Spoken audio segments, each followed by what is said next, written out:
you see it? Fusion Promo Marketing can make it. Fusion makes high-quality, memorable promotional products for businesses, sports teams, and corporate events. From vision to reality, get noticed and remembered. Fusion with a Z, promomarketing.ca. If you manage or lead a team, join your peers April 14th to 17th at the Banff Management Course. PA Douglas Training invites you to 3 days of immersive leadership development in beautiful Banff, Alberta. Learn how to manage conflict, motivate and influence others, strengthen teamwork, and improve productivity. Proudly Canadian, PA Douglas has trained over 150,000 professionals. Registration includes 3 nights at the Banff Springs Hotel, breakfast, select meals, refreshments, and course materials. Register now at padouglas.ca. I'm Rick Showers from No Bull RV, and even though it's a few months past Thanksgiving, I want to give thanks right now. This is the time of year when so many people go to the new RV show and buy their new RVs. All the new now RVs. the front runner for Defensive Player of the Year. And one. Right up until the time they leave the showroom. Front runner. Then they're used. Just like every quality used RV on our lot. Somebody pays full price at the RV show.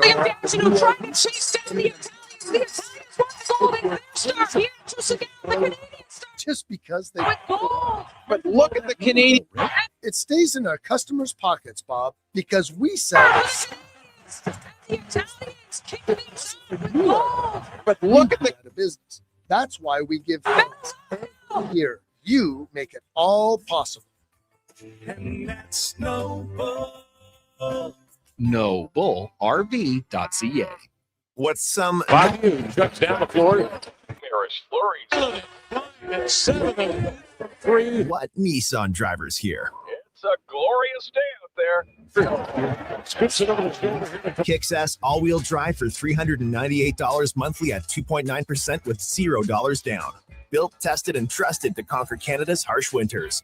Visit your local Nissan dealer today or nissan.ca for details. 60 months, conditions apply. Visit your local Edmonton and area Nissan dealer for more information. When it comes to sports in Edmonton, Jason Gregor is a must listen. He brings you the inside scoop with guests from across North America. if it matters in sports, you'll hear it here first. Gregor rolls out weekdays from 2 to 6 on Sports 1440.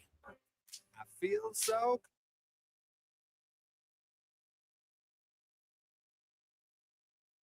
The Jason Gregor Show. Front runner for Defensive Player of the Year.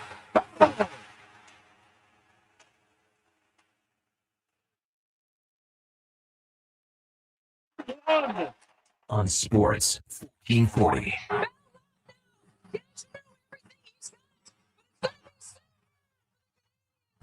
The Italians kick things off with goal. Presented by PlayAlberta.ca, Alberta's only regulated online gambling website. Scoops it over the shoulder here to come out. Another brings up and into body. Feeling it, flying at 7 and 8 from 3.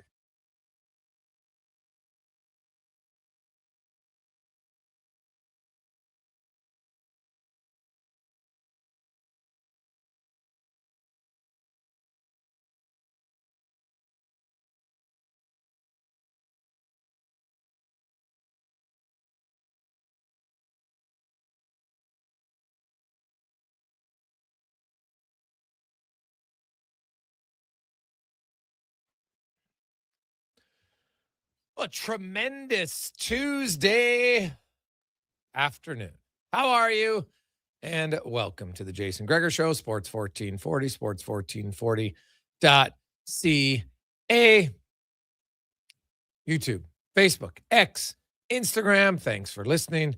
Thanks for joining the show, watching it anywhere on Twitch as well. Maybe you are listening on the app at iHeartRadio.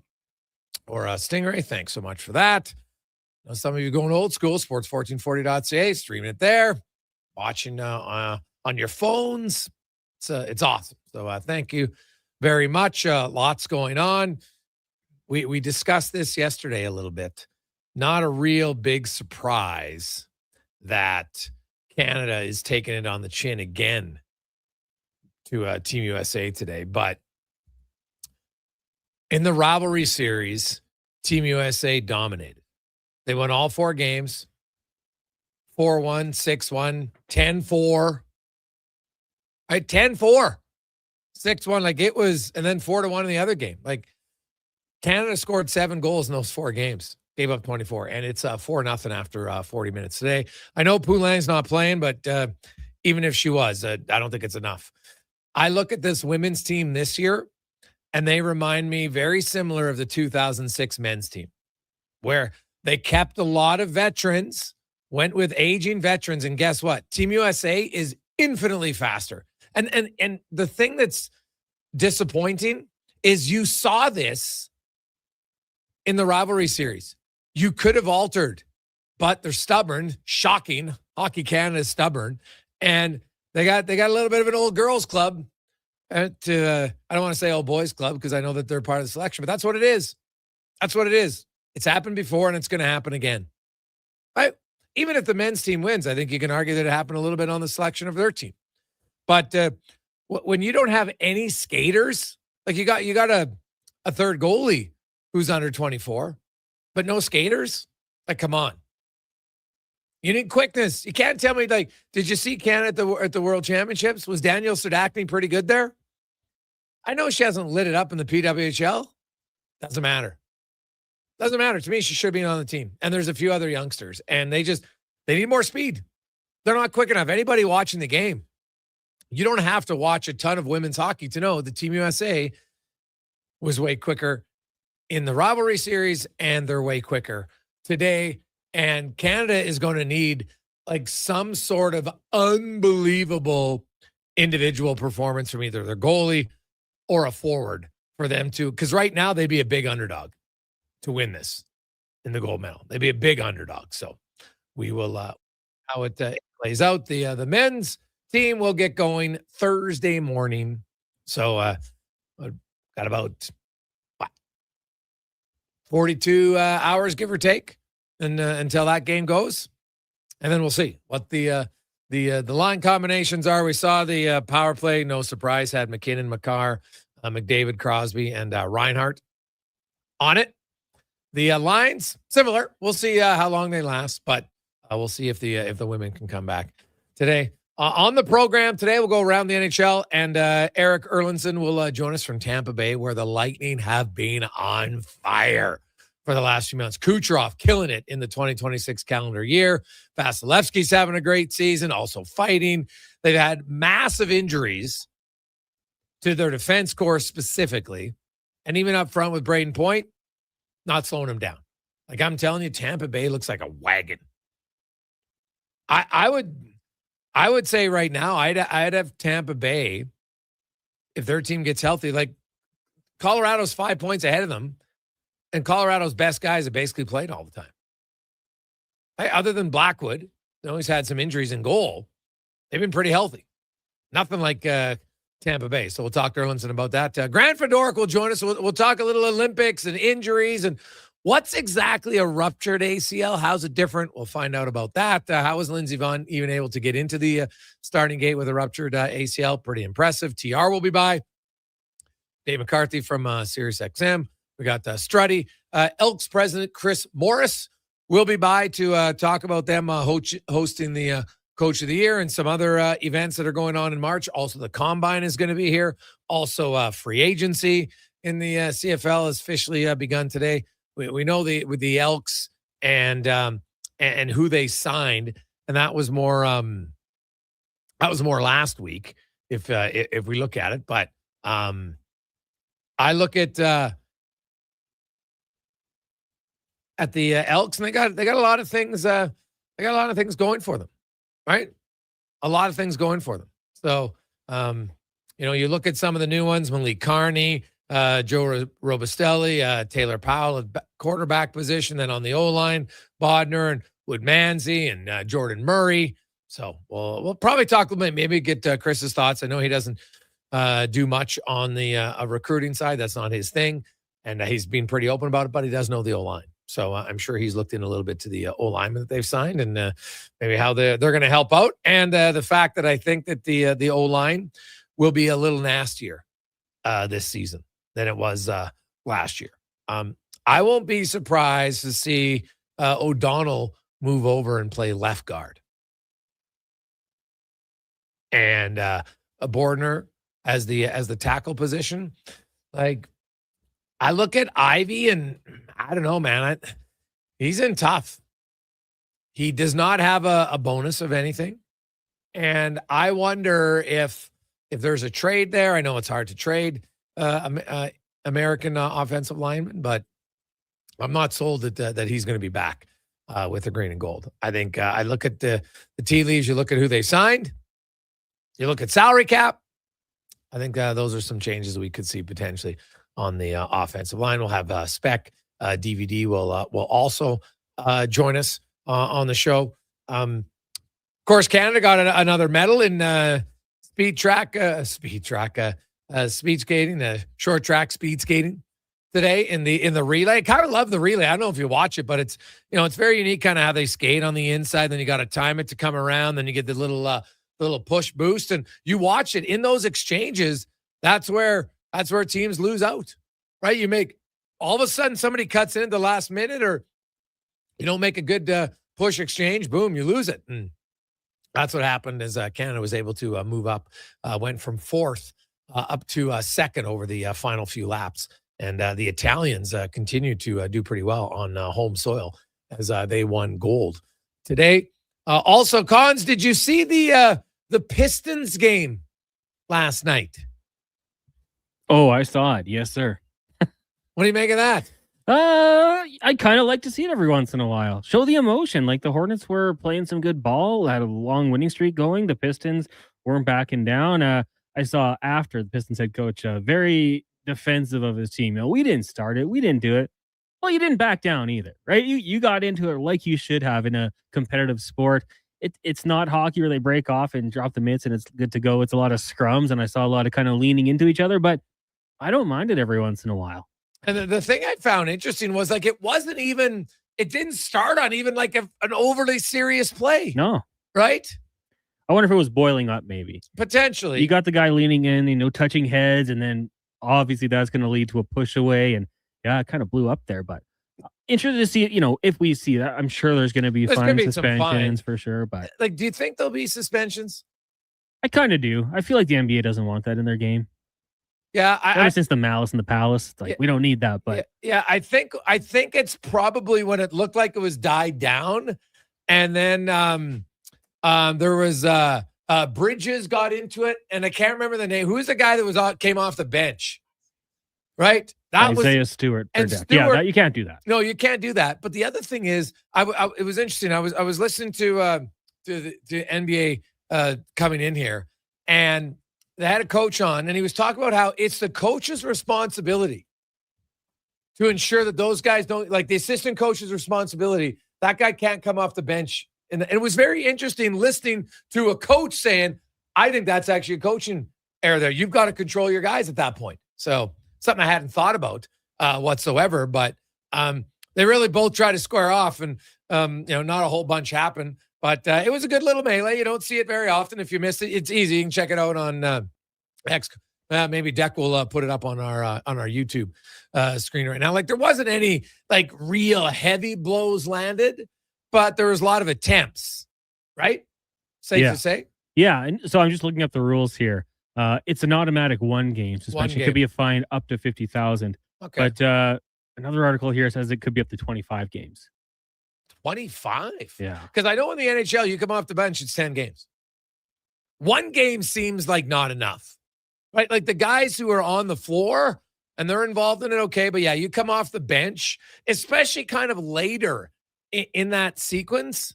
That to me is the part where you're like, dude, what are you doing?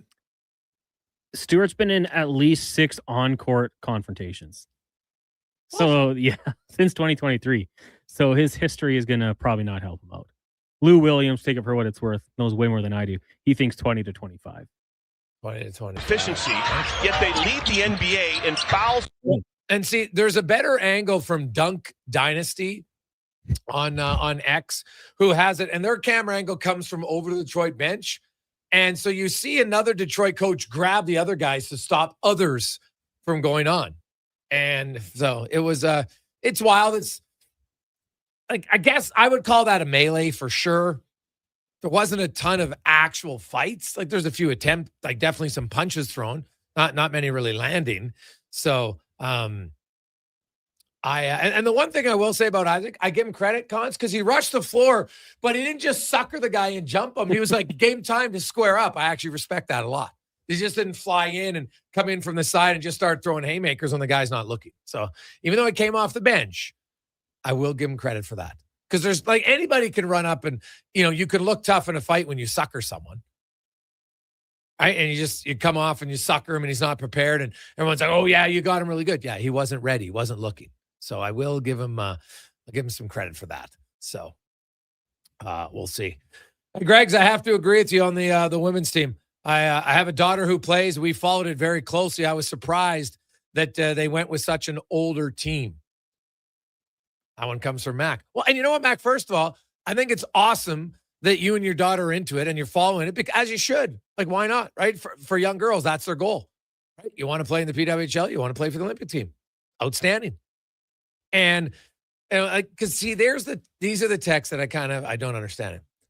Hey, Greg, you don't talk about the women's sport very often. Now you're going to rip them. Looks terrible. What are you talking about? We talked about the rivalry series when the games were here. Now, two things. I would talk about the PWHL way more often. I can tell you one of the worst leagues we have when it comes to trying to get guests on the show. Not even close. I can get more NBA or NFL guests. So we'll just start there, number one. Number two, we have talked about women's hockey for years on the show. All right, we talked about it. What did we say at the rivalry series? USA's way better. They're faster. Canada now has a chance to pick their roster differently, and they didn't. And here's the result. They're down 4-0. USA has been clearly the quicker team, just like they were in the rivalry series. So don't tell me, like, there's nothing worse than people being so thin-skinned. If we're talking about your sport, that's a good thing. The minute people don't care about your sport, that's when it's a problem. So if you only want people to talk about your sport and say, oh, everything's great and everything's rosy, there's two teams in women's hockey when it comes to the Olympics. Okay, there's two. Being second is almost by default right now. Let's call a spade a spade. Czechia, Finland, sure, you got to go out and play them, but they're not in the same stratosphere. So it's Canada versus US, and that's it. And never in the history of the rivalry series has a team been swept and gotten beaten this bad, right? Ever. So it is worthy of talking about, and it is worthy of saying, what the hell is Hockey Canada doing with their selection process? Right? What are they doing? So I would strongly disagree that if you think that we're not allowed to question or criticize the women's team. Give me a break. Flat out. Give me a break. Guys, the women's national GM preferred her Toronto Spectors players too much from Andrew. Bang on, Andrew. Bang on. Saw that. I don't think it was good. Hey guys, USA has been quicker for the past few Olympics. Canada's a huge final game team from Soft Troll. Yeah, I don't know, man. If you go and you lead up to the Olympics in 2022 and you look at the rivalry series, Canada won the last two games of the rivalry series that year. Okay. That's totally different. And they won the gold medal game. Canada beat them in the preliminary round. They had won they actually won 4 of the 6 games in the rivalry series that year. It's not even comparable to this year. It's not even comparable. Like, Canada got waxed this year. Like, when Canada beat the U.S. in the rivalry series, think about it. 3-1 and 3-2 they won. Then USA won 3-2 and 2-0. Then Canada won 2-1 in overtime, 3-2 in overtime, then 4-2 and 3-2 at the Olympics. Every game was close. Every game. This year, the scores have been 4-1 USA on November 6th, 6-1 on November 8th. The 2 games in Edmonton, 10-4 and 4-1. And now today, it's 4-0. So I'm sorry, but it ain't comparable to past years, man. Not at all. I thought Canada was the better team in 2022. Right now, not even close. USA is just, they're way quicker. They're way quicker. So, You know what? Hey, you're not going to win every time. But to me, this was noticeable, the rivalry series, and they didn't change it. And that's what's somewhat irritating about it, for sure. Let's take a quick break. We'll return. When we come back, we got Eric Erlinson will join us, Grant Fedork, and more on the Gregor Show presented by PlayAlberta.ca. Whether you're a craft beer connoisseur or more of a wine aficionado, there's always something new to discover at Sherbrooke Liquor, a unique family-owned independent liquor store. The selection, incredible. The non-alcohol section is also very impressive. Sherbrooke Liquor, expert, knowledgeable staff with a passion for unique finds. More than just a liquor store, we're a community. Alberta's best, the one and only Sherbrooke Liquor. Wine, spirits, and oodles of beer. Visit SherbrookeLiquor.com. Day or night, tasting just the right. You can order oodle noodle at oodlenoodle.ca, delivering you the news almost right away. Remember, you can order oodle noodle at oodlenoodle.ca. So stay on your couch all day and order oodlenoodle.ca. Oodle noodle. I'm Colin Livingston, president of Cantork. Cantork has always been a forward-thinking company, but now that we've turned 25, I can't help but take a minute to take a look back.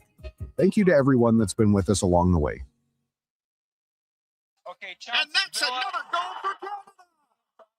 You know what would be even better than winning gold? Okay, I'll bite. Winning a gold medal made of Wilhauk beef jerky. Athletes do get hungry, and they could use a snack on the podium. I think I'll start a petition. Really? No. Now pass the Wilhauk and turn up the games. For a truly Canadian snack to cheer on our truly Canadian athletes, you need Wilhauk beef jerky, made with Alberta pride right here in Leduc. When it comes to sports in Edmonton, Jason Gregor is a must-listen. He brings you the inside scoop with guests from across North America. If it matters in sports, you'll hear it here first. Gregor rolls out weekdays from 2 to 6 on Sports 1440. What a performance by Action Electrical today. Their projects team kicked things off, designing and building with unmatched skill. Then the service team swoops in for those crucial repairs and maintenance. And don't forget the testing team, ensuring everything's safe and sound before the solar team scores with sustainable energy. A complete team effort. Have Action Electrical bring home a win for you and your project. Visit actionelectrical.net. Hi, Mike here from Northgate Chevrolet Buick GMC. Free trips, free iPads, a barbecue, a wood stove, the #1 dealer in the world. What? Who cares? How about no pressure, a great deal, finance rates as low as 0%, trade values you can be happy with, and an indoor showroom. And we're pretty good people. Stop in and see us today, 13215 97th Street, or visit us online at northgategm.com. Zoinks! It's like a totally Great Dane Family Day Oil Kings game. Monday afternoon, Edmonton looks to foil the schemes of the Lethbridge Hurricanes because it's Scooby-Doo Family Day at Rogers Place. Your Oil Kings suit up in specialty jerseys right out of the mystery machine. They'll be auctioned and raffled off in support of the Edmonton Oil Kings Education Association. And Calmont Kids food combos are just $10 or less. Jinkies, that's better value than a box of Scooby snacks. Oil Kings Scooby-Doo Family Day game, Monday at 2. Great seats at Rogers Place start at only $20 at oilkings.ca. Get ready to love your home, Canada. The Brick has the styles and the savings to make you fall head over heels. Save $1,100 on couches made for cuddling. Enjoy a romantic meal and a dining set up to 25% off. And yes, save 25% off in the bedroom, too. Plus, score up to $1,500 off the TV of your dreams. Love is in the air, and so are the savings. Only at the Brick. Some exclusions apply. Check out the Brick in South Common, West Ed Mall, Northside, and downtown. If I had $46,000, I'd buy a robot butler and a trampoline. And maybe a trampoline for the robot butler. You might have a few ideas of your own. The first early bird deadline for the Big Brothers Big Sisters Dream Home Lottery is February 11th. Get your tickets now for a chance to win $46,000 and support kids across Edmonton. Buy today at bigbrothersdreamhome.org. Lottery license number 745563 and 745562. Tickets sold only within Alberta. Debt can take over your life. The stress, the constant worry, it can feel like you're drowning. When people come to see me, they're often anxious and feeling hopeless. But when I explain how I can help them get out of debt, those feelings melt away. I'm Parveen Middleton, licensed insolvency trustee at BDO here in Edmonton. I will create a personalized debt relief plan so you can move forward with confidence. Call 1-833-BDO-TALK or visit bdodebt.ca to discover your debt-free future. Portions of this hour brought to you by Cantork, made in Canada, made for Canada, where extreme isn't theoretical. Find your solution at cantork.com. This is Sports 1440, where Edmonton. The Jason Gregor Show, the best of Edmonton sports talk and beyond. This is Sports 1440. Presented by PlayAlberta.ca, Alberta's only regulated online gambling website.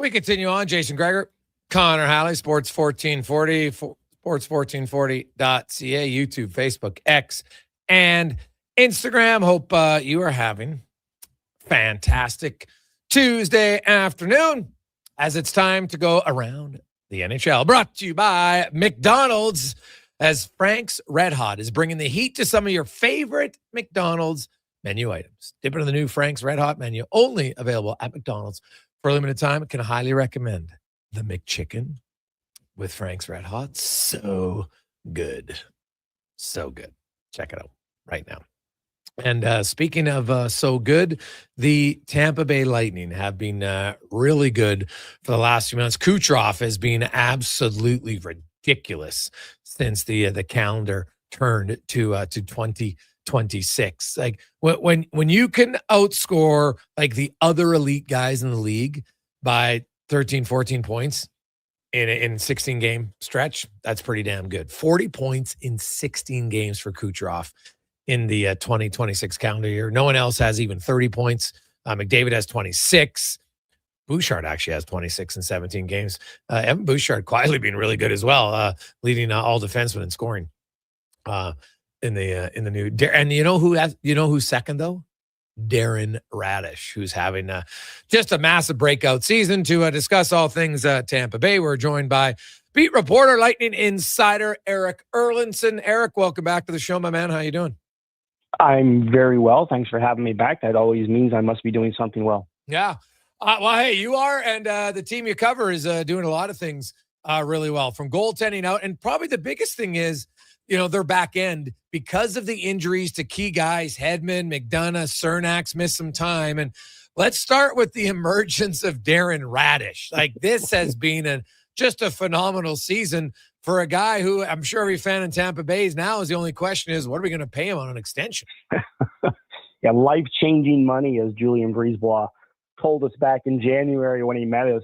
It's an incredible story. It really is. I mean, even at the start of this year, he was kind of the odd man out, right? They had Max Crozier kind of coming up and making some noise on the right-hand side. And, Darren was in the lineup to start the year, and then he was out of the lineup, and then he was in and out of the lineup. And now you look at him and you go, how did they ever not put him in the lineup because of how well he's been? And look, the points are obviously there. The power play has been kind of unlocked because his ability to put pucks on net from that point position, taking passes from Nikita Kucherov and just sending bombs at net. But it's really been his play defensively that has allowed for this sort of emergence, this blossoming, if you will, for, a late bloomer to be as good as he is. I mean, the best way to kind of look at it is, in November when the Lightning were in Denver to face the Avalanche, Darren Radish was a healthy scratch. When they met last month here in Tampa, he was the matchup defenseman against Nathan McKinnon. That's how far he's come in the way he's played. His partner certainly helps in J.J. Moser, but Darren Radish is a great story. He is going to be a UFA at the end of the year. And if you're the Lightning, you kind of have to sit back and go, okay, is this the new version of Darren Radish moving forward? Is this a flash in the pan? Is he going to kind of be the guy that sort of struggled to make his way to the NHL as a 23, 24, 25-year-old? A lot of questions going on with Julian Brisebois' staff, but he's become such an important member of this team. And it was because of the injuries that opened the door, and he's kicked it down. When you talk to him, like what clicked? Why now? He's not even sure, you know. Okay. I think the biggest thing he's always talked about is just the opportunity, you know, in this organization and certainly this coaching staff, just have a way of instilling confidence in players and kind of getting the best out of them. So, you know, it has kind of been a slow sort of ride up to where he's at now. You know, when you think he joined the organization 4 years ago to where he is now, I just think it's because now he doesn't have to worry if he makes a mistake because he knows he's playing well. His confidence has been bigger. But he now knows that he's not going to be coming out of the lineup. And I think sometimes that helps players. I think that's been a big part of Radish this year. I look at the Tampa Bay Lightning, and you know, obviously Radish has played better. They brought in Moser when they traded away Sergachev, and you know, Braden Point's obviously been out for a significant period of time. Hedman, everybody out. Like John Cooper has been an unreal coach, Eric, for a long time. Is this his best job of coaching? I don't know how you can look at it and say it's anything other than that, right? And that's just, you know, this is a guy who led them to 62 wins in 2019, right? And, you know, his first full year behind the bench, he took a team that, you know, was kind of in an in-between stage and took them to the first round. And the next year he had them in the Stanley Cup playoff. And, you know, but you look at the key injuries, right? It's every team has injuries. Every team deals with injuries. Remember, they didn't have Nick Paul to start the year. Right, McDonough and Hedman both went out at the same time. They both missed 30+ games. Just now, both coming back. You know, Chernak was out for 5 weeks with a broken hand, and I mean, I don't know how you can look at this and say he's not getting the most out of his players. You know, especially with the injuries they've had on the back end, and you know, if he doesn't have consideration or really be at the top of a lot of people's Jack Adams list this year, he will never win it as long as he's the head coach of the Tampa Bay Lightning. Well, he could win it this year. Like I disagree strongly with the notion of, well, you know, the team missed the playoffs last year. Now they made it. It's clearly coaching, and it's such an old, tired viewpoint in my opinion. So I look at the Tampa Bay Lightning. This job this year is really good. So Kucherov, you know, had a little bit of a slower start, but he's been on fire lately, especially since the calendar turn, and really even without Braden Point, which you know, puts even more, you know, illustration. This guy's right back in the Art Ross race. He's in the Hart Trophy race. Once again, is there a specific thing Tampa Bay is looking for at the deadline other than health? You know, I don't know. Well, health was obviously at the top of that list, right? I don't know if they've really settled on their top six forward, right? And when everybody's healthy, it's Kucherov, it's Gensel, it's Cirelli, it's Hagel, it's Point. Those are your top five. You know, Gage Gonsalves has had a lot of time there, but, you know, you look at a guy who's offensive as Gonsalves is, and he doesn't have really good numbers offensively. You know, Bjorkstrand hasn't kind of found that niche to kind of be that guy in the top six. So if they're looking for something, I would say it might be some guy who's a top six, preferably somebody who can take faceoffs. Might not have to be a center, but somebody that can kind of take some faceoffs. They've been, you know, pretty poor in the circle for a good portion of the year, and they've lost some key draws at key times in games that have, you know, it hasn't cost them, but you know, they felt that the faceoff losses. So those are the areas that I would look at if I'm Julien Brisebois. Can I shore up my top six, and can I find a faceoff guy? Okay. Does the faceoff guy have to be a righty or lefty? Does that matter? I think they would love a righty because, you know, Luke Glendenny's out of the organization. Obviously, Stamkos now second year out of the organization. You know, they lost Jack Finley on waivers to St. Louis. Like Braden Point's about their only right-hand guy who takes faceoffs right now. So I think they would love it if he could be a righty. Okay. What about backup goalie? I think they're happy with Jonas Johansson. You know, his numbers aren't going to jump off the page. But, you know, for those of us that watch him when he's in there, on a basis. Remember, they lost Vasilevsky for about 3 weeks too, when Johansson was a guy that started every single one of those games when he was out. And, you know, he gives his team a chance. You know, he doesn't let in a lot of soft goals. He battles, he fights. You know, he might let in 4, but he's not going to let in that 5th kind of mentality sometimes. So I think they're happy with Johansson. They have him signed for another year. So I don't think that's an area they're necessarily looking to shore up. Okay. Eric Erlinson joins us here on Sports 1440. What about, you know, kind of like the depth guys? in Tampa Bay. We've talked about the defense really stepping up because of the injuries, and a guy like Radish went from the press box to like the number one, and that just doesn't happen very often. And they don't need their depth scores in Tampa Bay to produce a ton because their top guys produce a ton, which is how it should be, right? You win when your best players are your best players. It's nice to have some guys chip in here and there, and that's obviously good. But Tampa Bay is going to go as far as Kucherov and Gensel and Hagel and Point take them for sure. But what about some guys like, on the bottom end? Do you like their makeup? I know they just lost Jack Finley. Now he's only played 22 games. He got claimed by St. Louis. Do they like the makeup over their depth? Because, Eric, you've watched enough playoff runs to know you kind of need a certain type of personality in your bottom six in the playoffs. Well, their third line, Yanni Gourde, Zemgus Girgensons, and Pontus Holmberg have been fantastic this year. For a checking line, and they've taken on the McKinnons, they've taken on the McDavids when they faced them, and they've done a really good job defensively against those lines, and they've really done a lot of that by spending a lot of time in the offensive zone, right? Like they work the puck so well down low. They protect it. Pontus Holmberg is, you watch that guy every night, and man, he's so hard to get the puck off of. And they're contributing offensively. I think Holmberg's got 8 or 9 goals. He's got a career year. Girgensons, who I think had 2 goals last year, is up to 7 or 8 himself. Yanni Gourde has 7 or 8. So they're contributing, taking advantage of some of that time they spend in the offensive zone to chip in some offense. I mean, Nick Paul, who is as versatile as they come, can play first line, second line, third line. He's basically been their fourth line center, of late. So that kind of tells you where their depth kind of is. Oliver Bjorkstrand, who's a 20-goal scorer, has been on their fourth line for the most part. So I think they're really happy with their depth. I think that they've found offensive contributions from those guys. And guys like Jacob Peltier have come up and, taken some ice time. And, so they have some good depth in the minor leagues. Well, Connor Geekie, who started the year here, is having an all-star kind of year down in Syracuse with the Crunch. He's a guy that's kind of, on the radar to find his way back up as well. So I think they're really happy with the way that the forward depth has played out this year.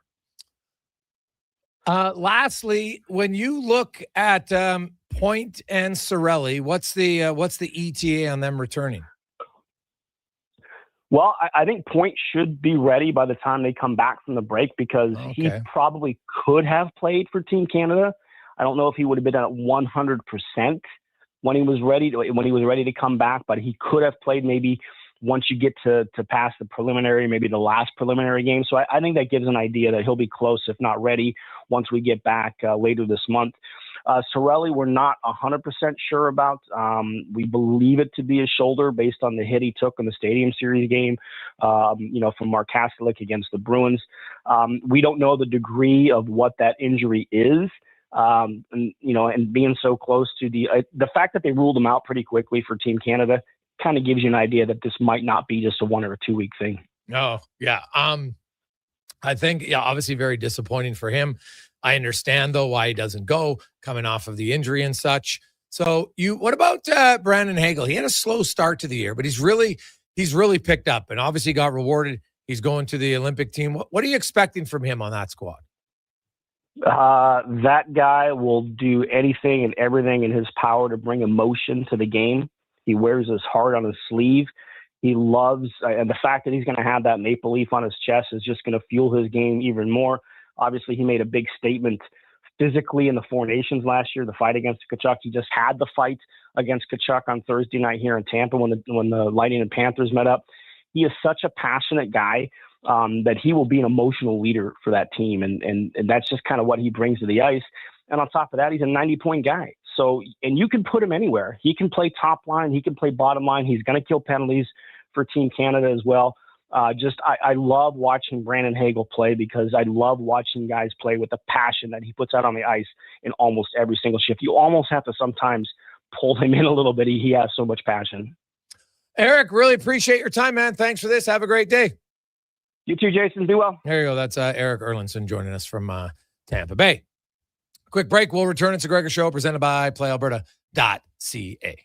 60 years ago, we started selling trucks as Western GMC Buick. Today, we are Wolf GMC Buick. We're still located on the corner of 184th Street and Stony Plain Road with the same ownership for over 2 decades. Our customers have trusted our family-owned, community-driven business. And for that, we are thankful. If you're looking for a truck or SUV, pop in and one of our seasoned professionals will get you a great deal, hassle-free. Come trust our team at Wolf GMC Buick.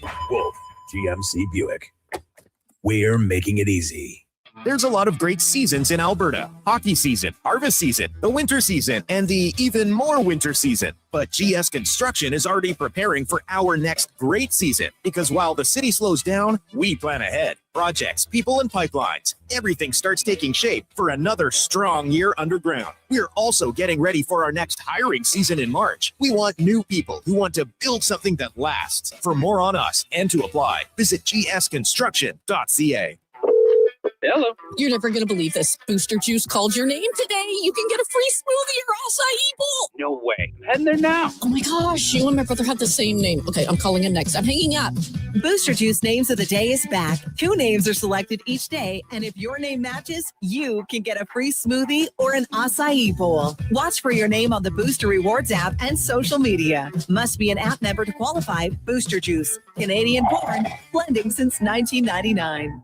Shoulder pain. It can make even the simplest things like reaching up, lifting a bag, brushing your teeth, or sleeping frustrating. Rotator cuff strains, impingement, arthritis, they're some of the most common issues we treat every day. I'm Grant Fedoruk, and at Leading Edge Physio, our team brings postgraduate training, evidence-based technology, and just the right amount of humor and humility to help you feel better. Because we never forget the most important part, the gratitude we feel for every patient who allows us the opportunity to care for them. Because life shouldn't hurt. When it does, leadingedgephysio.com.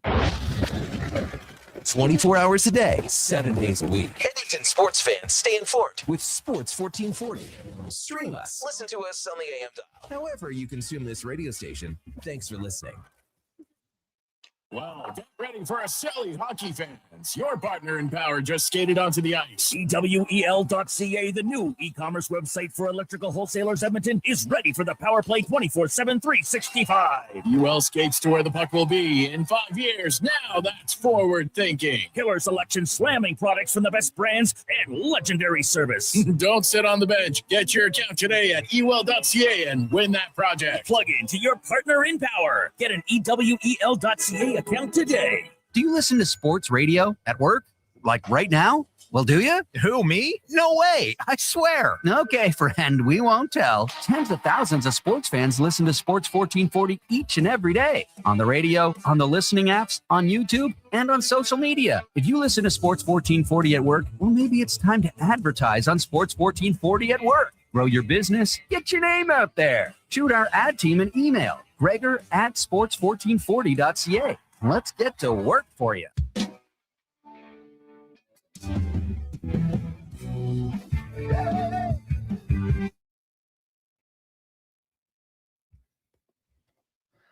Portions of this hour brought to you by Leading Edge Physio. We treat pain and injuries head to toe and some other issues that might surprise you, like incontinence, vertigo, neuropathy, and cognitive issues.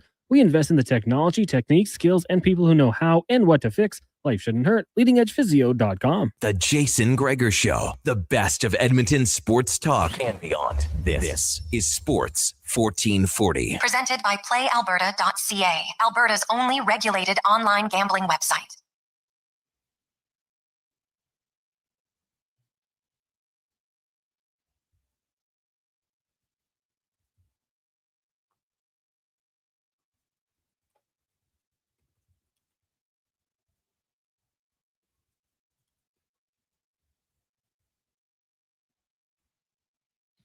We continue on Tuesday afternoon. Not a great day for the Canadian women. They get shut out 5-0 against the USA. So they've been outscored now, going back to the rivalry series, which happened in November, December. 29-7. It's domination right now for Team USA. This is a major wake-up call. And there were people who cover the women's game a lot closer than I do who had questioned the strategy of picking the team and how they play, and there was probably too much of a Toronto Spectre influence, and that is coming to fruition because they are not nearly as fast as Team USA. It's not close. USA went with got a younger team on average. They're good. Don't get me wrong. They still got some veteran players, but they brought in some youngsters and Canada didn't. And USA, anybody who watched that game today, if that was your first time watching, be like, why is the USA way better? That's what you'd come away with. There's nothing else you can come away with. They are the better team right now. And Canada's likely going to need a miracle in the gold medal game. That's where the gap is between these two teams right now. And, if any of the announcers try to make excuses, it's just excuses. The fact is they did not pick the best team. And right now, Team USA is dominating them. So they're going to have to regroup. They probably, from an Olympic standpoint, like I hope they win the gold medal, of course. But that it would be a monumental upset. And in one game or anything can happen. But this has been 5 games now, and none of them have been close. So that's not a good look. Now, let's get to our injury report brought to you by Leading Edge Physio.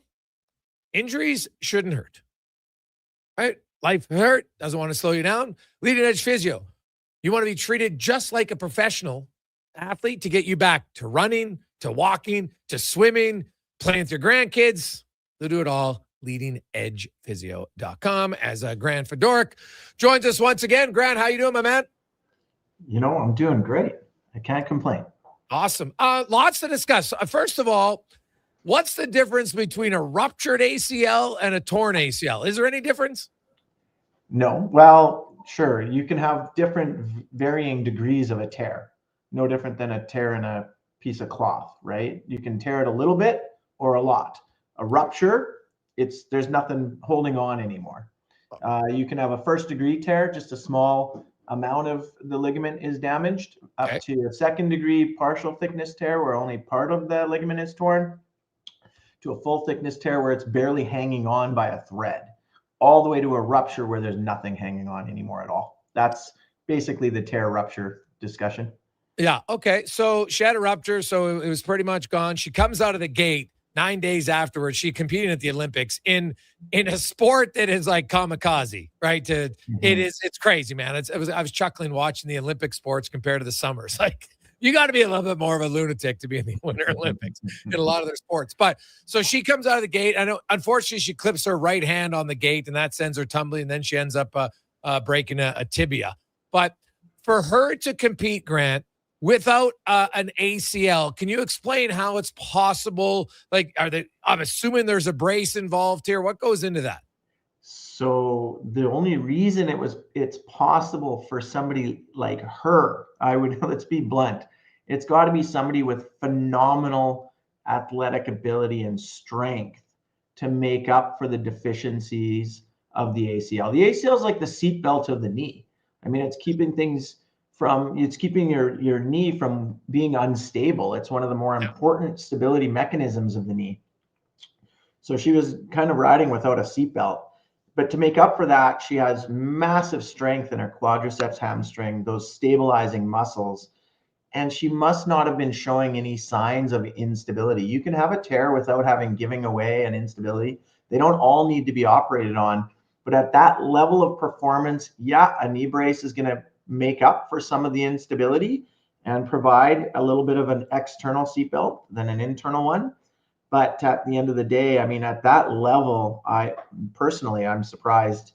I don't know. I'm not going to speak to her medical professionals. They all worked with her and were standing there and the ones doing the determination as to whether she could train or not, or race or not. But there's no question I'm surprised. That's for sure. Yeah. Would a brace help that much in that instance? Yeah. I mean, it does play a big role. The braces today, these carbon fiber braces, do prevent the translation of the tibia on the femur. That's what they're designed to do. So they are like putting on a seatbelt, an actual one. So they can play a big role for sure. Doesn't matter. At the end of the day, you're missing one little component, a very important one, and you're going very fast at a very you called it kamikaze. It's a little more controlled than that, and it requires very minute and fast, rapid changes in order to make it all the way down the hill. And so without that little piece of extra not extra, of what the rest of us have anyways, if you've got an intact ACL. Without that, it definitely put her at risk. No doubt. Well, the other thing is, though, you also, like, I think downhill skiers, like, they're able to push through the fear. There's got to be some fear every time you're flying down a mountain at that speed, no question. Like, obviously, you have a little bit of a thrill seeker in you, but it does show you, the mental toughness to block out things and just say, you know what, I'm going. Because, like, it wasn't like you're racing on a flat surface or anything. Like, this is, you're flying down a hill literally at a super steep grade. And to me, the mental fortitude without an ACL to say, yeah, I'm doing this, that's pretty impressive. It is. There's no question about it. And she's done it before. And she's also known for having a, win or lose kind of personality. Like, I'm going to either go down the fastest or I'm going to crash. I'm going to live on that edge, which is what's made her so successful, frankly. But we're talking, I don't know that the average person actually grasps the speeds we're talking. It's like 130 kilometers an hour, and up to 153. The men are going up to, like, the fastest downhill skiers going 153 kilometers an hour. Sit in the back of a truck and see how good you feel and how confident you are holding on to a back of a truck at 150 kilometers an hour. Yeah. Now just strap some skis to your feet and you got to turn and you fly. That's the other thing, Jason. Like, she was in the air. Like, that's the other thing. That still, I got to say, we won't ever know, because unfortunately at the end of that thing, what actually happened was she clipped the gate. Yeah, with her hand. Which turned her in the air. So I can't even say that the ACL was the reason. So I'm just saying it definitely increased the risk. That's for sure. Now, you watch it. I know you've worked with Olympians and lots of different high level athletes, and like the different sports and what their body needs to be fine tuned to work. Like, I watched the moguls, and you're going on those bumps, and like the knees. Like, how can someone train their knees to absorb that much shock? And how much is it in their knees and their ankle flexion and their hips? Like, what goes into something like that, just from a training perspective, and then maybe even like a preventative maintenance so you don't get tight at the wrong time? Yeah, so these athletes, and I have treated them, freestyle, slopestyle, moguls, all of them. Now, these athletes, we're talking about training from a very young age. Their bodies are adapted and ready for this. They've been doing it for a long time. Flexibility plays a huge role. There's no question about it. Their training is incredible. Aerials, like what they do to train for aerials, training onto giant, some launching into water, some launching into these giant kind of bags that they land on in order to practice. But you put all of that together, it doesn't matter the amount and the level at which they're putting themselves through those kind of forces. There is no question in my mind that at some point their body is going to pay the price for it. It is, because it is taking all of their joints to the maximum range that they can. Their ligaments are stressed at a regular time. They are sustaining injuries through their training. It just happens.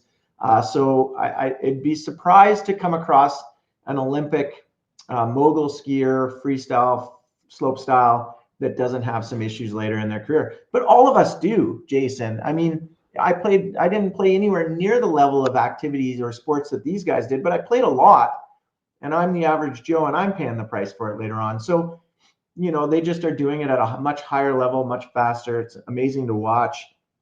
But definitely they have to train for it. And when they're training for it, they're pushing themselves pretty hard. You mentioned that, anybody who plays athletics, it's something, sometimes you might pay the price for it later on. Maybe you have like a bum shoulder or wrist or whatever, it can go anywhere for different reasons. Have you learned, because you've been doing this now for, I think, close to 20 years, if not more. Have you learned like some of the better preventative movements that the average person should be doing on a daily basis that will help limit them later in life having pain and discomfort? Yeah, it's a great question, Jason. 26 years. And in my 26 years, even the evidence has changed. The approach to training, the approach to warm up has even changed. There was a time when static stretching was the way to go, right? You sat there in the dressing room on the floor, if you're a hockey player, stretching before you went out on the ice. Now you look at what they do. They get out there, they get their cardio up, they start moving first. Then you see it's more of a dynamic warm up. They're moving the joints through a range of motion in a dynamic way in order to get the best they possibly can, while doing static stretching and maintaining or giving themselves as much flexibility as possible.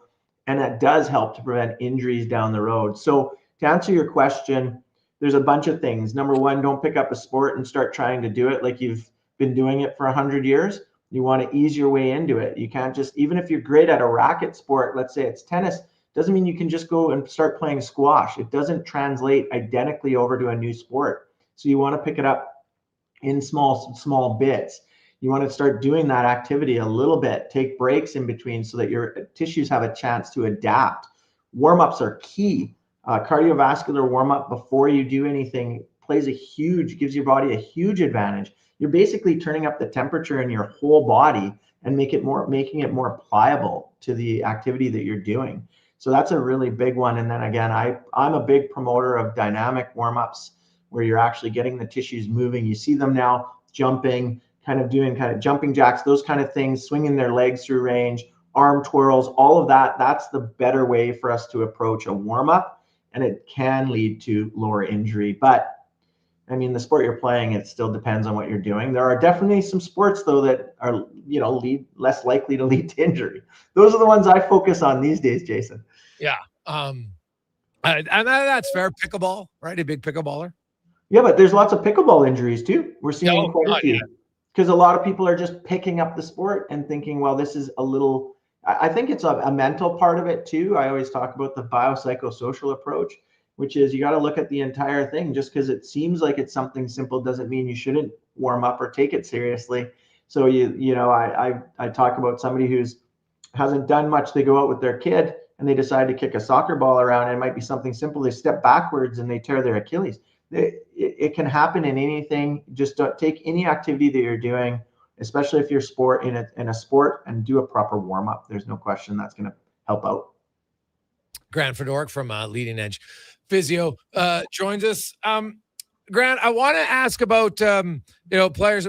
There's certain different injuries, and I want to quickly go to the Edmonton Oilers. Adam Henrique broke his index finger, and he broke it. If you can see where I'm pointing, just above the knuckle, right in between the two knuckles. So it comes back from that. He says it's fine.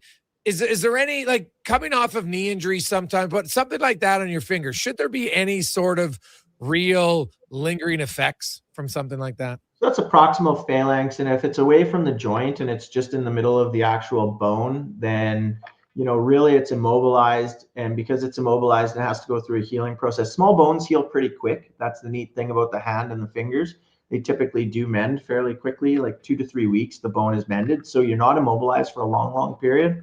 So really, as long as the joint wasn't affected, if your knuckles or your joints of your hand, when they're affected, it's a little bit tougher because you lose the range of motion, the capsule kind of gets tight, and you have to gain that range of motion back, and it can be quite uncomfortable too when you get it back.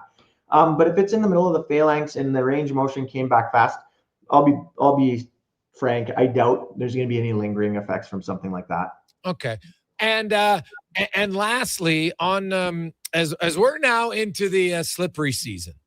Yeah. And there's lots of people, I've seen it, man. The other day it was I saw 3 people wipe out just coming out of the hockey rink. Do you have any advice on best things to do to prevent injuries when slipping on ice? Well, first of all, try not to. So footwear is huge. Prevention is everything. Be aware of your surroundings. Look for ice, look down, look up, be aware. That's a huge one. Footwear is big. Running shoes are not the best thing out there right now. Running shoes have no grip whatsoever. Flats are bad. So wear a proper shoe. If you don't have a proper shoe, be even more aware of your surroundings. Walk like a penguin. I think this is, everybody will get a kick out of this. And I talk about this all the time. Get a wider base of support. Your feet are a little bit more spread. Their toes are turned out. Your knees are bent. Your hands are out a little bit. That gives you the best balance, and it's less likely. Guys and girls out there, whoever's listening, it might look silly, but you know what's worse is recovering from a fall. So take the little bit of looking silly on that ice and walking a little gingerly Also, I would say the number one thing I've seen is when I talk about being aware of your surroundings, I've seen this quite a bit this winter. It happens when you least expect it. Think about when you get out of your car. So you park and you don't know what that surface is quite yet, because you're not walking around and looking around, and somebody gets out of their car, they put their foot down and they step, and boom. And let me tell you, I've seen some pretty big injuries, because it's not just the slip and the fall. Now you've got a door in the way and you've got the ledge of your car. So I've seen some pretty good ones. So those are the ones that you got to watch out for. When you first walk out of a door, you don't know what the surface is like. Give it a good look, make sure that it's safe. If you're walking on a skiff of snow, kick the snow a little bit, because you want to know what's underneath it. It's not always perfectly, it's not, snow gives you a little bit of grip. Yes. But underneath, if you've got ice, it's a false security, and down you go. Other thing, Jason, last thing is, if you do fall, protect your head. We can fix everything else. I want to be I don't want you to injure things, but if you're going to injure something, injure anything, but don't injure your head. I've seen very traumatic, and we're talking about fatal injuries from falls, where people actually hit their head, and sadly, they don't survive the fall. So protect your head. Your head is the most important thing in a fall. Tuck your chin, make sure you don't hit your head. Anything else you do is better than hitting your head. Yeah, that makes sense. Good advice. Grant, great stuff, buddy. Enjoy the Olympics. Oh, every day, every minute, the TVs are on full blast in every clinic. We've got patients who won't leave the clinics because they want to see the last draw, and they want to see the last turn. So if you're at a leading edge clinic, maybe just stand and watch the TV so we can get the next patient in. Awesome. Thanks, man. Have a good one. Take care. That's Grant Fedoruk from Leading Edge Physio. And so ruptured ACL. And, Lindsey Vaughn, to me, it was, and I love what Grant said there. He goes, no one knows if the ACL was, you'll never know if that limited her from getting down, because the crash happened with her right hand, unfortunately hitting the gate, and that sent her flying. Crazy stuff. 833-401-1440, 833-401-1440. It's our inbox. You can always text us or call us at that number. We're going to get more on the orders on the Olympics. We've got a lot of texts coming in, a little bit of concern on the women's team, and rightfully so. It's not looking great right now for them. Obviously, they're going to get a medal. That's no-brainer, but it's kind of gold or bust for Canada in hockey, especially on the women's side, when there's two really competitive teams, and that's it. And right now, USA is dominating to the point we've never seen before. Never. I outscored them 29-7 in their last 5 games. Ouch. Let's get to the con man and a sports 1440 update brought to you by Fountain Tire. When they say they're on the road together, they mean it. From tires, wheels, oil changes, and vehicle repairs. They do it all. Visit fountaintire.com. The Sports 1440 update. Over in Italy, Canada picked up their third medal of the game's first silver in short track speed skating mixed team relay and moguls. Play Barry McKell Kingsbury East through qualifying. They'll head to the finals on Friday. Elliot Valancourt will also compete Friday in the second qualifying round for a chance to advance. And on the ice, Canadian women falling to the United States 5-0. Up next for Canada will be the Finns, 6:30 a.m. on Thursday. In the association tonight, just 4 games. Pacers in New York. The Rockets host the Clippers. Mavs taking on the Suns. And Wemby and the Spurs in LA for a matchup with the Lakers. In the AJ tonight, 1 game. Drayton Valley hosting Camrose at 6. Coming up in hour 2 of the Jason Gregor Show, we'll be joined by our co-host, Terry Ryan. Look around the NHL with Dave McCarthy from Sirius XM, and we'll hear Cam Tate's 2-minute warning. I'm Connor Halley. This has been a Sports 1440 update. It's Sports 1440, a Stingray radio station broadcasting on Treaty 6 territory. Download the free iHeartRadio app and listen to CKJR wherever you go. Bringing every project to life requires the right team. By joining the Japa Machinery Group service or sales teams, you can be part of setting a new industry standard. Celebrating a legacy of excellence with Japa. Learn more at japamachinery.com.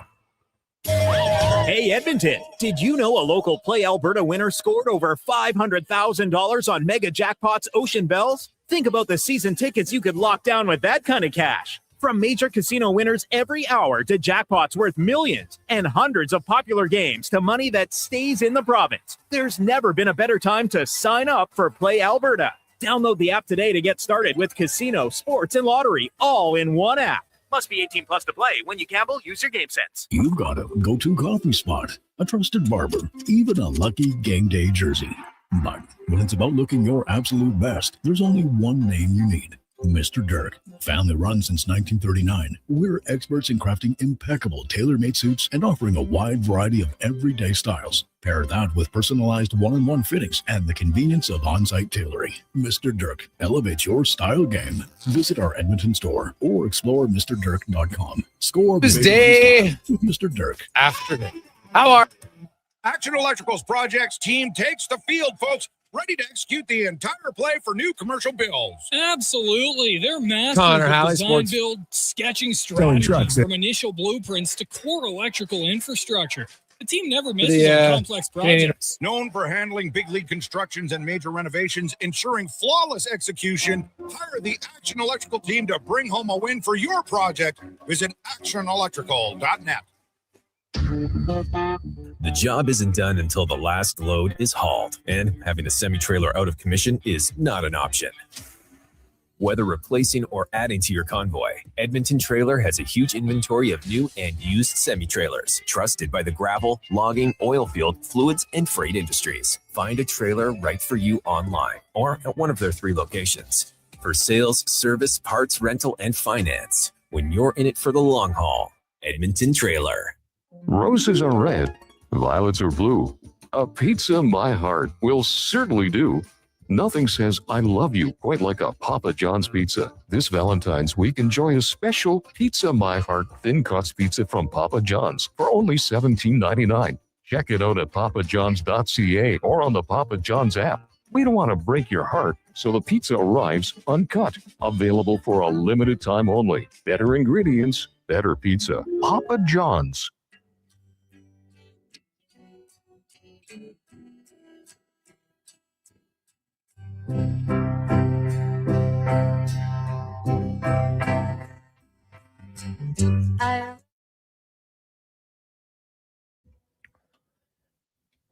Portions of this hour brought to you by Culligan. For all your residential water needs, your local water treatment company, more than just big bottles, Culligan.com. The Jason Gregor Show, the best of Edmonton sports talk and beyond. This is Sports 1440. Presented by PlayAlberta.ca, Alberta's only regulated online gambling website.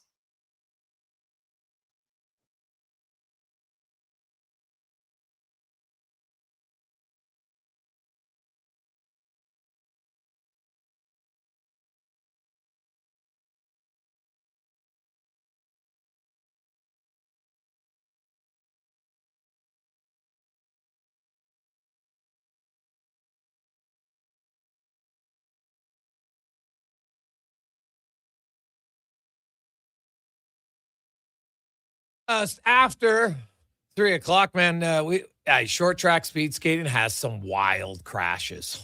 Oh my goodness. You got to have big boards around there, but there is some spectacular crashes. And that's what makes it entertaining. Like, it sucks for the athletes, don't get me wrong, but like, you are literally flying and just one little misstep, you come around that corner, and we've seen it many times, and you go crashing into those boards. Not the boards, thank God. There's a lot more give in those. If that was a board like in hockey, like, you'd have massive injuries, massive, because there's no give. There's at least some give there, and it is they go in there at full speed, man. I don't know what the speed was for that last crash, but my goodness, like, they are flying, absolutely flying when you come around those corners sometimes, and that's what makes it entertaining. That's what makes it entertaining. No question about it. Welcome back to the Gregor Show, presented by PlayAlberta.ca. And remember, it is Lotto Max Day today. $40 million estimated up for grabs tonight in Lotto Max. Get your tickets at PlayAlberta.ca. While you're there, of course, you can get in on the Jason Gregor Show specials that we have daily. Little Raptors. Are the Raptors and the Pistons? Are the Pistons going to be fired up after their mini little melee brawl there last night? We'll see. But 2 good teams going at it tonight. So we will we'll see and see where that goes.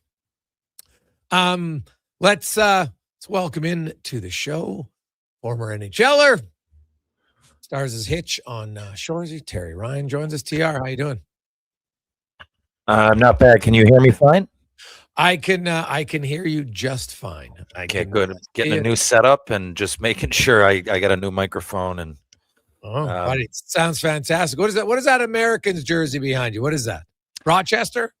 Tri-Cities. That's the Tri-Cities. old. That's my favorite. Tri-Cities always have great gear, even the ones now. What's that? I don't remember that with the Eagle. Is that like a special one, or was that the No. regular season one?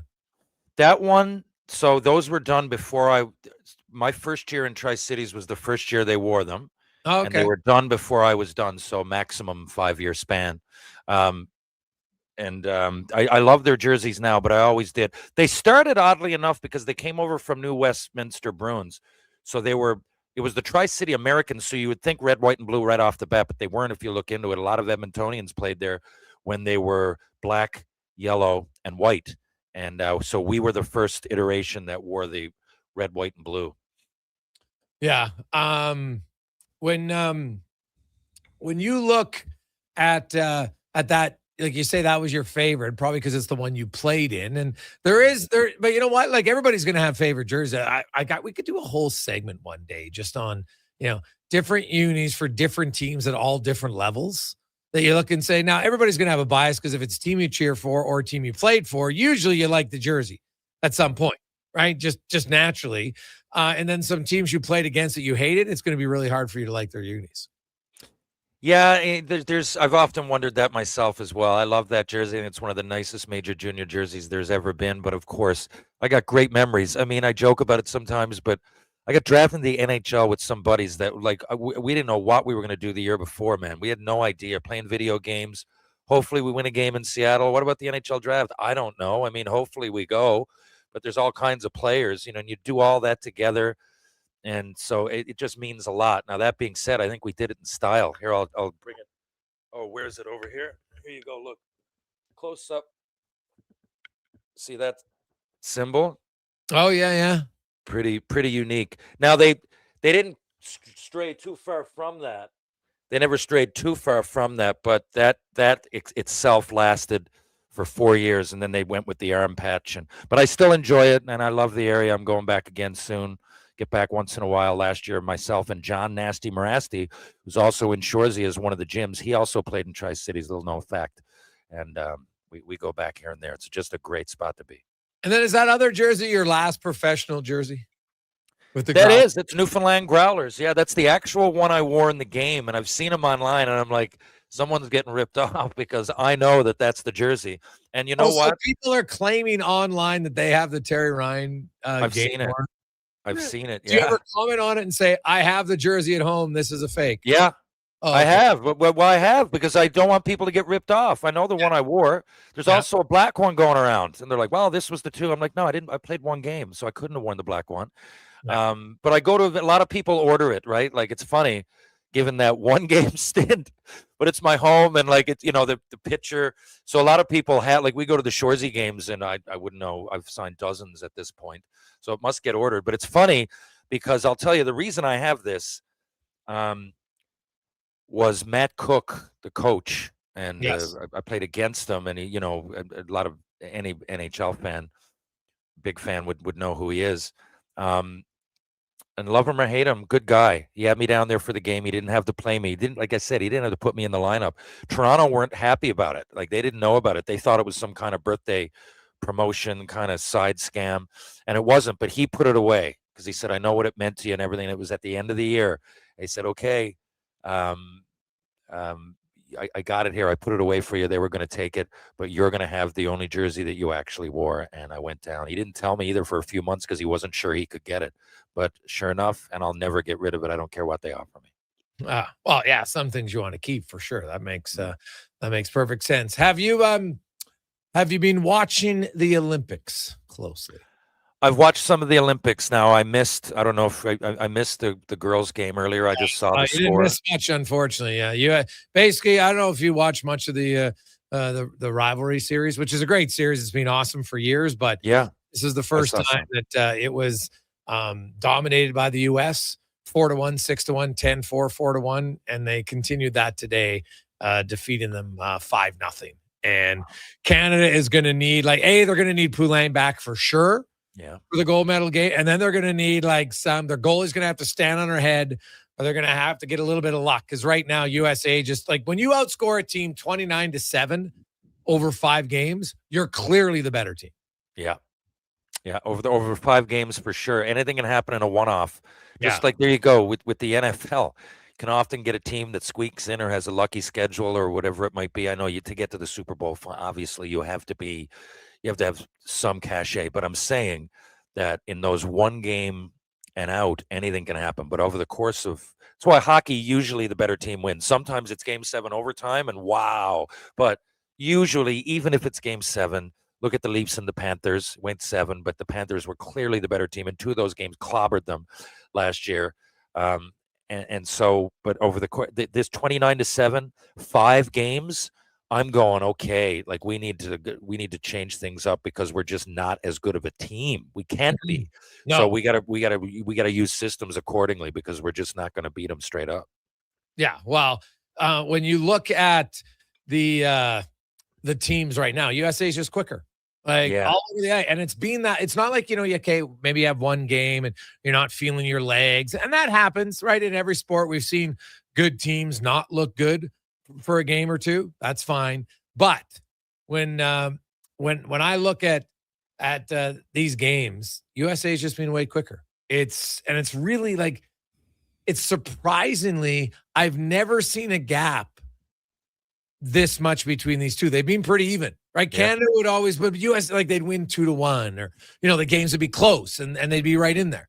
These games aren't close, Terry. This is the women's program is going to this will be some soul searching for sure. And I think there's going to be significant changes. I know I had read lots of stories from others who cover the team a lot closer than I do, but in the games I watch, you see 5 games, you can get a good enough location. Because really, no offense, those are really the only games that matter for Team Canada. How they play against Finland and everybody else doesn't really matter because we know they're better. You get to the U.S., that's your barometer. That's your measuring stick. And most years, it's back and forth. And sometimes a team might win 3 games in a row, but they're all super close games, right? Maybe you just know how to win better. This year, the games haven't been close. They have been clearly the least skilled of the two. Now, I'm ignorant to this, and I shouldn't be, but did they pick straight from pro hockey? The women, they pick straight from the PWHA? Are there huge stars in college that are playing? You could have had some there, but for the most part, they're picking the girls who are playing the PWHL right now. Right now, you could have I'd have to double check on USA. I think USA might have one, but because you have some younger girls playing now, but Canada didn't really go with a very young team at all. I don't even think they have a skater under the age of 24. I know one of their goalies, she's 23, turns 24 later this month, but they don't Celebrini made it in the men's program. That's exactly where I was going with that. I was going with, because and you can tell, the NHL has just been around longer. There's more games. There's way more scouting done. So I can understand how that gets selected just straight from the league. Right. And the only one that I ever know of, and I still remind people that Eric Lindros played on the team when it was the Canada Cup and he was not in the NHL. That was amazing. People forget how good he was. And I always remind people, I don't know anybody else that did it. That way to play on actual men's NHLers Team Canada. But for the women, that's why I was curious. And I try to pay attention. I got friends in the league. I watch some of the PWHL, and I'm really trying to watch more and more because it's nice to be educated on it. I mean, we go cheer for these women, and it's really entertaining. Just so much to do, but I think they deserve that support. But I didn't know how they picked the squad because just deducing in my mind, the league is very young, the PWHL, and there must be stars like Celebrini on the way up, and they tend to stay in college until it's over because getting a degree is massive. So I know on the women's, more so say than on the men's. A lot of people come over Celebrini, but some people, I don't know, Ryan Green, a buddy of mine, plays in Chicago now from Newfoundland. I don't think he went the full way and got his 4 years. Maybe he did, but a lot of people don't. But the women, they tend to do that. That's why I was curious. Because what you're saying, 29-7 means that USA are better. So now, are there any snipes out there, or it doesn't have to be a sniper, are there any big prospects in either position that we may be overlooked because otherwise they're just better and we're going to have to figure it out? Well, the USA is a younger team. They have 7 of their players who are still in college, and Canada has none. And so they went with a younger team, man. And Canada left out like Danielle Serdachny, who was great at the World Championships. I know she's not having a great PWHL or start to her career there, but the World Championship, she was unreal. And, she can really move, but she didn't make the team. And now she does play in the PWHL, so that's not even in college. And here's the thing. I looked it up.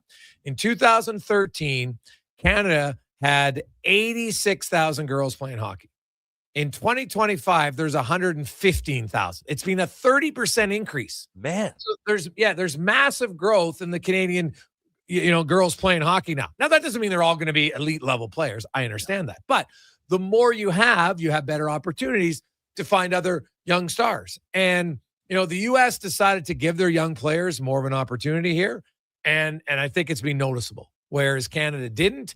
And this is not the first time it's happened. It won't be the last. I think you could argue that like the men's program in 2006, that's what they did. They kept their World Cup team from 2004, right, to 2006, and it didn't work. And, we'll see this year if the Canadian men don't win, there'll be a lot of people saying, hey, why'd you go with the exact same 8 defensemen when there were some other defensemen younger who are better puck movers that you could have picked to make that team, right? So, we'll see now. If they win, it won't matter. And I think they might not because they're probably the heavy favorite. But they did get Celebrini, so they did not completely ignore youth. But the Canadian women's program, and this is not me. This is not like people. I was reading articles before the Olympics, and everybody who saw the Summit Series said, like, right now, Canada's not close to the USA. And today just kind of showed that. So if the enrollment increased by 30%, so what you're saying is registration increased and talent didn't, basically, right? Yeah, well, unless we're overlooking people that are, or the talent just didn't get the opportunity this time, right? Like sometimes, Sidney Crosby, right? I'm not saying there's a Sidney Crosby in the women's league that didn't get picked, but Sidney Crosby didn't get picked in 2006, right? So Hockey Canada doesn't always make the right decision in their evaluations. That's all I'm saying. It's also the last thing I'll reiterate, if I've even said it, I don't recall. The PWHL is young, and there's way less games, so it's hard. Like there could be players that are not buried, but maybe we'll get a more of an opportunity soon that we don't really know, that haven't really broken out yet because they're still looking for placement. They're young per se in the league. That might be happening as well. I say of it, like if there's one thing about the NHL, you usually have a good idea. I mean, 84 games now. I mean, come on, right? By the end, you generally have a good idea. But things sometimes happen. Some kids in their draft year, right, might not play on the first 2 lines, but it's 1 year and you don't really know, right? That's why some scouts are very impressive that way because they know the talent going in.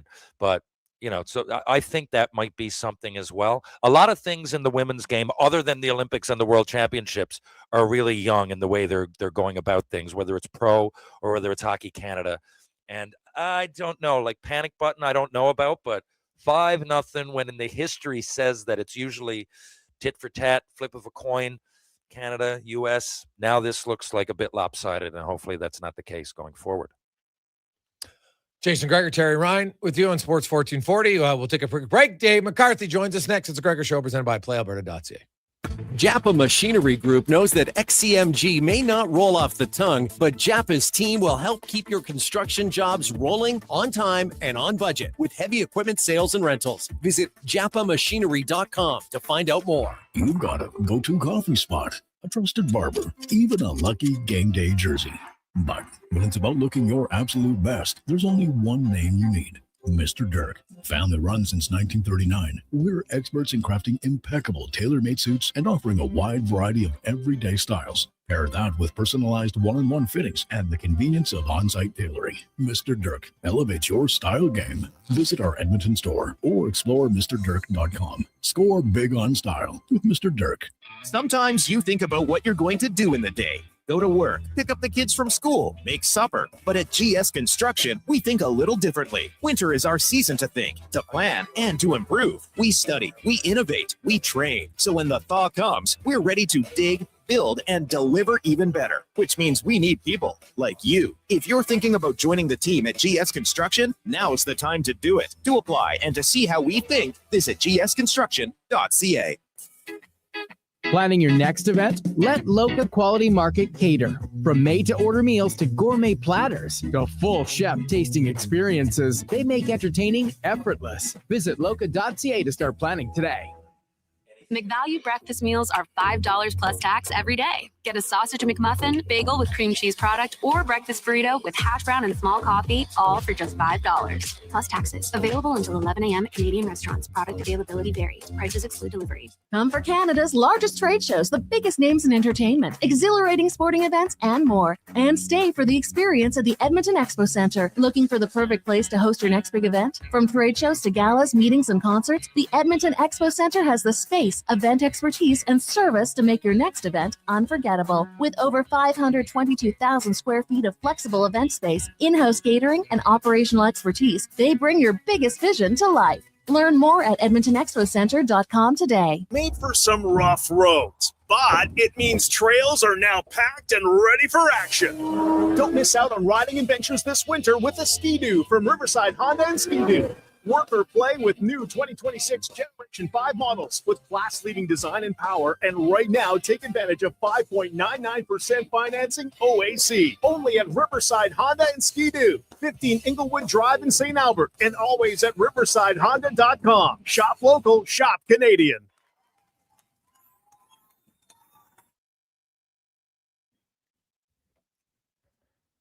Portions of this hour brought to you by EWEL. Get your power play amped up with EWEL, supplying the City of Champions and Alberta with quality electrical gear since 1975. EWEL.ca is your partner in power. The Jason Gregor Show, the best of Edmonton sports talk and beyond. This is Sports 1440. Presented by PlayAlberta.ca, Alberta's only regulated online gambling website.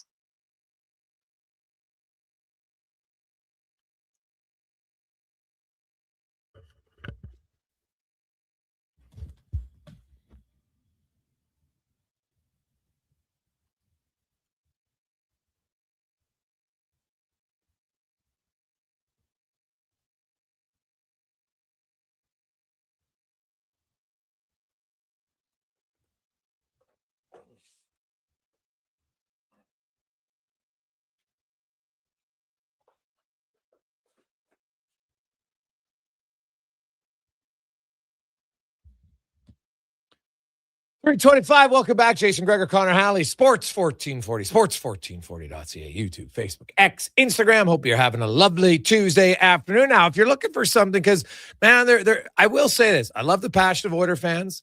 Unfortunately, there's a small percentage of them that they hear something and they just repeat it and repeat it and repeat it and believe it. And it's like you want to believe it into existence.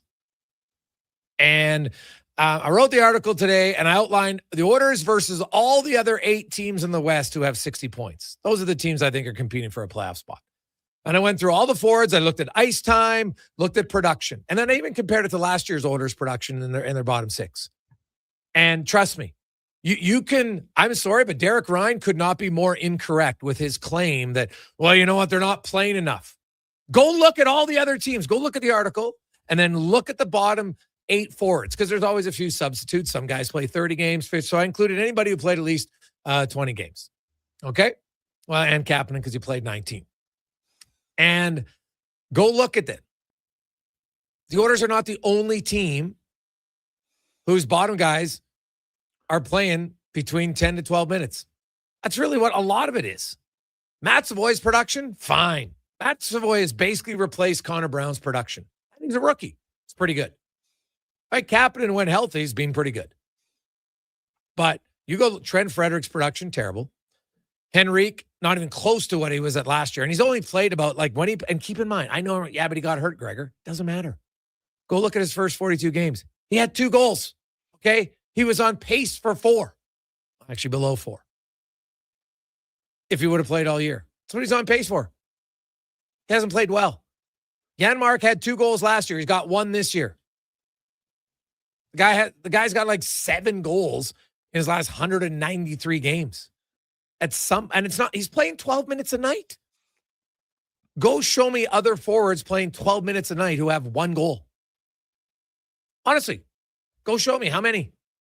Right? Ross Johnston of Anaheim has played 54 games. He averages 9 minutes a night.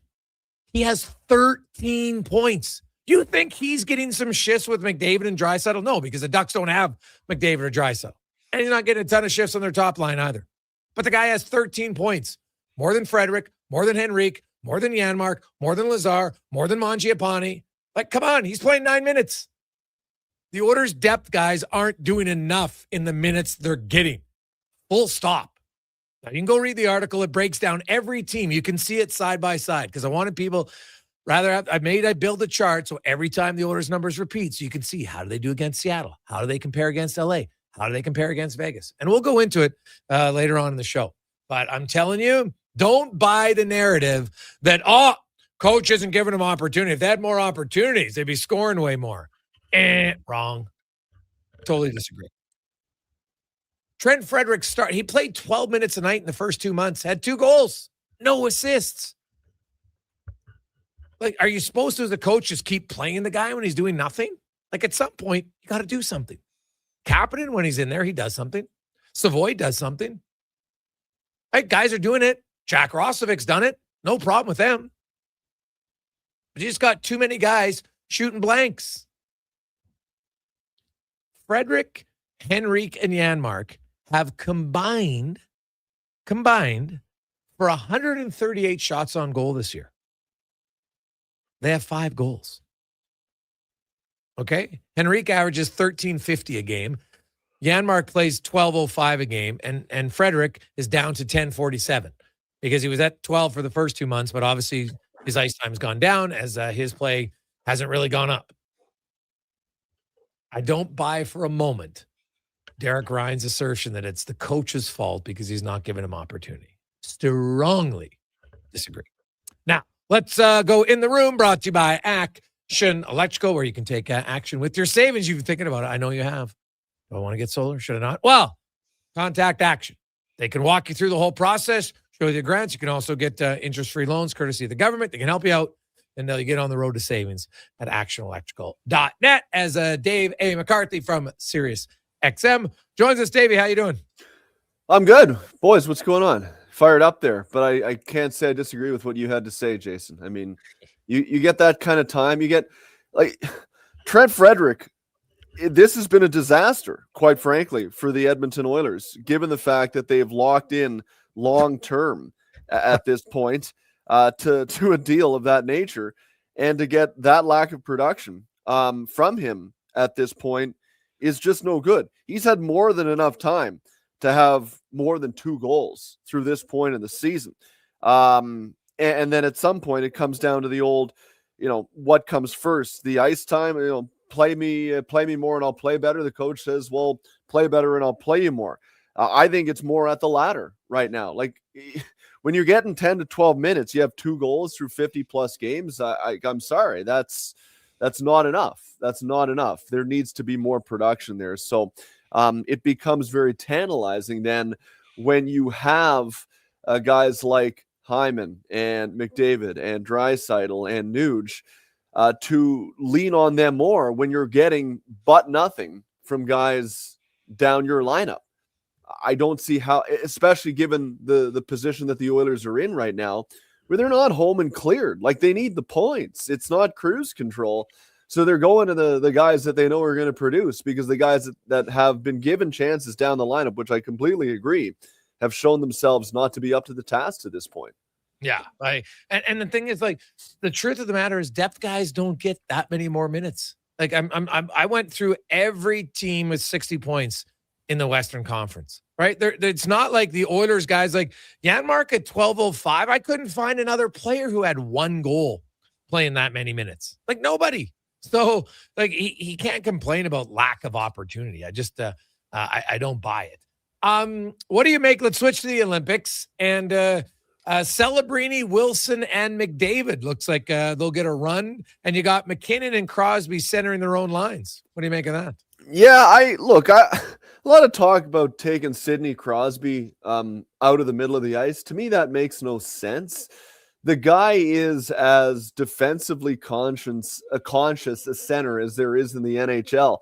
And so with the embarrassment of riches that Canada has offensively, I think Sid is at the point where the only thing that matters to him is winning, and to put him in a role where you can use him in a matchup situation as a centerman on a line that John Cooper is clearly very comfortable with putting up against other teams' best players, to me makes a lot of sense. And then you can shift some of the defensive burden away from a young player in Macklin Celebrini, who's 19, that you probably don't want to put in high leverage situations starting in his own end.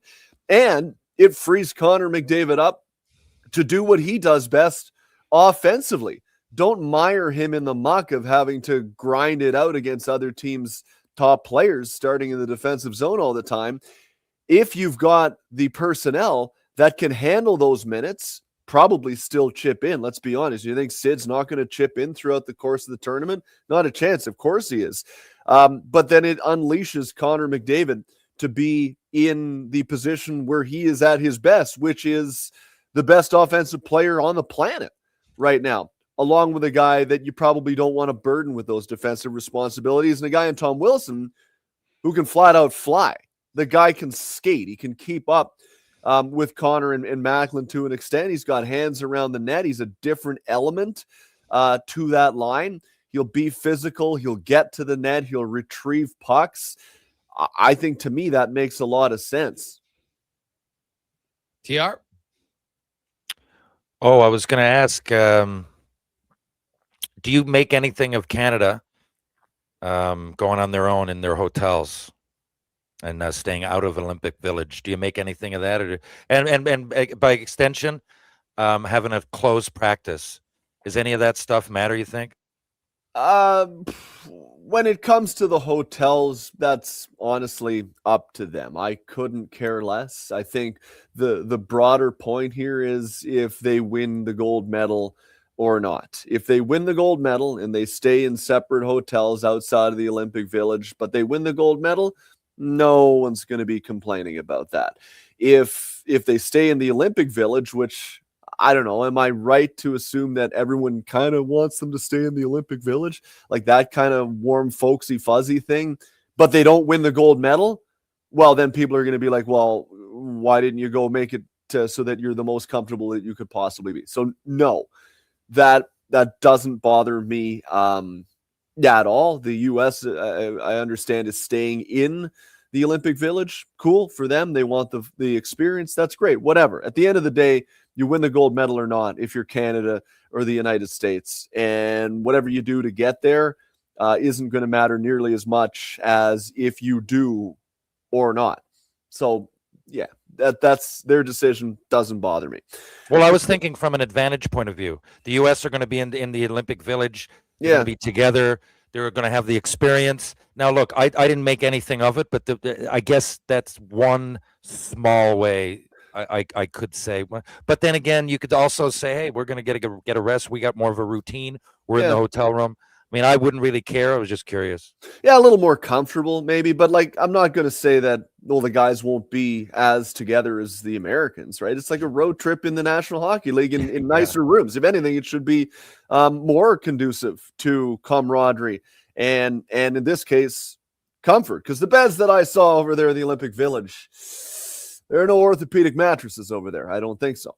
What do you think about the closed practice? Yeah, I was getting to that, Terry. I don't like that very much. You know, I saw someone giving our boy Ryan Rishaug a hard time yesterday on Twitter that, there goes Ryan complaining about the event. No, I'm sorry. He's absolutely right. I also found it was wild that the person who was giving him a hard time also had the tweets set so that you couldn't reply to them.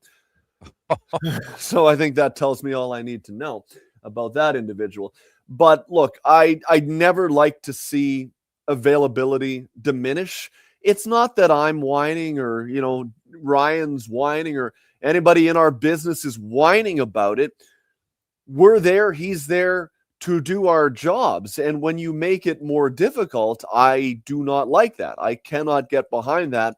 And I do find that to be an element of paranoia. Now, it's somewhat surprising because I never found John Cooper to be a guy that operates under that type of a mindset. So that was a bit of a surprise. It was the same thing, the women's team there when it was whether or not the game against Finland was going to be postponed because Finland was struck with the norovirus, and they didn't make any players available. And only the GM. I don't understand that. Why? The more you talk, the less what you say matters, because it's not like an appearance of the dodo bird where suddenly so-and-so has talked and we got to parse every word to the nth degree. I don't like that. I don't get it. And then in the women's game too, it's give us more coverage. Okay, people fly halfway around the world. No players available today. What? Doesn't make sense to me. So from the men's standpoint, the close practice, I don't like that. I think if you're concerned that someone is seeing something that's ultimately going to lead to a competitive advantage, I think you're kidding yourself. I really do. I don't think it matters. Yeah, I would agree. Looking at some of the decisions, and hey, we're kind of curious on captaincies. I don't know if it really that matters. Most of these, how many dressing rooms have lots of guys who are captains or associate captains on their team? You know what? You're going to pick a select few guys, and they're going to wear the letter, and away you go. Nathan McKinnon doesn't have a letter. Does that mean I don't think he's going to be a massive impact player in the team? Of course not. Right. But when you look at Canada, what do you think they're going to do with their goaltending? Do you think they're just going to go with two and rotate them and see who starts? Or do you think they're going to run with Binnington? Well, I think I would be really surprised if Jordan Binnington does not get the first look. I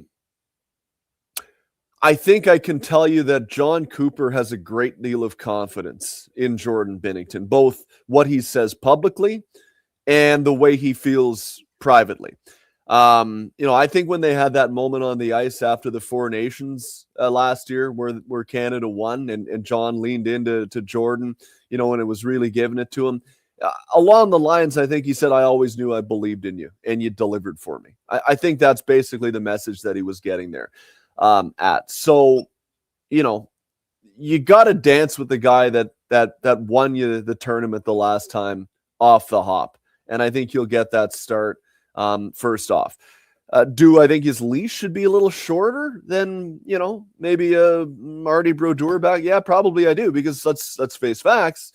He hasn't been very good this year in St. Louis. Now, the team also is not very good either. If they are able to establish a structure where they know where the shots are coming from and everything is predictable, I bet Jordan Binnington's play will elevate dramatically. But he has a track record of being able to deliver at high leverage circumstances when the chips are on the line in the Stanley Cup final, albeit, yes, that was coming up on 7 years ago, but much more recently where he out goaltended the guy that won the Hart Trophy and the Vezina Trophy last year in the Four Nations gold medal game, Connor Hellebuyck. He just simply was a better goalie than Connor Hellebuyck in that game. So he should get the start. And then I think it comes down to how he plays. If he plays good, you keep rolling. If it looks like there are some holes in his game, then I think you turn to one of the other guys that you brought and see how he performs, and then you make a further decision at that point. But at this point, I would be really surprised if they did not go with Jordan Binnington to start the tournament. Okay. Is there anything that concerns you about Team Canada heading into the tournament?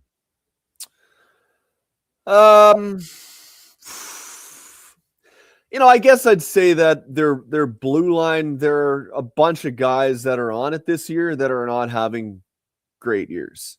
Drew Doughty has not been great in the last month. Colton Parayko is on a team in St. Louis now where they're just not having a lot of success. Travis Sanheim is on a team that has fallen off dramatically in the standings. So in the immediacy, they're not having great years, but they have shown an ability to elevate their game to an elite level when it matters. Again, most recently last year in February in the Four Nations. So I guess my question is, can they get their game back to that point quickly? Or is what we're seeing this year, just how they're playing this year. That would be my primary concern. I'm honestly not concerned about the goaltending if the guys in front of the goaltenders play the way they're capable of. I think Jordan Binnington will make the stops that he needs to make and mix in a few extra that he probably shouldn't.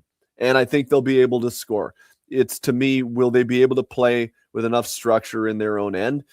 And, I think when you're amongst better players, as they all are now, it shifts some of the responsibility from some of these guys that are maybe being asked to handle too much with their own teams right now.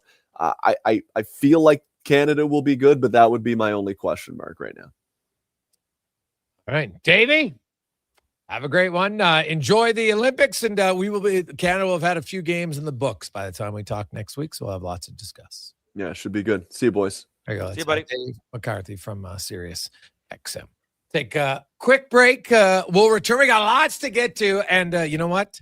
I would love to. I might have to start a series, a sequence of just like debunking myths and false claims when it comes to sports. It's stunning because I got a few today of people countering. So I always like to counter with facts, not opinion, facts. We'll get to that when we return on the Gregor Show, presented by PlayAlberta.ca. Edmonton, did you know a local Play Alberta winner scored over $500,000 on Mega Jackpots Ocean Bells? Think about the season tickets you could lock down with that kind of cash. From major casino winners every hour to jackpots worth millions and hundreds of popular games to money that stays in the province, there's never been a better time to sign up for Play Alberta. Download the app today to get started with casino, sports, and lottery all in one app. Must be 18 plus to play. When you gamble, use your game sense. Hello. You're never going to believe this. Booster Juice called your name today. You can get a free smoothie or acai bowl. No way. I'm heading there now. Oh my gosh. You and my brother have the same name. Okay, I'm calling him next. I'm hanging up. Booster Juice Names of the Day is back. 2 names are selected each day, and if your name matches, you can get a free smoothie or an acai bowl. Watch for your name on the Booster Rewards app and social media. Must be an app member to qualify. Booster Juice. Canadian born. Blending since 1999. Need a new ride for road trips, errands, or just life on the go? Go Auto offers a massive selection with over 15,000 new and used vehicles to choose from. With over 70 locations across Western Canada, finding your next ride has never been easier. Whether it's a roomy SUV for the family, a sleek car for the open road, or a rugged truck for your weekend adventures, you'll find it here at a price you'll love. Explore thousands of vehicles today at goauto.ca. The job isn't done until the last load is hauled, and having a semi-trailer out of commission is not an option. Whether replacing or adding to your convoy, Edmonton Trailer has a huge inventory of new and used semi-trailers, trusted by the gravel, logging, oil field, fluids, and freight industries. Find a trailer right for you online or at one of their 3 locations. For sales, service, parts, rental, and finance, when you're in it for the long haul, Edmonton Trailer. The longest running basketball show in Canada airs every Saturday morning at 10 on Sports 1440. Hoop City with Paul Sir introduces a new generation of basketball talk, and it's right here on Edmonton's home for sports, Sports 1440. Hey, sports fans, we've got a clear choice for you. At Crystal Glass, we provide customers with the perfect glass for any job. From home to auto and even commercial, installation or repairs, we're your team. Call 310 Glass or visit crystalglass.ca. Crystal Glass. If you manage or lead a team, join your peers April 14th to 17th at the Banff Management Course. PA Douglas Training invites you to 3 days of immersive leadership development in beautiful Banff, Alberta. Learn how to manage conflict, motivate and influence others, strengthen teamwork and improve productivity. Proudly Canadian, PA Douglas has trained over 150,000 professionals. Registration includes 3 nights at the Banff Springs Hotel, breakfast, select meals, refreshments, and course materials. Register now at PADouglas.ca. Get ready to love your home, Canada. The Brick has the styles and the savings to make you fall head over heels.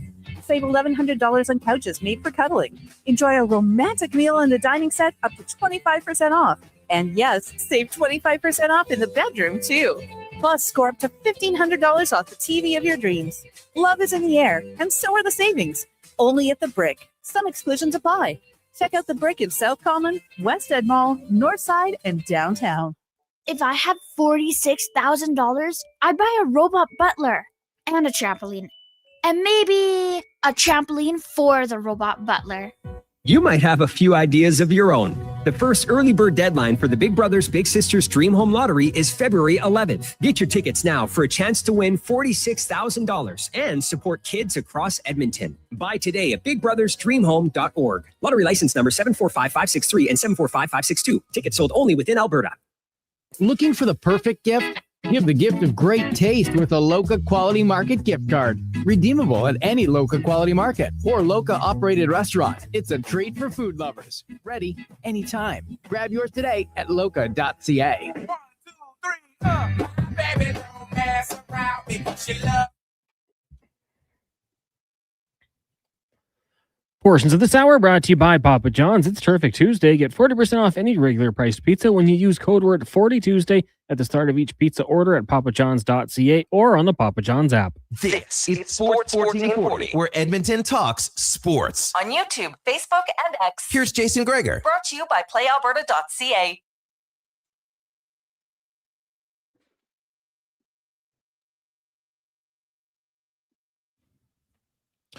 .348, welcome back. Jason Gregor, Connor Halley, Terry Ryan with you. Sports 1440, sports1440.ca, YouTube, Facebook, X, and Instagram. Hope you're having a lovely, lovely Tuesday afternoon. Coming up a little bit later on in the program. We are going to be joined by Struddy, Chris Morris. So we got Spec, DVD. We'll get to the 2-minute warning. We got 5 questions and more. I got a few text tweets to get to. Hey, Greg's, I love that you looked into this. I've been wondering all season long about the Oilers' depth.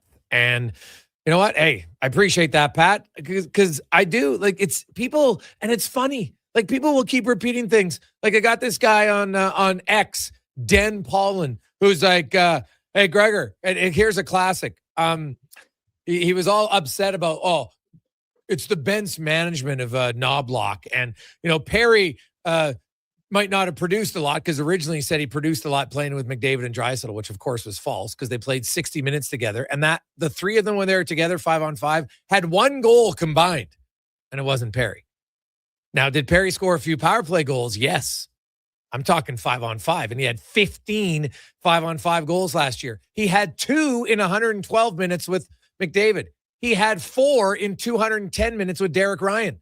He had a higher goal per 60 rate with Derek freaking Ryan than he did with Connor McDavid. Stop with the BS.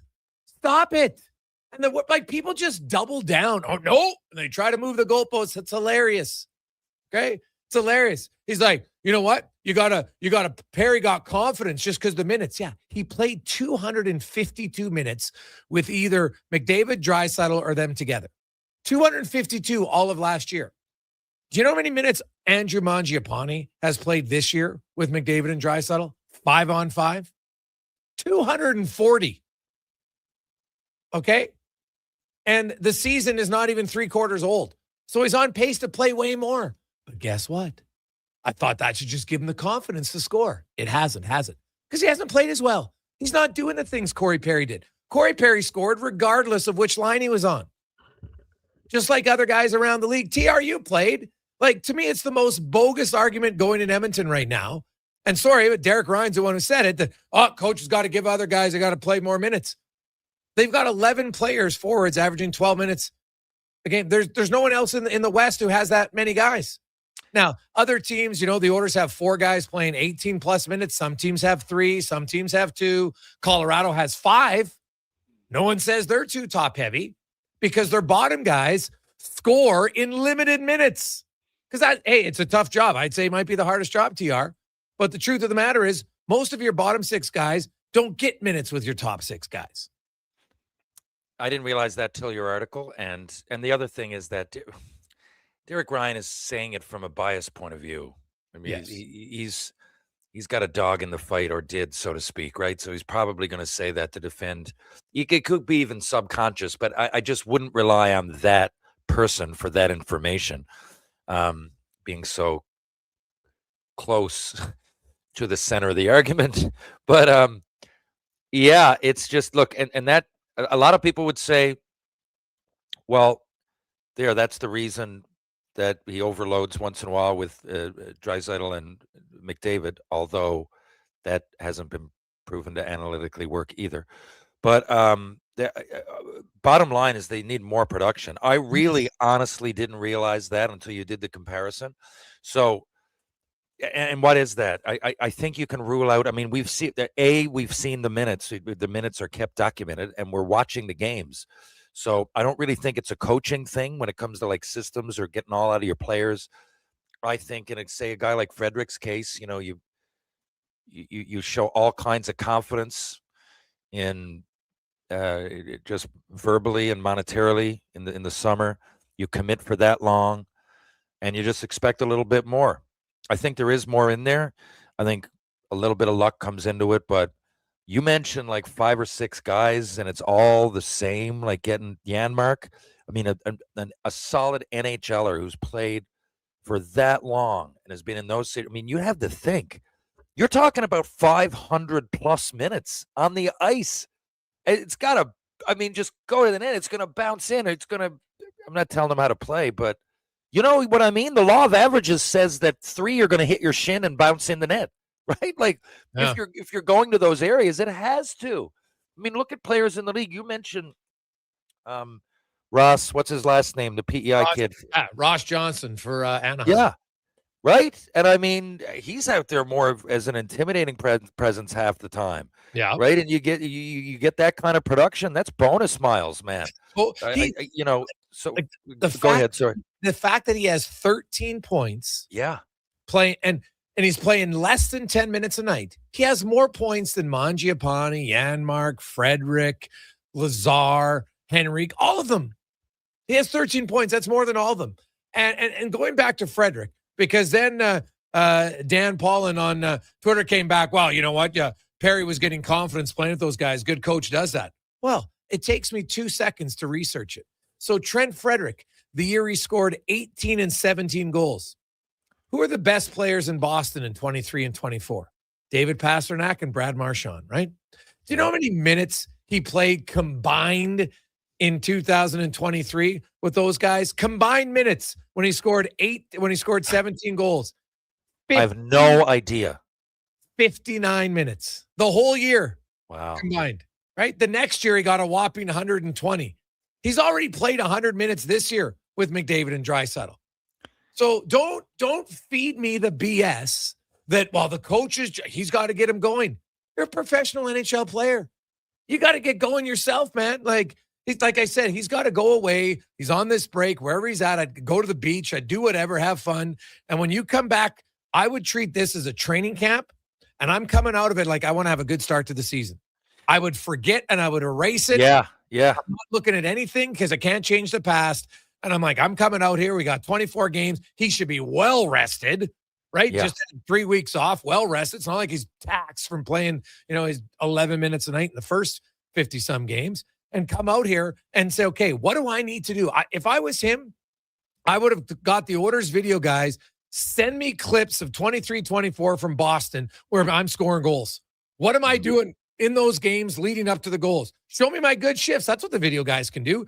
Here's Trent Frederick. Look at him. He's got his mojo. He's physical. He's hitting. He's forechecking. He's scoring. Where was I scoring goals from? That's what I'm doing. I'm not showing him videos of the Oilers games because, God, that'd be a disaster, right? Like there's very few games.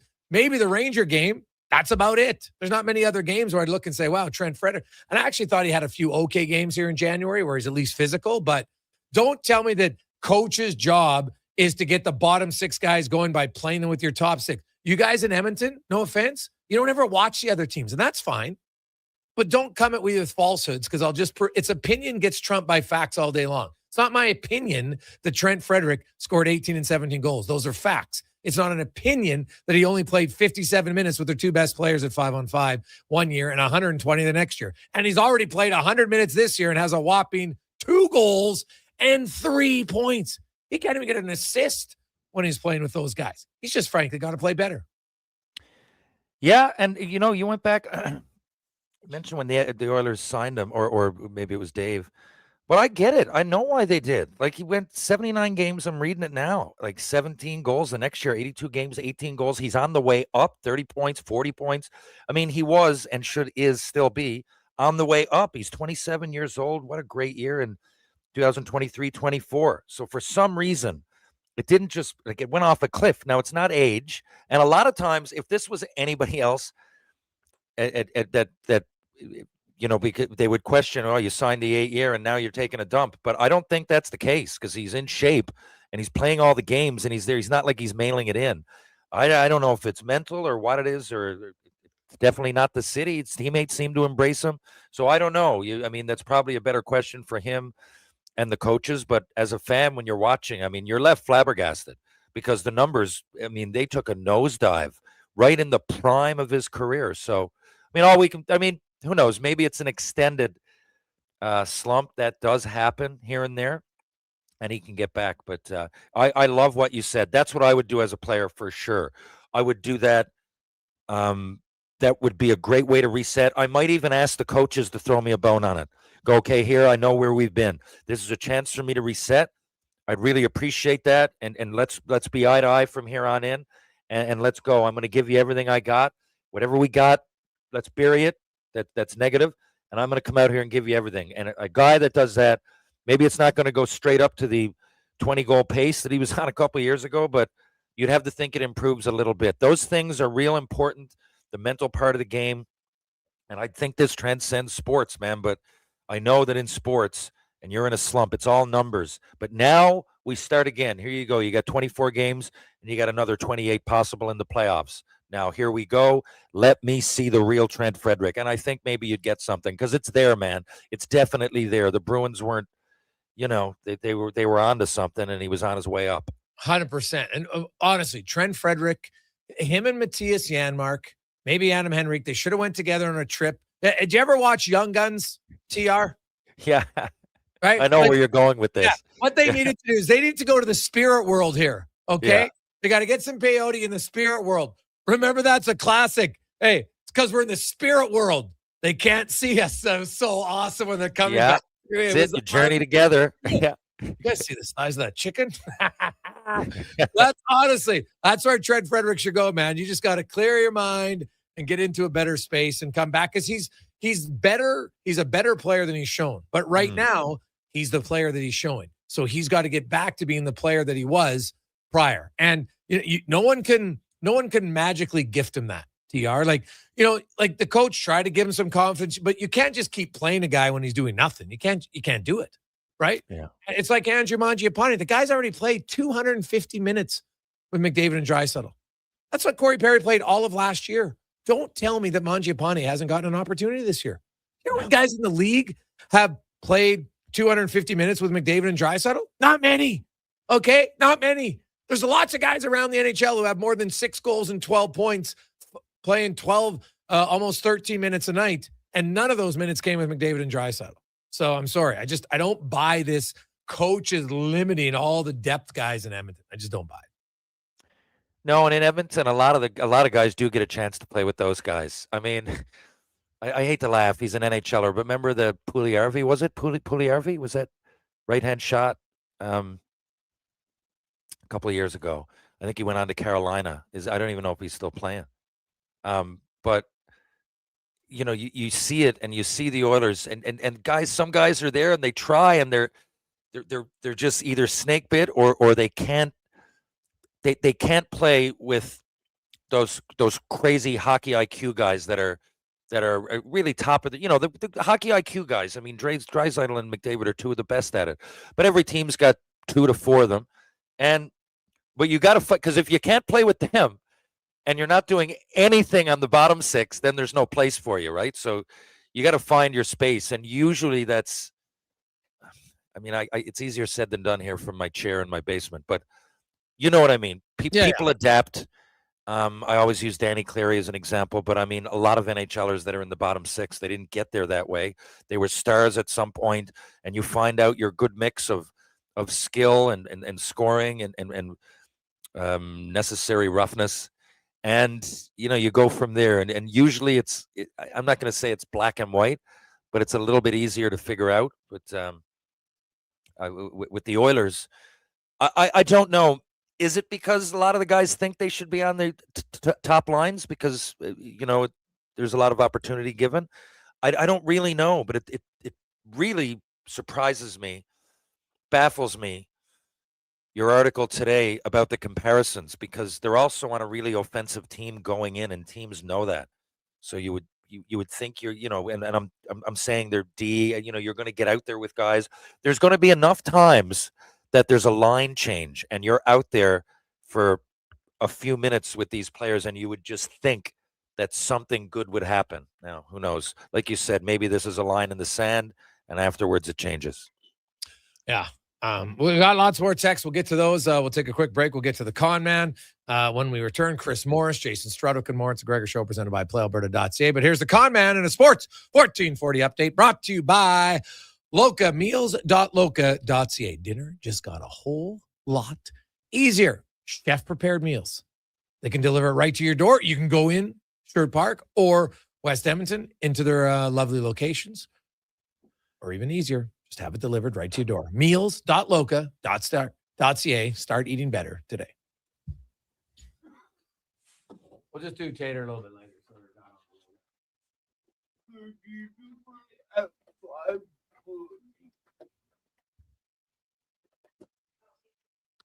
Over in Italy, Canada picked up their third medal of the games and their first silver in the short track speed skating mixed team relay in Moguls. Flag bearer Mikhail Kingsbury eased through the qualifying round. He'll go to the finals on Friday. Elliot Vaillancourt will also compete in the second qualifying round for a chance to get to the finals. And on the ice, the Canadian women falling to the United States 5-0. Next up for Canada will be the Finns, 6:30 a.m. on Thursday. In the association, 4 games tonight: Knicks and Pacers, Clippers in Houston, Suns host the Mavericks, and the Spurs taking on the Lakers. In the AJ, Drayton Valley will host Camrose. Puck drop 6 o'clock. Coming up in hour 3 of the Jason Gregor Show, we'll ask 5 questions and also be joined by former NHLer Jason Strudwick and Edmonton Elks president Chris Morris. I'm Connor Halley. This has been a Sports 1440 update.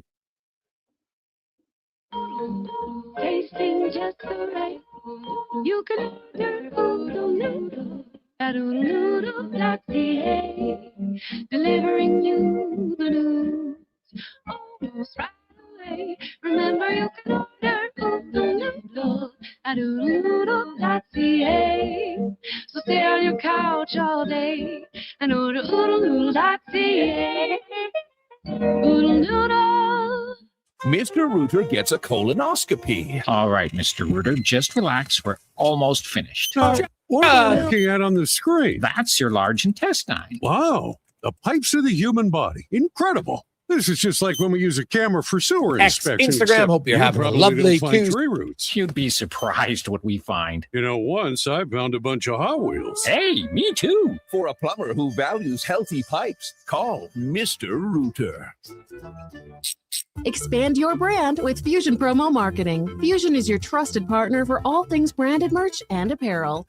Thousands of products perfect for businesses, sports teams, and corporate events. Fusion with a Z. Promomarketing.ca.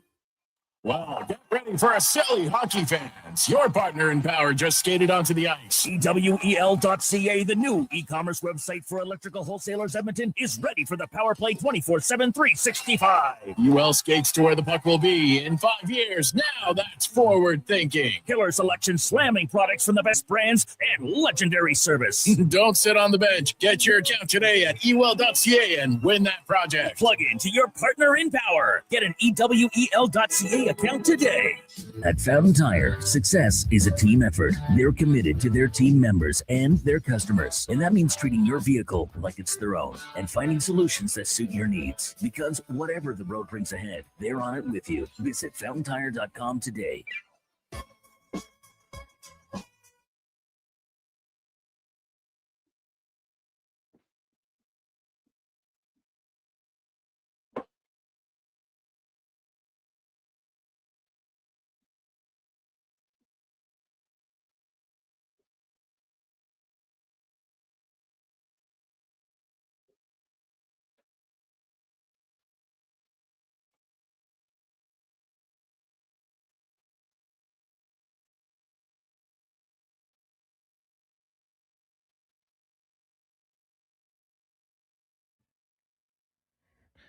Portions of this hour are brought to you by Japa Machinery. Did you know that Japa offers in-house and on-site heavy equipment service?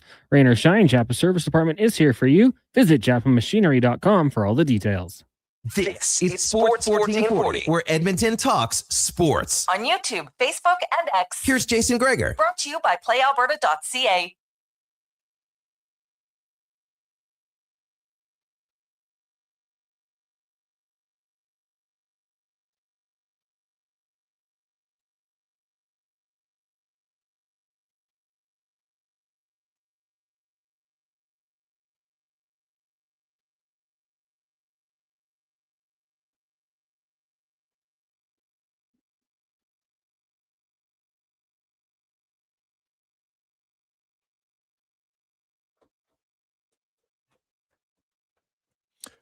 .407, welcome back. Jason Gregor.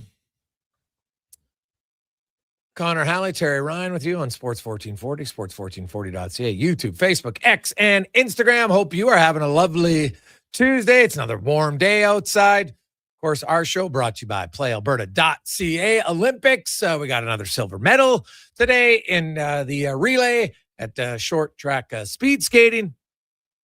Canadian women had a tough one in hockey, losing 5-0 to the United States. And at this juncture right now, they're going to need a miracle to beat USA in the gold medal game. They're not as quick. They're just not. It's been a real dominating stretch. I went back and looked at all the Olympics years, and every year that Canada won, like, you know what, you maybe won a few games leading into it, but you never dominated the U.S. like this before. And the U.S. has never really dominated Canada for a stretch like this before. It's 29-7.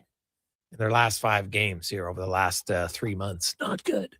Not good for Canada. And you know what? We did have lots of people texting, Greg, you're bang on about Canada leaving some of their your young skill not on the roster. And I think that, and this is what happens. Everybody gets a bias. And when you have a GM and a coach from one PWHL team, then you got too much of a Toronto Spectre influence. And I think that's what we've seen here.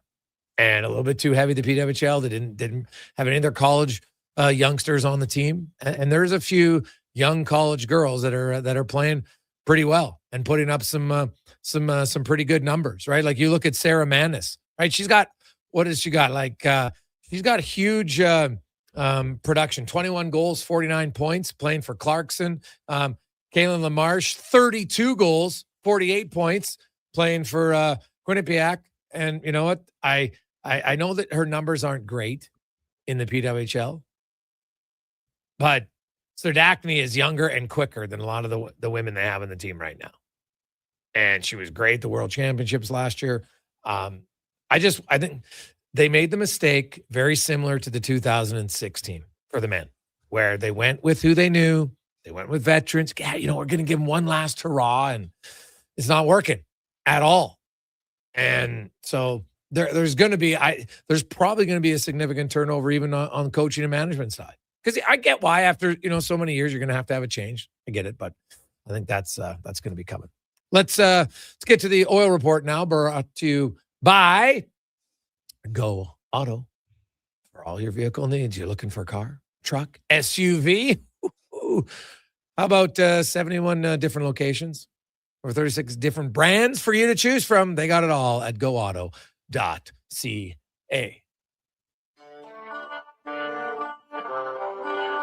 The Jason Gregor Show presents Struds On. I don't believe in tea bags. I use loose leaf tea, and it is so much better than the tea bags. I'll eat tea bags. I'll Struds On. I'm not a huge DJ guy. I guess if you hand me a couple glow sticks and a tight white t-shirt that I can get wet, maybe I'd be into it. Struds On. There's a lone steakhouse I used to go to down in Kentucky, and they had bowls of peanuts. I wasn't sucking on those ones. You need to have clean nut. I'm talking about the kind you get in a bag at an Elks game. You know what I mean? It's time for Struds On.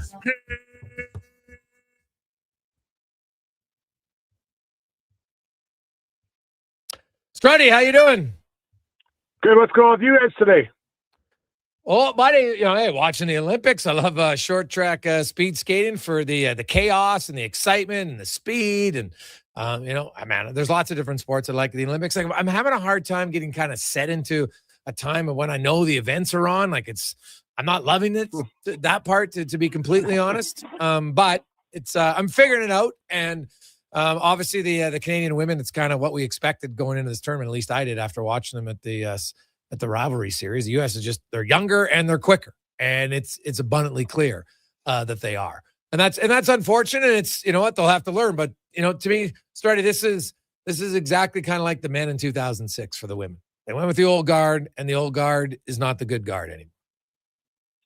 Yeah, that it does make it pretty complicated. I watched the first period as well, and I think that they look like a quicker group of skaters.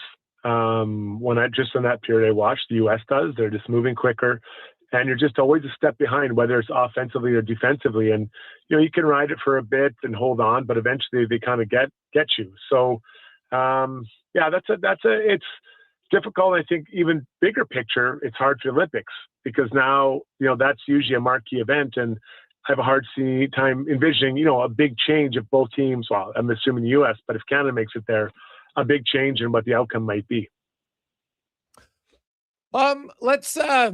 Let's get to a few things. I don't know if I wrote an article today about the Oilers' depth, and I compared it to every other team in the West with 60 points. Because everybody's like, oh, they're not getting enough ice time. You know, the coach got to play more. I'm like, okay, I don't really believe that. Especially when I see a guy like Janmark playing 12 minutes a night and he's got 1 goal. I'm like, how many more minutes are you going to give the guy? And I get it. I get why the coach plays him, because he doesn't make any defensive mistakes. He basically can't score to save his life anymore, but he's become too one-dimensional. He's literally just a dead spot offensively. He's got 3 goals in his last 100 and what is he at now? 120 plus games. Like, it's not good enough. Like, eventually you got to do something. You can't just be like, well, he doesn't make a mistake with the puck. Well, that's great. So you're saying, like, we're never going to outscore the opposition on the ice. And right now he's not breaking even. He's like, yeah, he makes no mistakes, but his line still gets scored on. So, you know, something's got to give here. But they're bottom 6, Strutty. I came away at the deduction, what I kind of thought going in. Mangiapane, Frederick, Henrik, Janmark. You know, 2/3 of your bottom 6 just simply aren't good enough right now. Yeah, and it's, you know, I read your article, and it was well laid out, clear. I guess the thing I came away with is why aren't they able to create more offense? Like, what's going on? Is it the players themselves? Is it the system? Is it the type of players they're signing? You know, what is it? Because last year was kind of Arvidsson, although he got a decent total. Skinner, you know, it's why, what's going on there? So that is what I'm really interested about. I know Janmark, I think he gets some chances. You know, he gets his odd breakaway and stuff, isn't able to finish. But, you know, when's the last time Trent Frederick had a really good chance? And I'm an advocate for this guy. But when's the last time I thought, man, that was almost a goal? You know, for him right now, it's if he wins a puck battle and, you know, lays some body, I'm happy. But that shouldn't be the bar of success. Shouldn't be set at those two things. You know, same with Mangiapane. He showed the life, was against Toronto, got into it with their netminder and brought it in. And I'm like, okay, he's got some juice. But again, that shouldn't be the bar. So why is it this group is quite muted? Specifically, I guess, this year. And that is what I think that, you know, the coaching staff has to really kind of figure out. TR?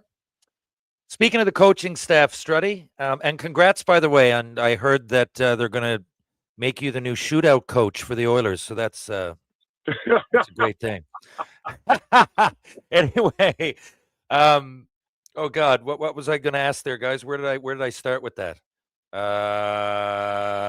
Knobloch, there you go. Now I'm here, guys. I thought the one thing that definitely was not going to happen is any talk about Oilers coaches being replaced. Is there anything to that?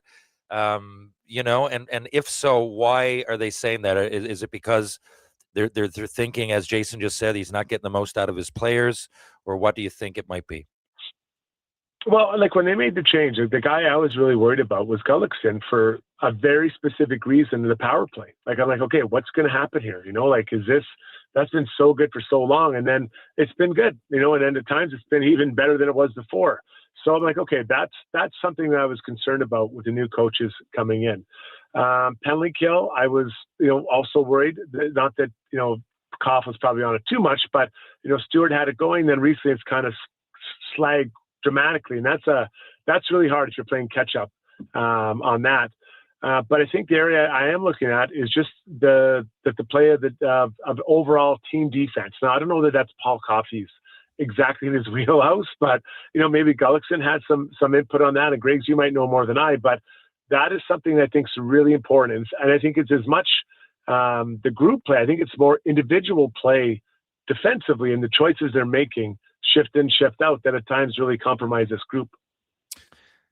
Yeah, TR, I'll say this, like Paul Coffey coming back would be basically neutering your head coach, right? Like they're not on the same page. So, and that's going to happen in life. Doesn't mean you hate each other. It's just like, it's probably not going to work. Now, they never replaced Paul Coffey, right? Stewart just runs a defense and the penalty kill. He ran the penalty kill last year and now he runs a defense. So, McFarland came in for Gulletson. The power play has been fine. So if people want to say, hey, maybe they should bring in another coach, I could listen to that argument. I don't think it's going to be Paul Coffey and Struddy about the team defense. Even when they was like, this has been an issue for Edmonton for many years. They'll have stretches like even this year, they had a 25 game stretch after a terrible first 2 months of the year.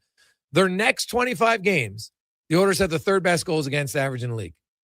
They decided, you know what, we're going to shut it down. We're going to play sound defensively. They stopped with the glaring turnovers, lowered the dangerous passes. And then after those 25 games, like, well, you know what? We're kind of bored with that. So now let's play a little run and gun here. And let's try to give up 5 goals a game and give up quality chance after quality chance. And that's how they went into the Olympic break. And as much as it, because I look at the Oilers system, I don't know if I can say, well, clearly the system's terrible, because for 25 game stretch, it was pretty darn good. Right. And their penalty kill strategy for 53 games was top 10. And then in 5 games, they allowed 9 goals on 14 kills and just fell off the planet. And guess what? With Paul Coffey here last year, they were 58% in their first 15 games. Like, this just seems to be an MO of this team where when they want to really suck, they might be the best team at sucking. I think, Greg, I've been saying this everywhere. I just don't think they're really that emotionally invested in it. I don't. I think that they're pacing themselves. And I'll give an example of physicality last year. They were near the bottom in hits, I believe, last year. And then again to playoffs, and they're, obviously led by Zach Hyman. That is a big deal, but they became much more physical. So I think this team's pacing themselves. Even defensively, I think they are. And, I'd hate to say, well, I've been talking to you for years about this. That's a dangerous game to play, but we've seen them turn it around, when it matters the most or towards the end of the year. So I think we got to take a look at what this looks like over the next, let's say they get back, and let's get past the trade deadline. So from post-trade deadline on, and there's not a lot of games left after that, but let's see if they can get it focused where they're I think the word I'd look for is consistent. Can they be consistent, like every shift, every game, and be that team that has gone on really good defensive stretches? Yeah, well, they got to come out of this, guys. And I guess my question started, and it's funny you say emotionally invested, because Matthias Ekholm said, hey, it's not an excuse, but it's hard. When you got to play good defense, it's more being emotionally invested, right? Because it's harder to play defense, right? Anybody who coaches at any level, you can, you see guys, your young kids, they get the puck, they're thinking offense when they're in their own zone, right? They're not, hey, we just got to chip it out. No, I'm going to try to deke the guy because now we're going to have a 2-on-1, right? Like, it starts at a young age. You think offense right away. And so it's hard to convince players to move their feet, play solid, hard defensive hockey. It's really hard to do. And I get it. So, you want to, it's because it's not as fun, for most players. As you get older, you can take pride in not scoring. But at a young age, Struddy, even you, who's not an offensively gifted guy, probably at a young age is like, hey, I like scoring more than I like defending. Who are we kidding? Right? Yeah. There's some of that in everyone. But when you look at it in the NHL, it's really, defending is just a mindset and a willingness to do it and being in the right place. And it's. I always feel, and now I wish I would have been a coach before I was a player, because I think I would have been a better player. Because you realize that if you just take care of a few small details, most of the time the game is going to give yourself a chance to win, right? You're going to find a way. So the sooner you can defend and get out of your zone, the faster you are back up on offense. And you see a guy blowing the zone, and I get that. That's how you do it to create offense. But I think that's one way you can get those guys to buy in. So I stand by my comments. I've been saying it all year. They're not into it right now. They don't. It's because it's hard. Defending is mentally challenging. It's not, as you to use your words, it's not very exciting. No, man, whatever. Matthias Ekholm broke up a play in his corner. Now the other team, or they're going the other way. That's not much fun. So I think the emotional part is huge. Jason Strudwick joins us here on Sports 1440. So, not that you can just flip a switch, Struddy, but are you expecting them? How do you think the coaching staff then can help by getting that emotional level a little bit higher when they come out of the break? Well, you can start the playoffs right away. No, but I think that, listen, the guys are going to see the home stretch, and anytime you get close to the home stretch, you start feeling a little bit more emotionally connected. You know, they had the long playoff run last year, the short summer. They come back, their team looks quite a bit different, but they knew they had the Olympic break. And the Olympic break, you know, whether you want to admit it or not, it's a pretty long one, and it feels like, oh man, we have a lot of games after. Well, they got 20-some after.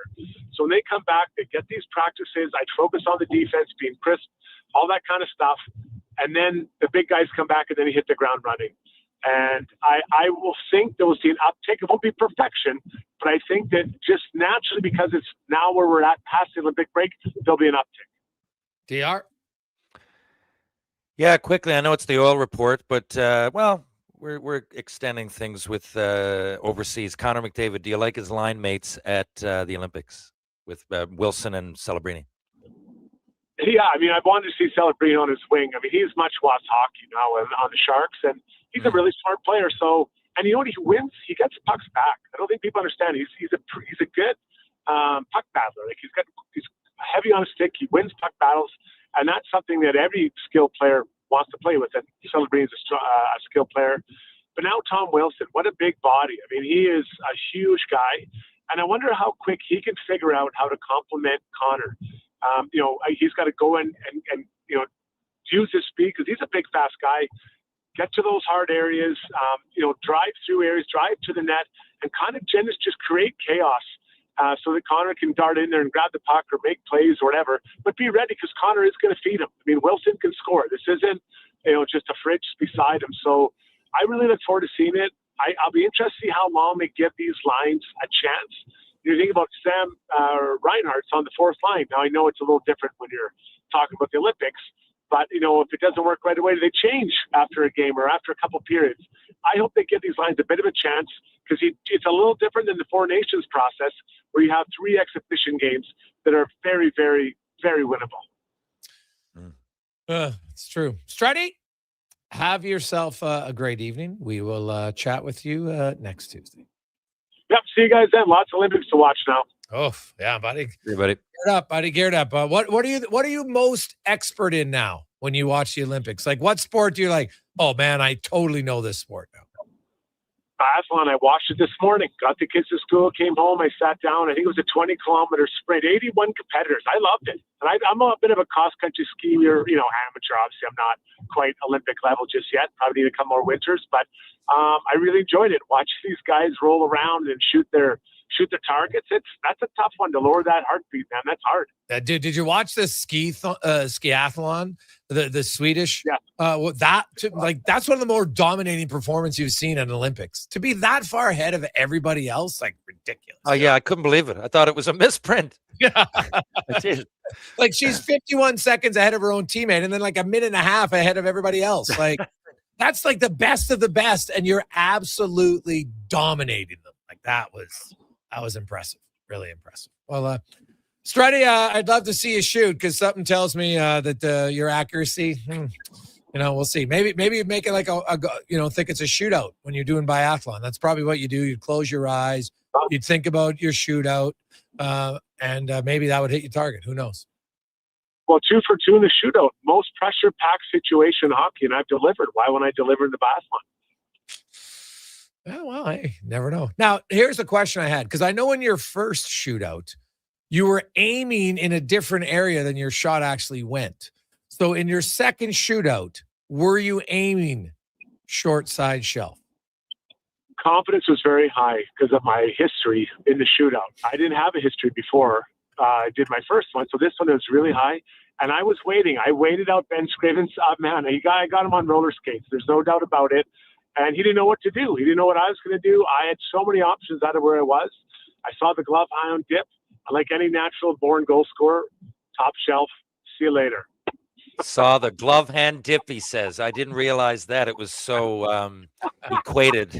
I didn't realize that. You just waited. You just waited him out, and you saw an area. And, of course, course, you hit it. I didn't realize how it played out. Strutty, thanks for explaining that. I'll send you the video, TR. Oh, yeah. The breakdown, please. Send us the breakdown. That'll be awesome. Strutty, enjoy it. We'll talk to you next week. See you, boys. There you go. That's Jason Strutto. Quick break. We will return. Chris Morris joins us on The Gregor Show, presented by PlayAlberta.ca.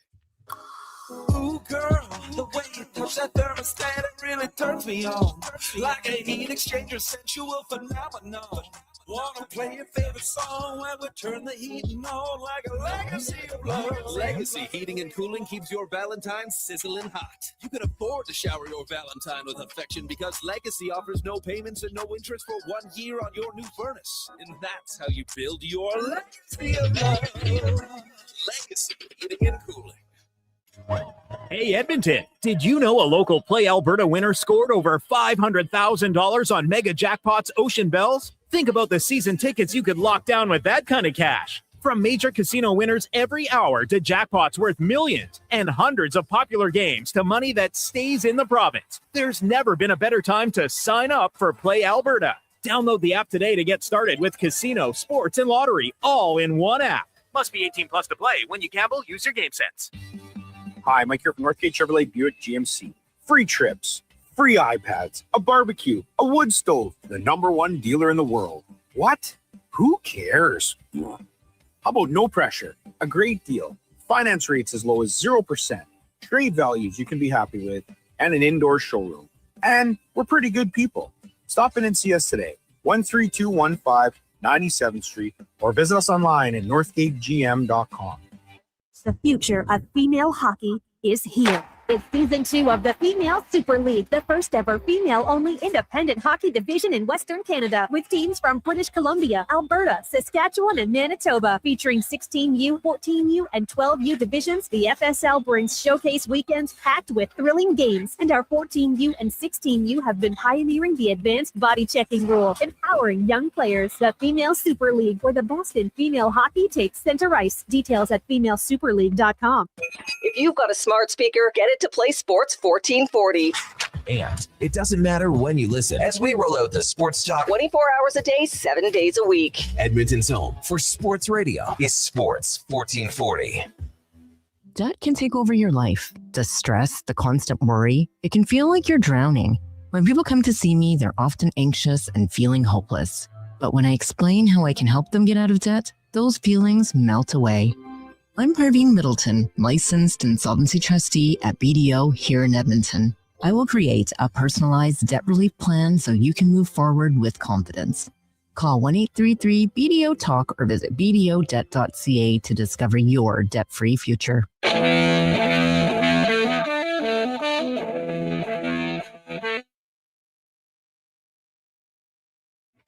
Portions of this hour brought to you by Riverside Honda, 59 years and counting as St. Albert and surrounding areas' premier Honda and Can-Am dealer. It's your dream. Ride it at riversidehonda.com.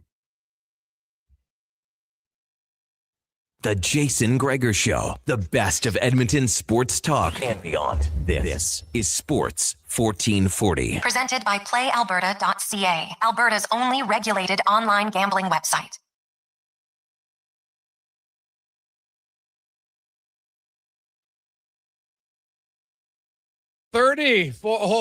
Breaking news. Breaking news. Welcome back to the Gregor Show, presented by PlayAlberta.ca. So Strud says he's perfect in the shootout, Terry Ryan. Seems to be a little bit misleading because Josh Squared texted in that he played house league floor hockey with Struddy in junior high. The championship came down to a shootout, and Struddy got the call because he was an actual hockey player. He totally blew the deke and didn't even get a shot off, and we lost the game. Kids never forget, TR. They never Well, ask him if he wants to be on my podcast. Maybe we'll hear that story. Well, I can't wait till Struddy's on next time because I want to hear his version of this. Let's ask him what he has to say about that. Oh, that is so classic. I love Jose just coming off the top rope. Hey, wait a sec. He wasn't perfect.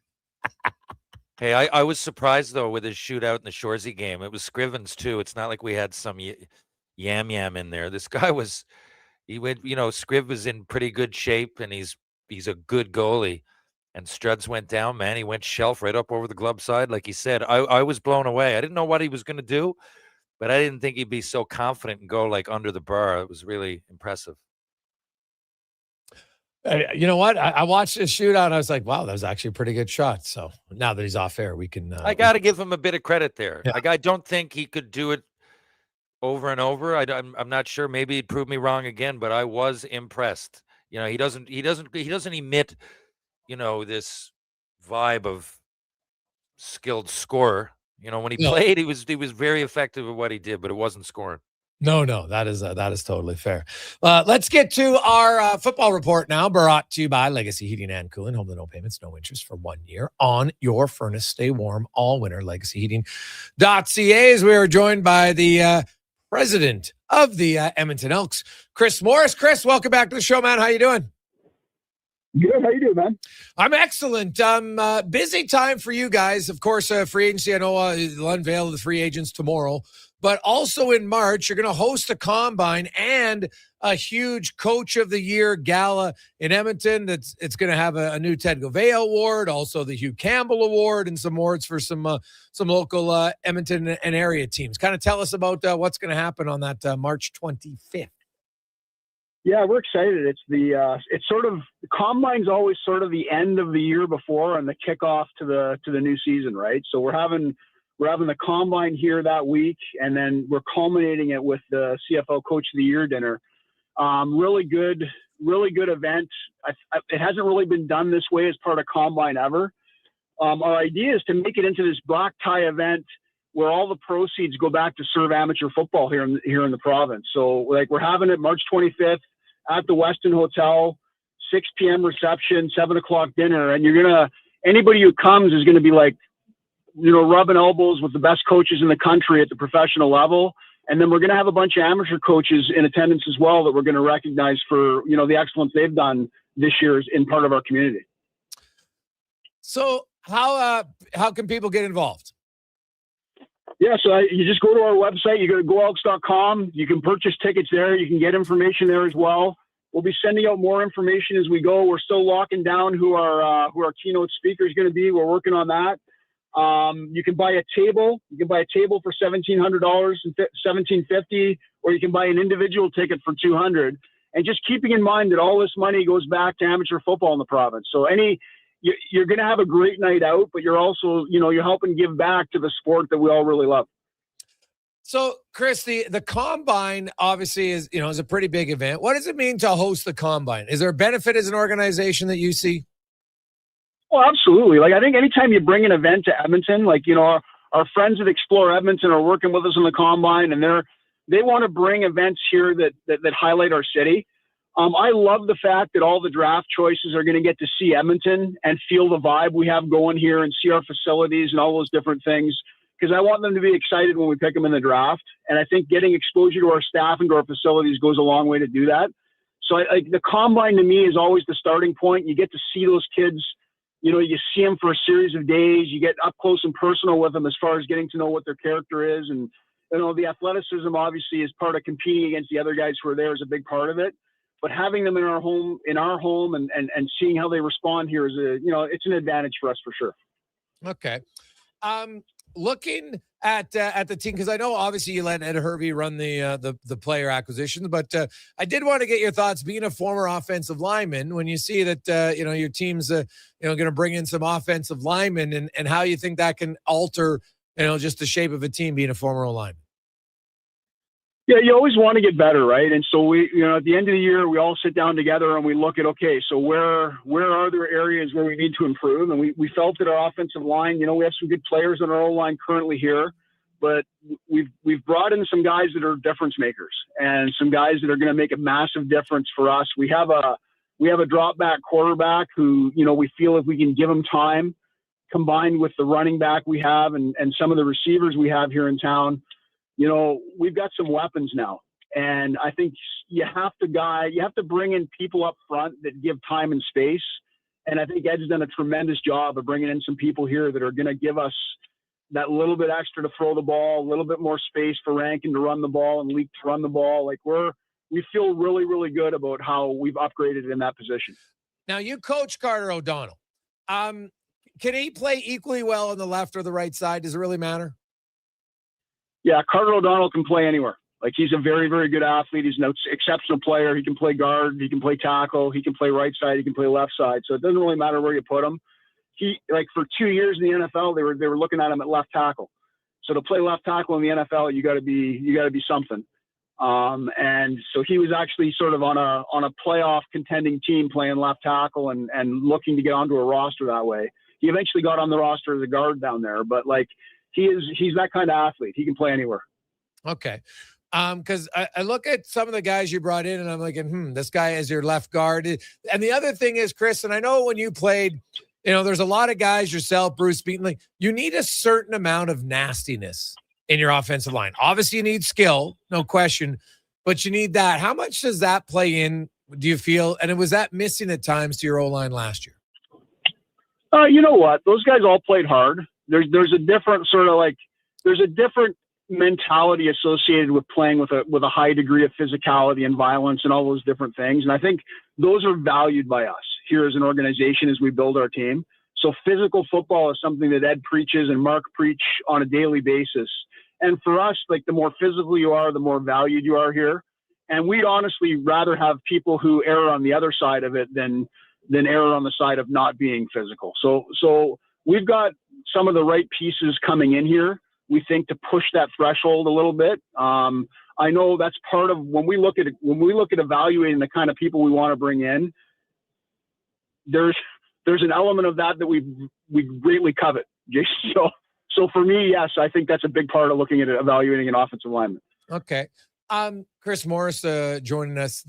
I know that you made some changes off the field in the organization as well, Chris. And you had said, you wanted to come in for a year and really evaluate all different levels of the organization. And some of they're not like, because a lot of fans see the hockey, they see the football on the field, and that's ultimately what they care about the most. And I totally understand it. But as a president, you're building as much of the team off of the field and in sales and in other departments like that. How do you feel your organization's growing there?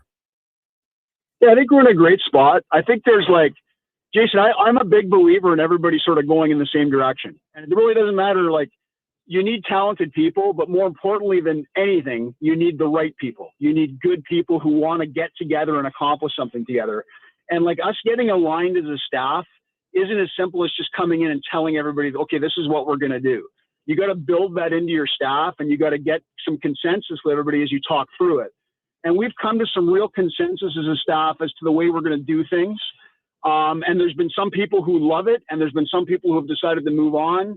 And I think we're in a really, really good spot to get back to doing things the way that I think successful and championship level organizations do. So I feel like we're in a really, really good spot and we have the right people in our organization right now to get us to where we need to go. What were some of those important things you felt you really needed to instill when you took over? Yeah, I always talk the two big ones, like I talk about integrity and consistency, right? And to me, integrity is the right people. You want good, earnest people who want to be successful together. They're not worried about getting all the credit themselves. What they want to do is they want to build things with other people, and they want to be part of something, a collective that's something more important than just their own individual success. And that's a big deal. Like, having people with that level of integrity and transparency and willing to do the things that are required for us to be successful. Finding those people is always difficult because people with integrity are valued or they're coveted by a lot of different places. So you bring in people with integrity, and then, Jason, after you get them there, you got to hold on to them. And that's where we're at right now. We got some people that really do things the right way. We got the right people on the bus, and now we got to make sure we keep them and we give them the sort of things that they can excel at. We give them the training they need, and we work with them to make sure they're successful. So, like, to me, integrity and consistency combined, that's the foundation of any high functioning organization. And it really doesn't matter what business you're in, what industry you're in, whether you're building a sports team with U10 kids or whether you're building a high level organization that's designed to drive profit. You need that as your foundation. If you don't have it, you're lacking.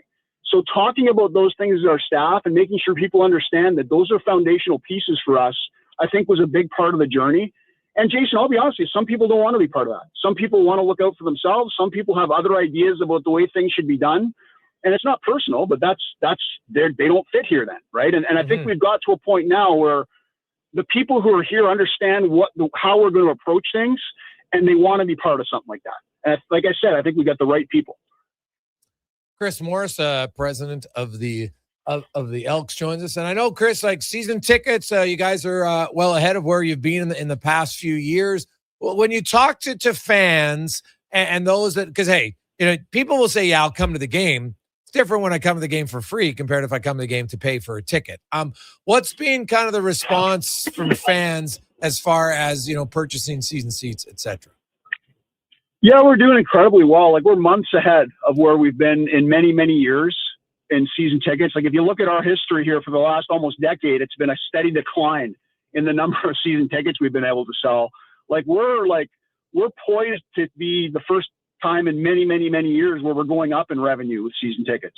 So that's a massive step forward for us. And I think it's a tribute to sort of some of the things we're doing off the field, but a lot of positive things off the field as far as keeping key players and making sure that people see the things that Ed's doing and see the things that Mark's doing, and those things being consistent with sort of the culture of our community. Like, all those things are really important, Jason. I think people are starting to resonate a little bit with us as a team, and they're starting to feel more like, okay, they're back. Like, that's a group of, like, that organization wants to be part of this community. That organization understands the importance of community, and we're getting a lot more people sort of making that commitment. Now, the next step is to win, and to win more than 10 games, and to be a team that's driving and a championship contending team. And that's our next step. Once we get to there, then I think we're really going to be cooking with oil. Lastly, Chris, for the now for the combine, do fans, can they watch parts of the combine at all? Yeah, there's parts they can watch. There's parts they can come down to foot field. That's where on foot field is where we're having a lot of the competitive parts of the combine. You can get in there and you can buy tickets to see it. There's not a whole bunch of spots. Like, obviously there's some bleachers there you can sit and watch. The problem is the fire regulations in domes, right? So you can't fit 500-600 people in there, but there will be a couple hundred spots every day where people can come by and watch. Okay. And how will they get those tickets? When will those tickets be available? Yeah, Jason, I don't have an answer for you on that right now. It's a CFL-driven event, so we have to sort of wait for the CFL to get that stuff out. Oh, okay. But I'm assuming it'll come out in March at some point, a few weeks beforehand, and then you'll put it on your website. Because it's great, that people want to come and see. Hey, you want fans to come on and watch the next potential stars of the league at the draft. So it's a perfect thing. Absolutely. Yeah. Yeah, it should be to me, again, it's the kickoff of the next season. Like, all these guys, like the kids who are stars in the league right now, they went to this combine and they performed at the combine, and that's the first exposure they had to the league, right? So I think it is if you're a purist and you love the sport, like, the combine's like a really cool event to attend. Awesome stuff, Chris. We appreciate your time as always. Thanks, man. Talk to you soon. There you go. That is Chris Morris, the president of the Elks. So good to hear that for the first time in a long time, revenue's going up for them in season tickets. So it's a good sign. There's a lot of work to it's amazing how quickly you can get someone to cancel their season tickets.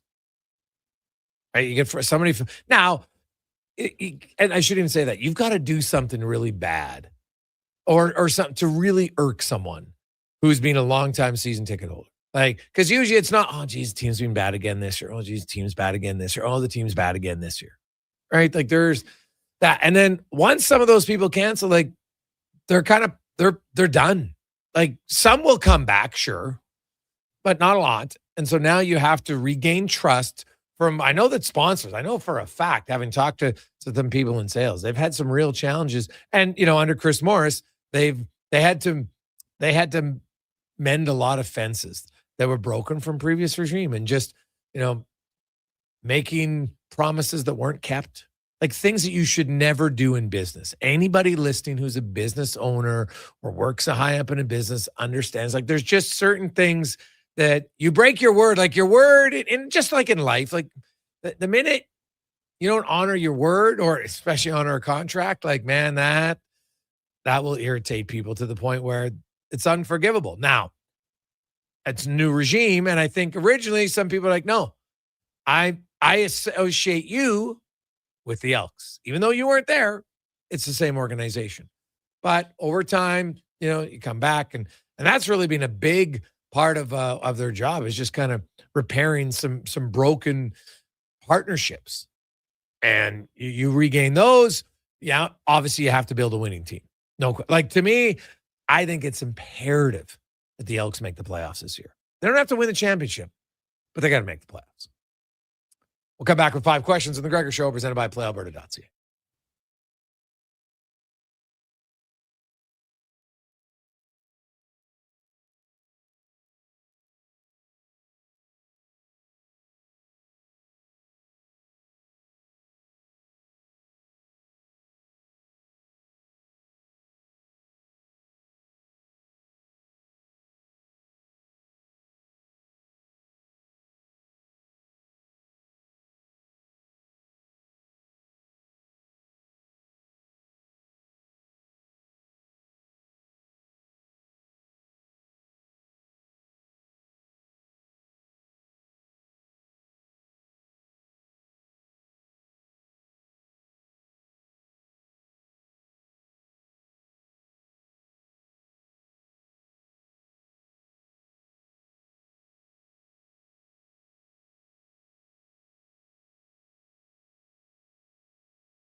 Portions of this hour brought to you by Cantork. We offer sale, rental, repair, and calibration of hydraulic, pneumatic, and battery-powered torque wrenches, stud tensioners, and flange maintenance equipment. Order today at cantork.com. This is Sports 1440, where Edmonton talks sports. On YouTube, Facebook, and X. Here's Jason Gregor. Brought to you by PlayAlberta.ca.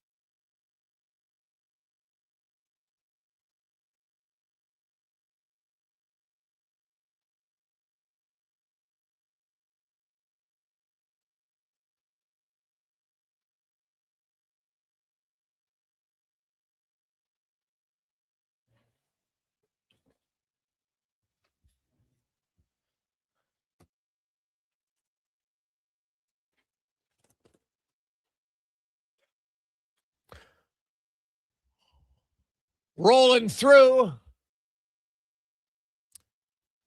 Tuesday afternoon. How are you? Work day's almost over. Maybe you cut out a little early. Good for you. Get home safe. Turn your lights on. Much easier for everybody. Let's get to 5 questions now, brought to you by The Brick, where you can love your home right now. You can save up to 25% off furniture, $1,500 off of big screen TVs. Check out The Brick in South Common, West Edmonton Mall, North Side, and downtown, or thebrick.com. It's time for 5 questions on the Jason Gregor Show. All right, guys. Question number 1 for you today. We saw Team Canada's hockey team out, a little team building, hanging out with the boys at the speed skating track. What do you think is the best team building activity. Now you can do this for a men's team or even a kids team you might be coaching. Your choice. Either. Oh, okay. Sorry. Go ahead, ahead. TR. No, you go ahead. Either across the board, men's, women's, or kids. I like problem solving. I always found. So, I mean, you split the team maybe up into groups if you got a hockey team, and then everybody work on it together, and then get the groups together at the end and maybe see if you all came up with the same thing, and then maybe do 4 or 5 of those. I really love those.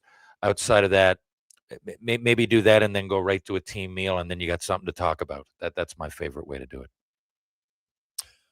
Yeah, I don't know if I can pick necessarily one way. It kind of all depends on your group and your personality and what you're looking for. I think anything that's going to resonate in players, I find getting comfortable with one another outside of just hockey, whatever it is.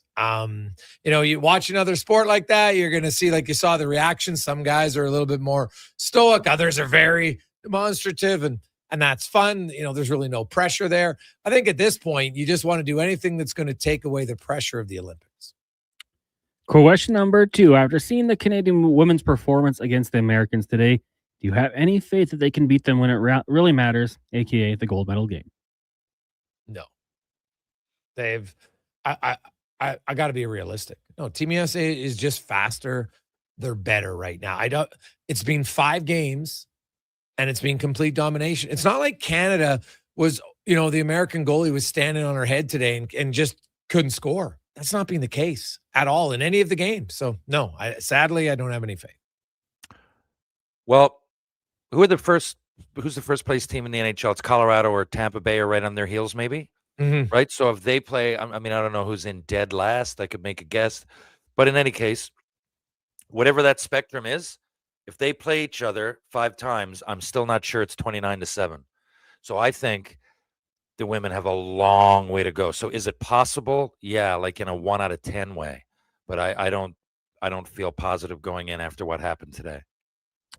Question number 3 for you guys. I was watching the luge earlier today. So my question, if you had to do the bobsleigh, luge, or skeleton, what would you do? And faring on it, 4 or 2-man, what would your pick be? I would go just because of the physics of it all, comfort, safety. I have no idea if bobsleigh is safer, but it seems that to me, and I know I would feel more comfortable going. Skeleton's out. I could sit here. I know it might be fun, but knowing the consequences, and you're going that fast, and I would just keep thinking bad thoughts. There's no way I couldn't get into that. Yeah, although, like Jerry Seinfeld said, isn't it? He said it's the only event that would be close, even if you did it completely involuntary, which I don't believe. But when you get moving down there, there's no going back. So I just think bobsleigh because of the convenience of it. Ooh, man, like bobsleigh, I think would probably be a bit maybe safer depending on what position I'm in. But there's something about the I'd rather do skeleton than luge for sure. I just find the luge, I don't know, just be uncomfortable. You're laying on your back. You kind of got to, be up. You're looking at I don't like it. So I'd probably do bobsleigh, but I'd be tempted to want to try skeleton. But only you got to start at like a quarter of the way up. I don't think people realize just how hard it is to not wipe out, right? They make it look easy, like in most sports. They make it look like, well, I can go around there. No. We watch it so little that people don't realize, man. I looked into this a few years ago because I was curious. People do not realize, because the only footage we ever really see, 90% of it or more, is at the Olympics with the best in the world. You try going to the rec hockey version of that, and you'll see some crashes, man. Question number 4 for you guys. On a scale of 1 to 10, and I'm asking you as individuals, what are the chances the Patriots or Seahawks get back to the Super Bowl next year? For me, I don't think they're good at all. You look at football, and I think you can go on a run. Did anybody expect New England to get there this year? Why would you expect them to get back? Seattle, maybe, but still, the talent pool is huge. You got to go through all those big guns again. And I think football, like the people that get to the Super Bowl often are have an advantage of those one game. There's a short regular season, and then it's one game one-offs. It's completely different than the other sports where you usually see at least close to the two best, at least close to that for sure. But football, anything can happen. So I just, for those reasons alone, let alone that I think a lot of things in New England's game were exposed. And from Seattle's perspective, I really like the team. I love the way they played. I love the Darnold story. Love to see it happen again. But I just think just going by the numbers and the analytics of it all and the odds, I don't see it. See, I look the Broncos, not the Broncos. The Patriots kind of are like the Panthers of 15 and the Falcons of 16, like good teams that had a good run, but I don't think they're a team that's there. Seahawks, on the other hand, right? They went the last time they won it, they made it back the next year. They did lose to probably could have won that game for sure. So the Seahawks, I think, have a legit chance. They've got, like, their defense is really good.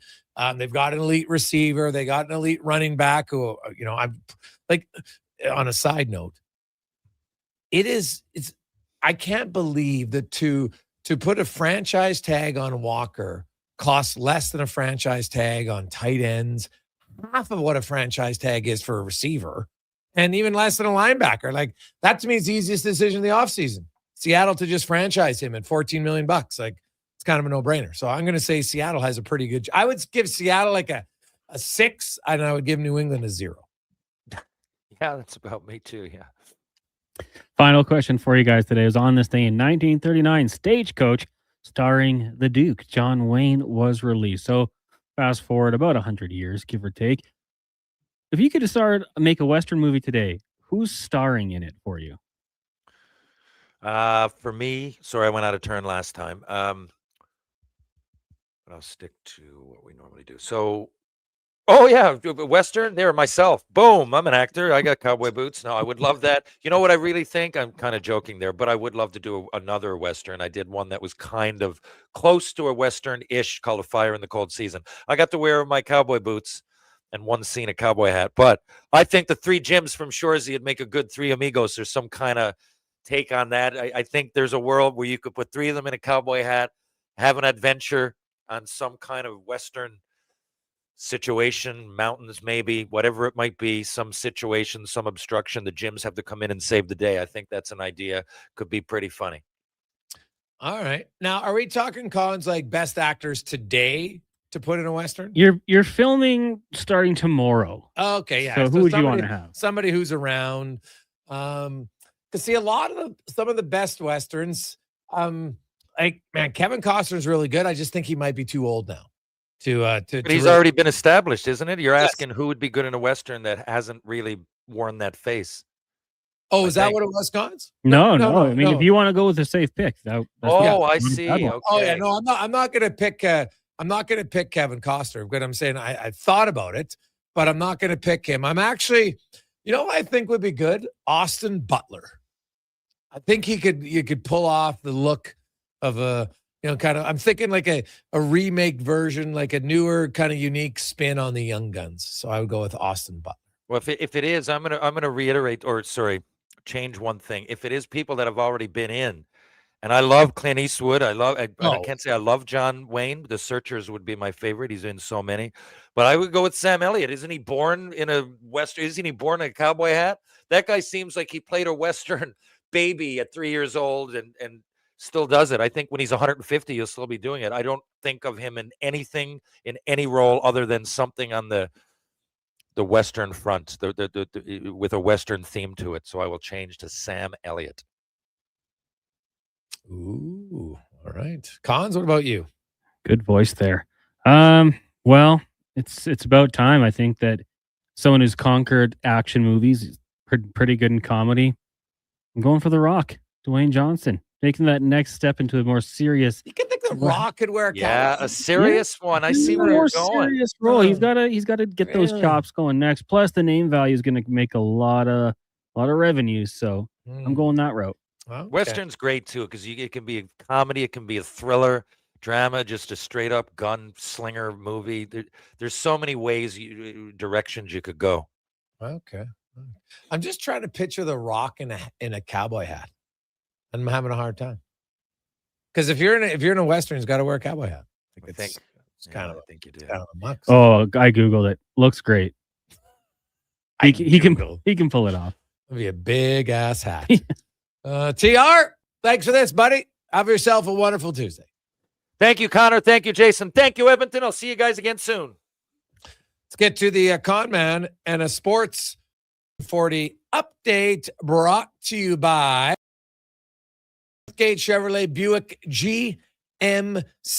And are you looking for romance in February? Well, you could fall in love with a Buick Envision. You can lease a 2026 this month.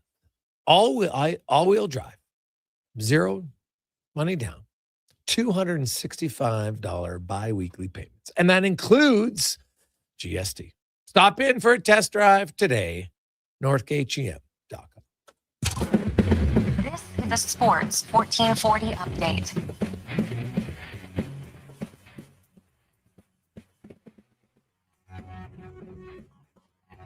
Over in Italy, Canada picked up their third medal of the game's first silver in short track speed skating mixed team relay. Moguls-wise, Canadian flag bearer Mikhail Kingsbury eased to the qualifying round. He'll go right to the finals on Friday. Elliot Vaillancourt will also compete in the second qualifying round for a chance to get to the finals. On the ice, Canada falling to the United States 5-0 in women's ice hockey. Up next for Canada will be the Pins, 6:30 a.m. on Thursday in the association. Just 4 games tonight. Knicks, Pacers, Clippers in Houston. Suns take on the Mavs, and the Lakers host the Spurs. And in the AJ, Drayton Valley hosting Camrose. Puck drop at 6. Coming up in hour 4 of the Jason Gregor Show, we'll be joined by Mark Spector of Rogers Sportsnet and Derek Van Diest from NHL.com. I'm Connor Halley. This has been a Sports 1440 update. Sports 1440 in West Edmonton Mall and Wetaskiwin. CKJR is a Stingray radio station. Download the free radio player app and listen wherever you go. Roses are red, violets are blue. A pizza my heart will certainly do. Nothing says I love you quite like a Papa John's pizza. This Valentine's week, enjoy a special Pizza My Heart thin cuts pizza from Papa John's for only $17.99. Check it out at 7, welcome back, papajohns.ca or on the Papa John's app. We don't want to break your heart, so the pizza arrives uncut. Available for a limited time only. Better ingredients, better pizza. Papa John's. Ooh, girl, the way you touch that Break. really turns me on. Like a heat exchanger, sensual phenomenon. Wanna play your favorite song where we turn the heat on like a legacy of love. Legacy Heating and Cooling keeps your Valentine sizzling hot. You can afford to shower your Valentine with affection because Legacy offers no payments and no interest for 1 year on your new furnace. And that's how you build your legacy of love. Legacy Heating and Cooling. Need a new ride for road trips, errands, or just life on the go? Go Auto offers a massive selection with over 15,000 new and used vehicles to choose from. With over 70 locations across Western Canada, finding your next ride has never been easier. Whether it's a roomy SUV for the family, a sleek car for the open road, or a rugged truck for your weekend adventures, you'll find it here at a price you'll love. Explore thousands of vehicles today at goauto.ca. Just think, Kevin Karius has been covering Edmonton sports since before TikTok, Twitter, texting, and the Titanic. We may have made that last one up. Check out Karius in the mornings on Sports 1440. Your game, your station. Out on the rocks, the party never stops. Check it out. Mondays, bingo tunes. Tuesdays, tacos and tequila. Wednesdays, it's wings and karaoke. Shake what your mama gave ya with salsa lessons on Thursdays and the best Latin DJs. Plus, live music every Friday, Saturday, and Sunday, along with DJ Kenny K. Hold on, let's not forget $5 happy hour, 7 days a week. Your bar, your party. You're on the rocks. On the rocks. Jeff Brab and 118th. The Hockey Super League is proud to launch its 9th season, delivering independent, borderless hockey. This year, over 125 teams will compete across Alberta, Saskatchewan, and for the first time ever, Colorado, USA, with showcase style action, cross-province rivalries, and a strong commitment to player development. The HSL is the premier destination for families seeking balance and athletes chasing the next level. The Hockey Super League. Hockey without limits. For athletes born in 2013 to 2018. Visit hockeysuperleague.com to learn more. Portions of this hour brought to you by Sherbrooke Liquor, the best place for wine, cocktails, and beers from all over the world. Also a variety of excellent non-alcoholic options. See more at SherbrookeLiquor.com. The Jason Gregor Show, the best of Edmonton sports talk and beyond. This is Sports 1440. Presented by PlayAlberta.ca, Alberta's only regulated online gambling website.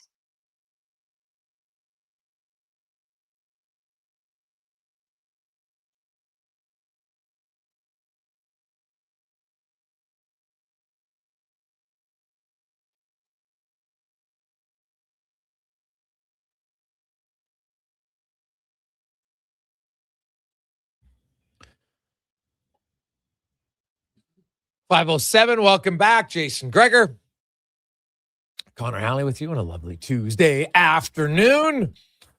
Canada up to 3 medals today. Now has them tied for ninth most medals, but they're 13th in medal count because the teams, countries with only 1 medal, if it's a gold, are higher than a country with 3 medals that aren't gold. So there you go. But currently 9th most. Now, a lot of the events that Canada's supposed to do well in are coming up, so we'll see where it goes. So got a lot of favorites coming, of course. Got the Fagbear, Kingsbury, and short track speed skating, and then obviously curling and hockey, and lots of other ski cross, etc. So should be lots more medals coming, and probably end up somewhere, I would think, in the high 20s. Hopefully, when it's all said and done. Maybe get to 30. We'll see. 833-401-1440. 833-401-1440. It's where you can share us your thoughts, text or phone call. It's the Gregor Show presented by PlayAlberta.ca. $40 million up for grabs tonight in Lotto Max. Get your tickets at PlayAlberta.ca. As it's time for the Spec Report brought to you by GS Construction. They specialize in underground infrastructure. Make your life more enjoyable with running water and indoor plumbing. They're the grinders of construction. GS Construction.ca's Mark Spector from Rogers Sportsnet joins us. Spec, good afternoon. How you doing? Oh, doing all right. Better than the women's team, Jay. That's how I'm doing. Well, I said it, Spec. To me, this is eerily similar to the 2006 men's team. They went with veteran experience. The U.S. team is actually 20. I think their average age is like 23.9, and Canada's is like 29. And you're seeing it. U.S. is just way quicker.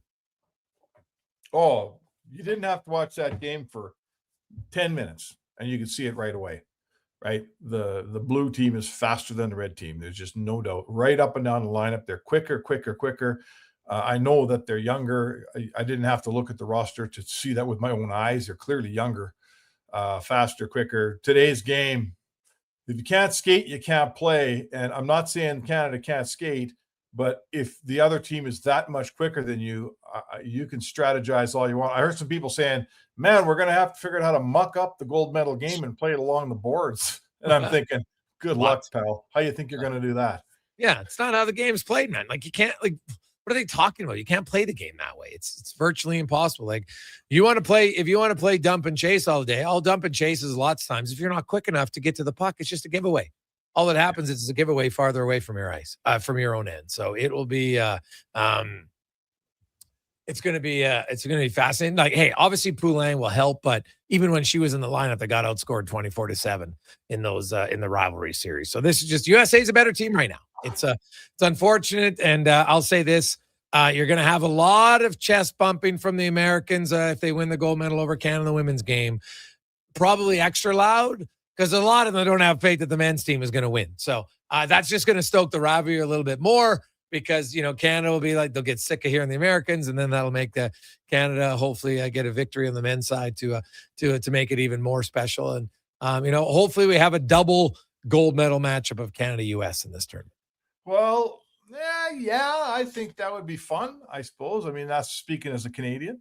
Listen, we know it's going to be Canada-US.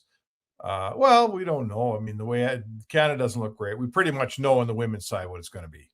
Mm-hmm. Men's side's a little more, men's side's a little tougher. We'll see if everybody makes it through. Somebody tends to fall flat along the way. We've seen upsets in the men's game more than the women's. But I mean, we'll close on the women's team. You might lose 2 or 3 in a row and say it's a bit of a fluke and we're going to come back in that last game and beat you. When you lose 7 in a row, there's a reason you lose 7 in a row, right? There's just flat out a reason. The other team's better than you are.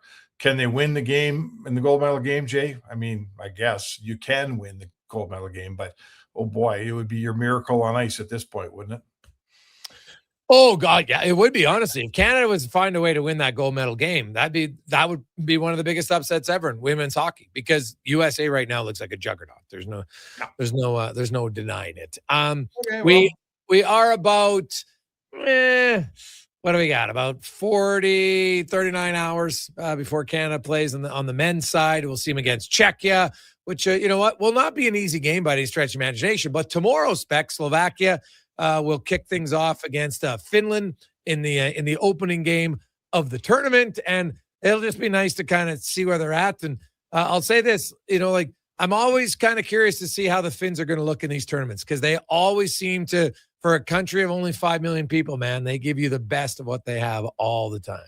Yeah, there's no, one thing about our job, and you run into these guys, the Finnish people have a particular pride. They really, being from a small country, being a country that's lived next to Russia forever and been overtaken by Russians and by Nazis and by blah, their whole history is being the little guy. And they don't win every fight, but no one leaves a fight with a Finn, right? Without a few scratches and a few marks. Like their whole being is, yeah, we might be small, but you try taking us on. And it extrapolates right to their hockey team. Their little hockey team, they got less people in their province, in their country, than BC has in their province. And those Finnish hockey teams are hard to beat at the junior level, at the U18 level, at the men's worlds, all of them. So yes, Finland's, we all love the Finns. They're kind of, I do anyway. I got a ton of respect for the Finnish teams, and they're hard to beat, and they play a tough style. And I'll tell you what, if I'm building a Stanley Cup team here in the NHL, I'll take a couple of Finns on my team every day. Yeah, no, that is very fair. How long do you think Wilson stays with McDavid? I don't know. I'd say this to you. It looks like they're kind of building lines almost on the theory of having 2 guys together and then a third guy. And if the 2 guys, if Celebrini and McDavid go great together, probably Wilson keeps the gig. If Celebrini and McDavid don't hook up and it doesn't work for him, I'll bet you Wilson doesn't keep the gig. So, I guess that's what I'll say to you is, let's watch him play. My point would be this, I suppose. When Zach Hyman plays right wing for McDavid, you have a legitimate goal scorer there, a legitimate 40-goal man.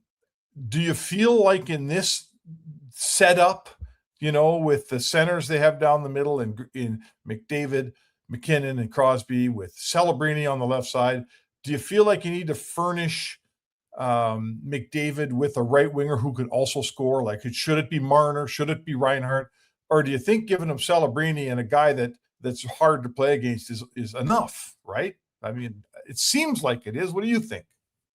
Well, I look at it, it's more so McDavid, you got to have a good puck retriever to play with McDavid. You want guys who can get the puck in McDavid's hands. When McDavid has the puck, it's way more dangerous. It's just, if McKinnon has the puck, he's more dangerous. So, and not that McDavid can't forecheck himself, but you like guys who can get him the puck. That's why Hyman works well with him, because he's great on the wall. He's a good puck retriever, but he's also excellent around the net. He knows how to read the play. You got to think to play with McDavid. And Wilson has played with skilled guys before. Now, McDavid's a different level of skill, no question. Different style of skill, but I think he should be fine. Like, Celebrini has shown nothing that suggests the moment will be too big for him by any stretch of the imagination. Just, the way he's played in San Jose. Now he's a winger rather than a center. And that's an adjustment that sometimes gets overlooked for people. When you're a center and you're in motion more, you're used to it. And now suddenly you're not, there can be a bit of adjustment in playing for that. Yeah, that's fair. And there's a lot of elements here. Like Celebrini's, he's still a kid. He's obviously an unbelievable player. We're not diminishing any of that, but this is his first time at this level. And playing next to Connor McDavid, sometimes you're not yourself, I guess. It's going to, put it this way, I would sense it's probably going to take a little while for Celebrini to calm down and just be the awesome player that he is. If it's me and I'm 19, oh boy, I got to get my feet on the ground, man, because he's going to go in this tournament looking around that dressing room thinking, holy cow, I got to be the best I could possibly be. All he's got to do is be Macklin Celebrini, because that guy is an unreal player. So once he gets his feet in the ground playing with McDavid, I can't see how that's not going to work, but I guess let's watch and see. I'm looking at the order spec. I wrote an article today about their depth scores, and I compared them to all the other teams in the West who have 60 points.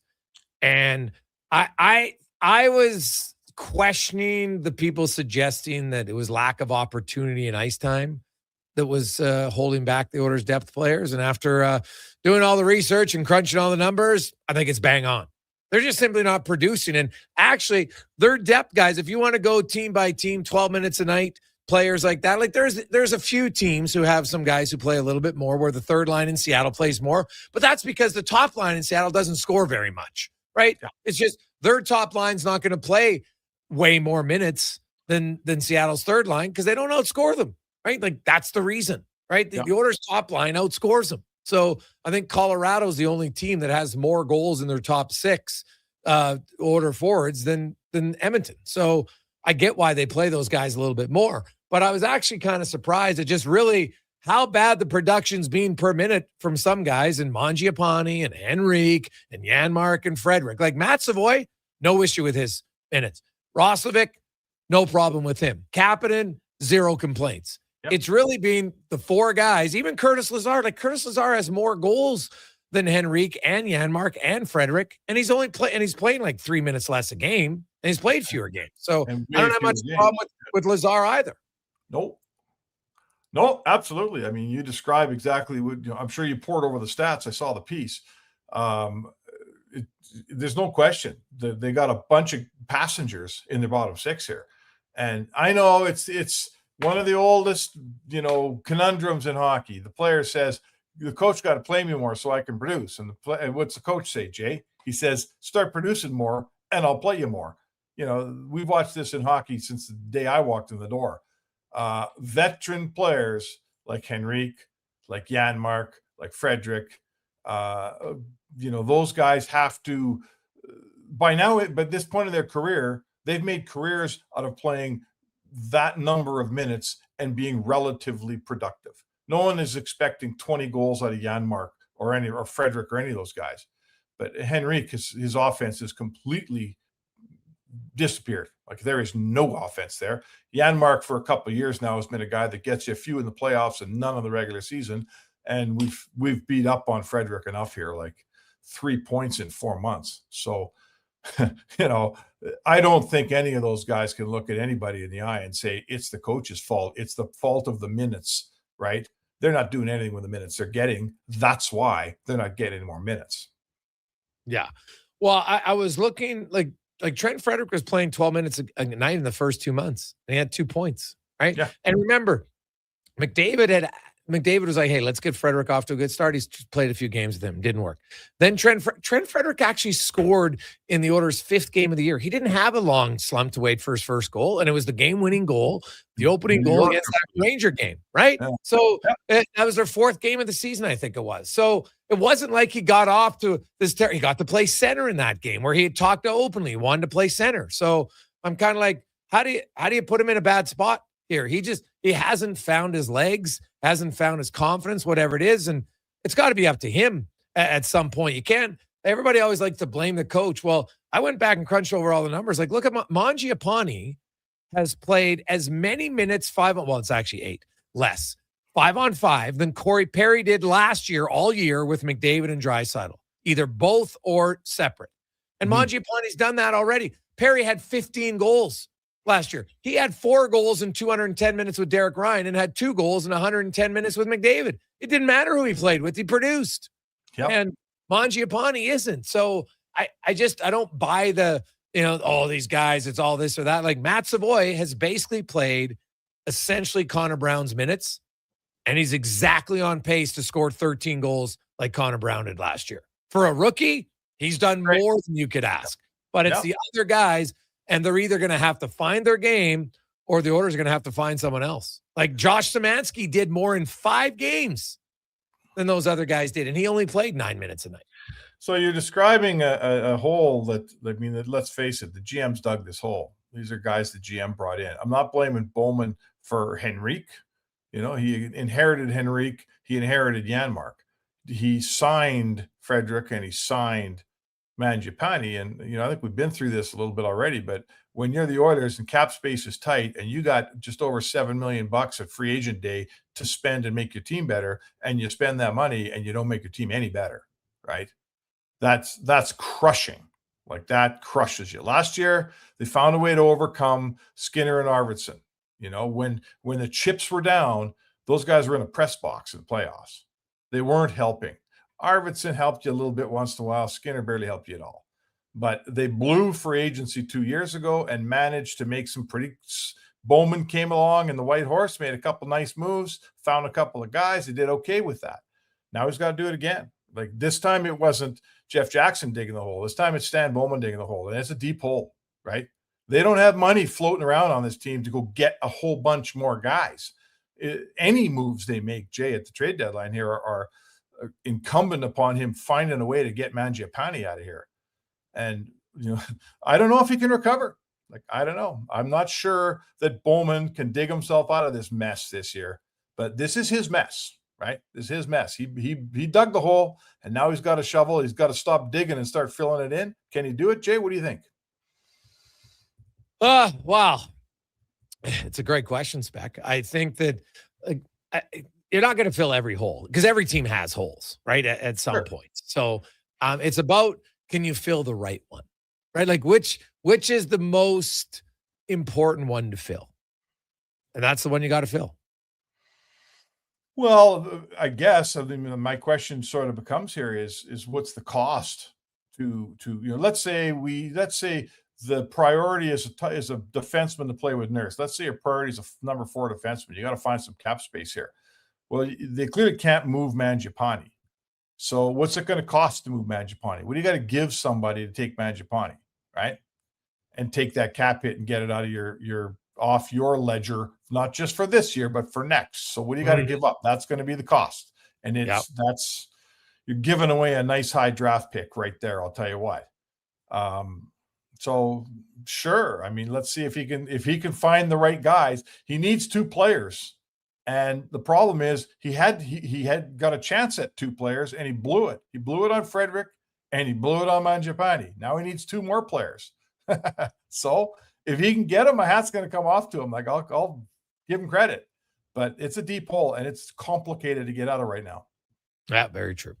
Spec, we'll chat some more Olympics and other things tomorrow on the show. Have yourself a wonderful. Yeah, I'm looking forward to tomorrow. Let's get some hockey going here. Let's go. There you go. That's Mark Spector, the Spector Board, brought to you by GS Construction. DVD will join us next. It's the Gregor Show, brought to you by PlayAlberta.ca. $40 million up for grabs tonight at Lotomax. Get your tickets, PlayAlberta.ca. Hey, Edmonton, did you know a local Play Alberta winner scored over $500,000 on Mega Jackpots Ocean Bells? Think about the season tickets you could lock down with that kind of cash. From major casino winners every hour to jackpots worth millions and hundreds of popular games to money that stays in the province, there's never been a better time to sign up for Play Alberta. Download the app today to get started with casino, sports, and lottery all in one app. Must be 18 plus to play. When you gamble, use your game sense. Roses are red, violets are blue. A pizza my heart will certainly do. Nothing says I love you quite like a Papa John's pizza. This Valentine's week, enjoy a special Pizza My Heart thin crust pizza from Papa John's for only $17.99. Check it out at papajohns.ca or on the Papa John's app. We don't want to break your heart, so the pizza arrives uncut. Available for a limited time only. Better ingredients, better pizza. Papa John's. Top quality flooring, locally owned, and Canadian products from Beaulieu. Yeah, that's CFI. CFI what? No, CFI. Custom Floors, Inc. From free estimate to professional installation, contact Custom Floors Inc. at customfloorsinc.ca. At Fountain Tire, success is a team effort. They're committed to their team members and their customers. And that means treating your vehicle like it's their own and finding solutions that suit your needs. Because whatever the road brings ahead, they're on it with you. Visit fountaintire.com today. Get ready to love your home, Canada. The Brick has the styles and the savings to make you fall head over heels. Save $1,100 on couches made for cuddling. Enjoy a romantic meal in the dining set up to 25% off. And yes, save 25% off in the bedroom, too. Plus, score up to $1,500 off the TV of your dreams. Love is in the air, and so are the savings.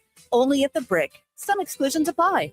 Check out The Brick in South Common, West Ed Mall, Northside, and downtown. Considering an EV, Subaru is the right choice. Discover their latest electric vehicle innovations, starting with the brand new Solterra, in stock and ready to test drive. Or the Trail Seeker, an EV at its core, a Subaru at heart, and built for adventure. Or the Uncharted This Sporty, all-new small compact SUV brings new levels of driving enjoyment to the all-electric space. Right now, Subaru is offering interest rates as low as 0.49%. Welcome to electric. Welcome to Subaru.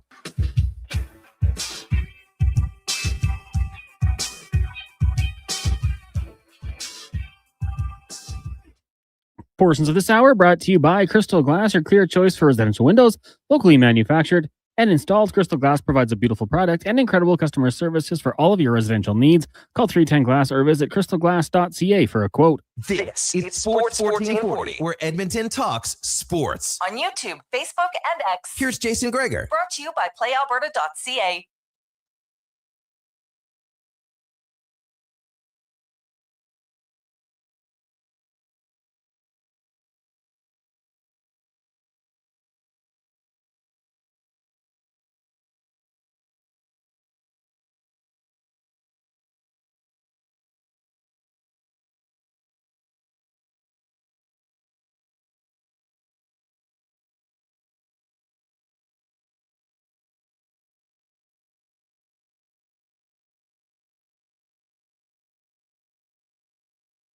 We continue on 5:29. Jason Gregor, Connor Halley.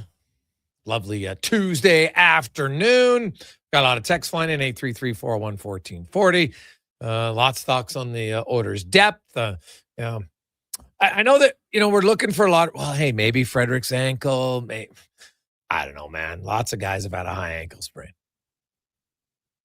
I can't really buy that that's the reason why. Maybe it is. But it was a high ankle sprain. Lots of other players have had a high ankle sprain. It doesn't take a year to recover. But hey, maybe it was. And this 3-week break will just allow him to reset. And you know what? I don't think Tread Fredericks lost his ability to be a decent NHL player. Like, that would be a real pretty quick fall. But he also wouldn't be the first guy it becomes between your ears and it gets mental. And you question everything, and then you got a good shot in the slot, and you're missing the net because you're trying to aim too perfectly, and then it just spirals and goes worse and worse and worse. So, I do got to think some of it's mental for him right now. I don't think there's any debate about that. So we'll kind of see where it goes from there. Let's get to our big guest of the day now. Brought to you by Silent Ice Center, state-of-the-art entertainment facility in Nisku. Features 2 sheets of ice, 1,600-seat arena, restaurant, viewing area, great place to. They got some special concerts in there at times. Great restaurants. So check it out at the Silent Ice Center. As Derek Van Diest from NHL.com joins us. DVD, do you have non-hockey go-to Olympic sport that you like watching? I like the speed skating, both short track and long track speed skating. Just something about watching those skaters whip around there, especially short track. I think short track's really exciting. I think they've done a good job with it. I know early on when it first was introduced to the Olympics, it was like roller derby on ice. Guys were wiping out and everyone was wiping out all over the place. But I really find that interesting. I find it exciting. I thought today I was watching the mixed teams, 1,000 meters today. I thought that was quite exciting. It was quite interesting. So, yeah, I think short track speed skating would be the one. There's a few. I like the ski jumping. I like the downhill. Watched the whole downhill, both men's and women's the other day. There's a lot of cool winter sports that you don't get to see often. And, usually don't pay attention to some of these sports. Once every 4 years, you'll watch the bobsled, or you're watching luge, or you'll watch the skeleton, which I think those people are crazy, going down head first, whatever it is, at 90 miles an hour head first on an icy track. But yeah, there's a lot of cool sports to watch that you wouldn't otherwise watch if it wasn't Olympic year. But I think the short track to me is probably my favorite. All right. Well, it was the relay sure adds another dimension to it for sure. So that was fun to watch. Canada get the silver. For anybody unaware of that, you might want to check it out as they show it later tonight when you get home. DVD. We'll start with some order stuff. How do you think Chris Knobloch, Stan Bowman combination, and the players can get to a point where their bottom six becomes a little bit more productive? Because I looked at it today. I don't think there's more minutes is the answer. I think they get lots of minutes. They just, is it different players? Is it, does the coach got to try a different combo, or is it simply the players got to play better? Well, I think it's a combination of the owners, when they're down, when they're chasing the game, then that bottom six won't see a lot of ice time. And then so they have to have almost like the perfect scenario to get decent amount of ice time. They can't be a lot of penalties. They can't be a lot of power plays, and they can't be down. And, if they're protecting a lead, they got to be able to protect the lead. Basically, you have to have the trust of your head coach. And I think right now, whatever combination they have is they don't have that trust. In a close game, he's not going to turn to his third and fourth line. He's going to turn to his first and second line, which is something he's been doing all season. And I think those guys really got to go out there and just not be time fillers. I think Craig McTavish said that once. These guys got to do something. They got to create something. They can't just fill the time until the second and first line come out on the ice. So they have to make the best of the minutes. And it's a chicken and egg thing. You say, well, what can a guy do if he's only getting 9 minutes a night? And then you're saying, well, maybe he's only getting 9 minutes a night because he's not doing much in those 9 minutes. And I think that's the one thing. I think it starts with the players, and the players have to gain the trust of the coach. And I don't think they have it right now, because when the Oilers get down 2 or 3 goals, McDavid and Draisaitl are coming over the boards every other shift. They're not rolling through the lines. A successful team always rolls through the lines, and they're getting something out of each and every line. You produce something, like you create something, or something happens when you go out there. And I think right now, and too often, those bottom 2 lines are just being time fillers. They're not creating enough. They're not keeping the puck in the zone enough. And even if you work the puck in the zone for your whole shift and you get an offensive zone faceoff, that's a good thing. Like, work on that. Try and do that, and then build from there. But you got to chip in with the odd goal every now and then. You can't have McDavid and Draisaitl and the top 2 lines contribute all the offense. You got to chip in with a goal. If they scored 1 goal a game, I think the Oilers would be delighted with their bottom 6. And you just got to win that battle in the bottom 6, because in the playoffs, that's what's going to win your playoff series. It's how your bottom 6 play against the other team's bottom 6, usually because the top 2 lines cancel each other out. So, yeah, I think it's on the players. I think they really have to gain the trust of the coach. And right now, they're just not doing that as a unit. I think maybe he's got the trust of 1 or 2 guys, but as a unit, the 2 lines, 6 guys, they're not doing it as a unit. I think that's what they got to focus on coming in here, or else you're expendable as a bottom 6 guy. There's a lot of bottom 6 guys around. So if you're not working, they'll just bring in another guy in that maybe will work out better. Yeah, like I looked at how Josh Szymanski in limited minutes was effective. Played 9 minutes. He chipped in, probably could have had his first goal. He just missed the net on a wide open net. Had a few assists, was a plus player, didn't get scored on, right? Like, to me, that was the big key. And I looked and said, man, now he only played 9, just averaged under 10 minutes a game, but he found a way to contribute. And I look around the league for lots of other teams, and you know what, you get 10 for your fourth line. That, outside of Seattle, that's kind of the going rate amongst the other top teams in the West. And you need some guys like Curtis Lazar's minutes. He's only averaging 853 a game, but his production's fine. Like, I have no problem with what he's giving in those minutes. I look at a guy like Janmark, like you can't, and I know he's super reliable defensively. I understand that. Doesn't make a lot of mistakes, but it's not good enough defensively because he's still getting outscored because he can't score a lick right now. Yeah, he has no hands. Like, he's a guy that can get up and down the ice, and that's what makes you good defensively. You can skate. You can play defense. You can play in this league 20 years. You can skate, and you can keep up with guys. Yeah, you can play in this league. We've seen a lot of guys like that couldn't score a lick. that provide no offense but have been in the league 20 years because they can skate, they can get up and down the ice and score. And, you look at a guy like Lazar, you look at Szymanski, they're noticeable when they're out on the ice. They do something. They hit, they go to the net, they created opportunities. But the worst thing you can be as a bottom six guy is a guy that you want. Has he even played? And how many times have we said that about Trent Frederick? Is he even on the ice today? Is he even in the lineup? You don't notice him for long stretches. There's a few other guys like that. You just don't notice whether they're on the ice or not. And I think that's the thing that you have to make yourself known. You have to make yourself aware to the coaching staff that you're on the ice by doing something really well. Either you're playing defensively really well, you make a really good defensive play, you make a really big hit, you're generating, you're mucking things up, you're creating, you're stirring the pot, if you like to say, but you're doing something. And we've noticed Lazar. Every time he's out there, he does something. We notice something about him. We've noticed Szymanski. I think there's a player there in Szymanski. I really do. I think he's done really well. I think he's a guy that can skate. He's a big guy that can skate and uses his body. And I think the one knock on Trent Frederick, well, there's probably a couple of knocks on Trent Frederick. One, he doesn't use his size to his advantage. He doesn't realize how big he is and how strong he is sometimes. And I think that's something that he should use to his advantage. And two, he doesn't have great awareness of what's going on around him. Like, it's one of those things like you're wondering, he's just kind of in his own zone, whether he's got the blinders on. But, the other day, like I didn't mind that hit on McDavid. I didn't think it was anything vicious, but he's right there. He's right there. And you have to, and that's your meal ticket that's getting knocked over. And he just skated by, didn't do a thing. And it took Nurse to come off the bench to do something about it. But I just think you have to make yourself noticeable. You have to do something where the coaches said, hey, that was a good job on whatever it was, chipping the puck out, making a defensive play, getting a good outlet pass, or something when the puck's on your stick. Because if you go through long stretches where you're not noticeable, then you're like, well, what's the point of you being out there? And I think Janmark, we talked about, I think I talked about this on Kevin's show a few weeks ago when the fourth line had all those chances, couldn't score. Janmark has defensive backhand. If he could score, he'd be a first or second line player.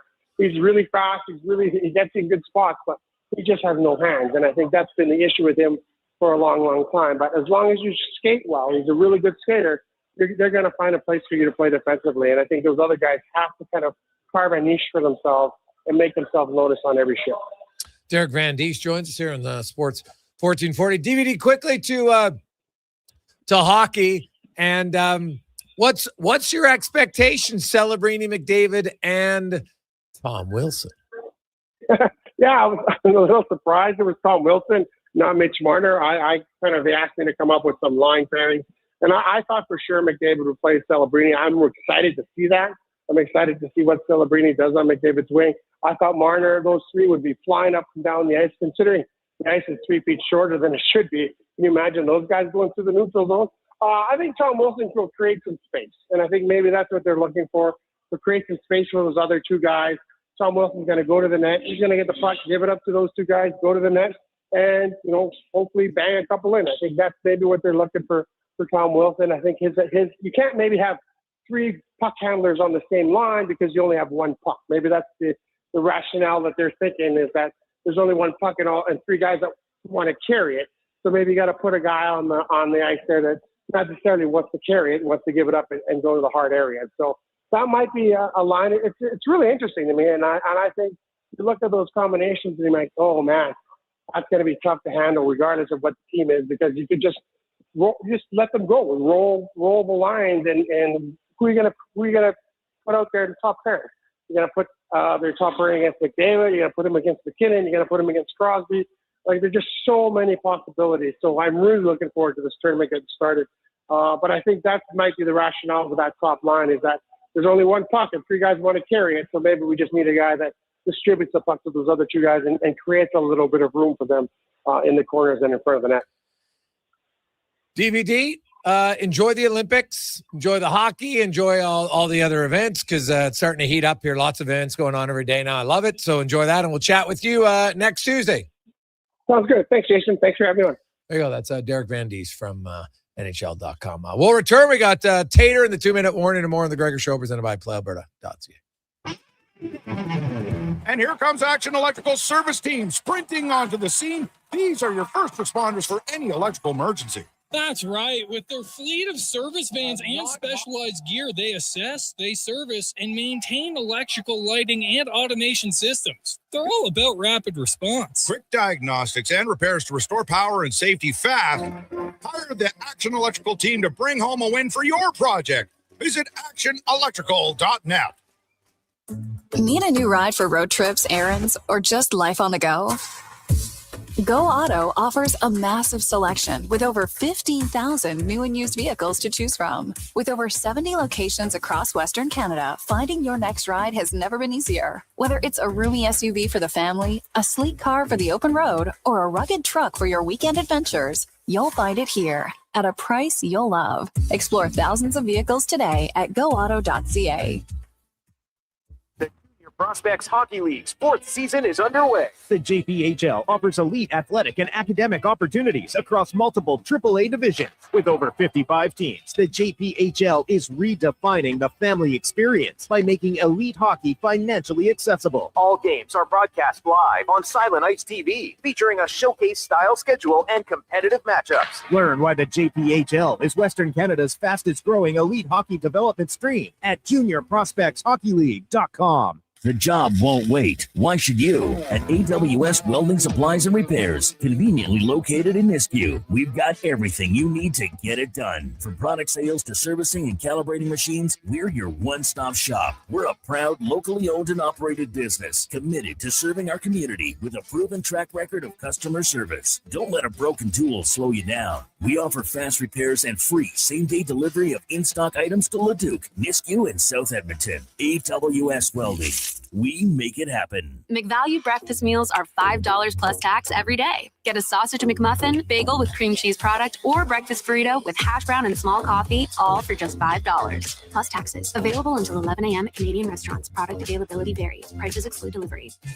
Get ready to love your home, Canada. The Brick has the styles and the savings to make you fall head over heels. Save $1,100 on couches made for cuddling. Enjoy a romantic meal on a dining set up to 25% off. And yes, save 25% off in the bedroom, too.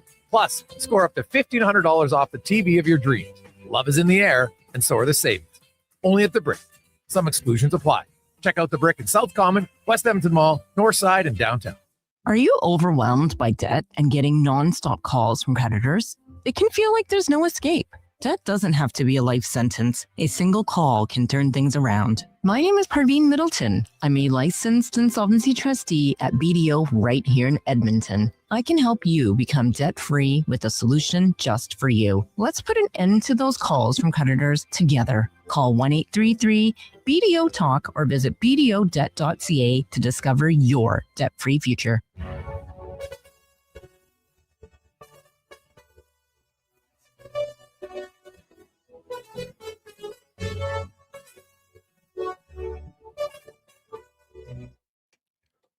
Portions of this hour brought to you by On the Rocks. Oilers back in action, and OTR is ready to be your hockey headquarters. $5.75 Molson Canadian, 69-cent wings. Play, score, and win every game. See more at OnTheRocksYEG.com. The Jason Gregor Show, the best of Edmonton sports talk and beyond. This is Sports 1440. Presented by PlayAlberta.ca, Alberta's only regulated online gambling website.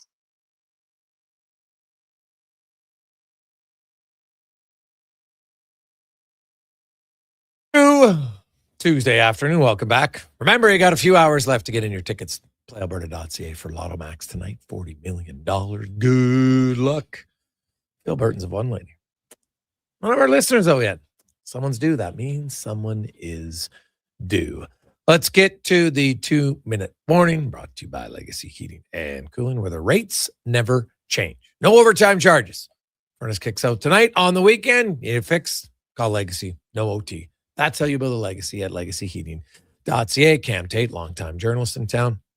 45 years in the industry. Cam, born with cerebral palsy, he's in a wheelchair, doesn't let him slow him down. He's always wanted to be on radio, and through the wonders of technology, Cam's words come to life in the 2-minute warning.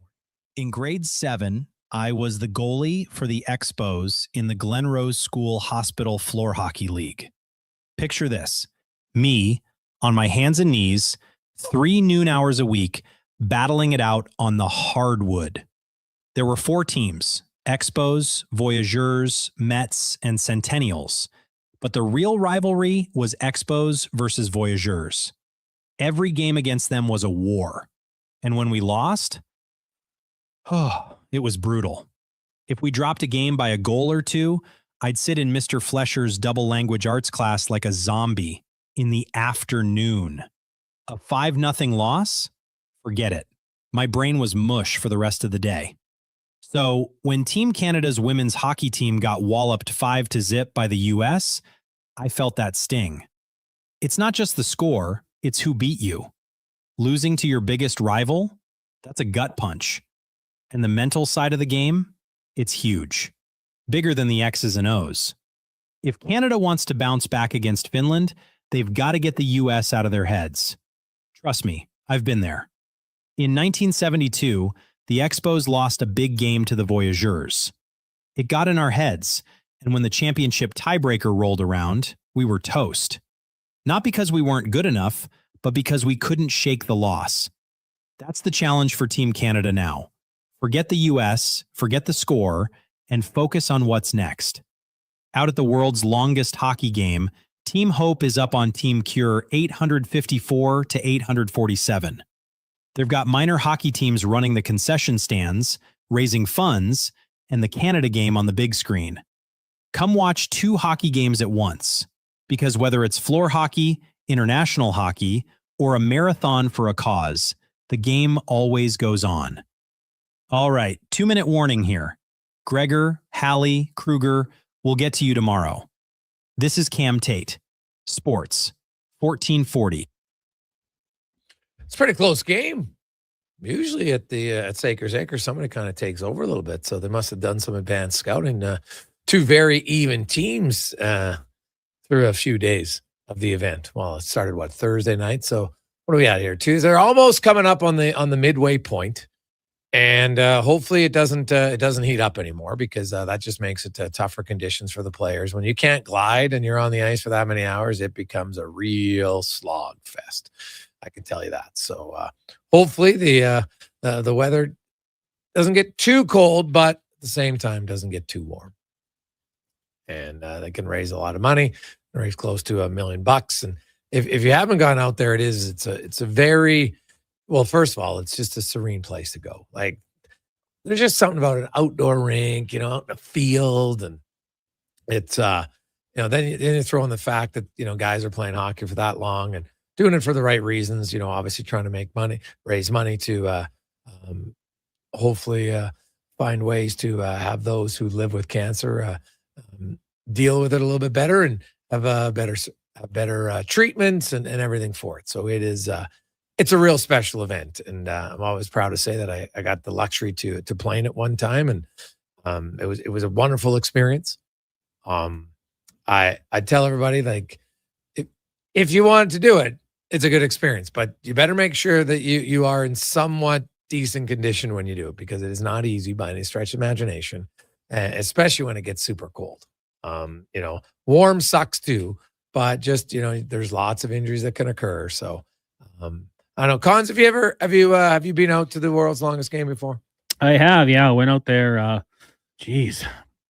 years ago, and it was probably about midnight, just Sunday night. Kind of, we're like, let's just go and see what's going on there. I mean, hey, they're out there grinding it out there. It's pretty easy for us to make the trip out and give it a look. And we took over some beers and left them for them. I think that's not an issue, because I think there was quite a few pops going down. But yeah, it was really awesome, and there was a few other people out there. I think it was some of their moms came out to watch as well. So it is something special. The way it's grown. I mean, you could talk about that more than I can, but just seeing in the last couple of years what they've been able to do, and having the guys that still want to go out there and do it, and the sacrifice you make, like, not only physically, that's draining mentally. You've done it, and all for such a good cause. So yeah, it's something that's really cool and special to our community. Yeah, the next few days become the hardest. I can tell you that. The first few days you're kind of going on adrenaline, everything's exciting and it's good. And ours started out harder because it got warm and you had to jump over the lines, basically, because back then, like, they've learned so many different things, but the lines there were melted and it was brutal. And so you always had to jump over the blue line because it had melted so much. And so that was a little bit of a challenge. But then it got cold again, and that made it better. But then just in the midweek, you're kind of in the dog days. You're like, oh my God, we still got 100 and some hours here. Ooh, geez. Like it just, it becomes a little bit of a mental grind. Not crazy, of course, but challenging enough. And but it was also like there's lots of laughs. I was lucky that the group that we played in, everybody got along. We had lots of laughs, and it was pretty competitive. And Saker played up. Like I can't believe Saker's still playing because I played in 2005. And it's 21 years later, and he has not missed one. Like he builds the rinks, man, and then he puts so much time and effort into it. It is it's amazing. His wife Janelle now, she's kind of jumped on board. His son can't wait to play. You got to be 16 legally to play in the world's longest game just by the rules. So you know what, that'll be awesome. Kind of become a family thing to take over, and they get new people playing all the time. So I do recommend anybody, if you have chance over the next few days, because they're playing right through until Family Day. If you have a time to pop in, say hello, drop a $5 donation. They take donations right there, but just go there, cheer on. There's always somebody with a story, and you'll have some good laughs, and you'll see, like, you know what, this is a really good thing that just average people are doing to try to make a difference in a lot of strangers' lives. Let's be honest. Like, sure, your family's impacted, but the impact of who they're going to help actually is going to be a lot of people they've never met, right? And all the money raised and who they're going to help out with it. So that's awesome. So I definitely recommend anybody if they want to check it out. Beforehand, did you have any doubt?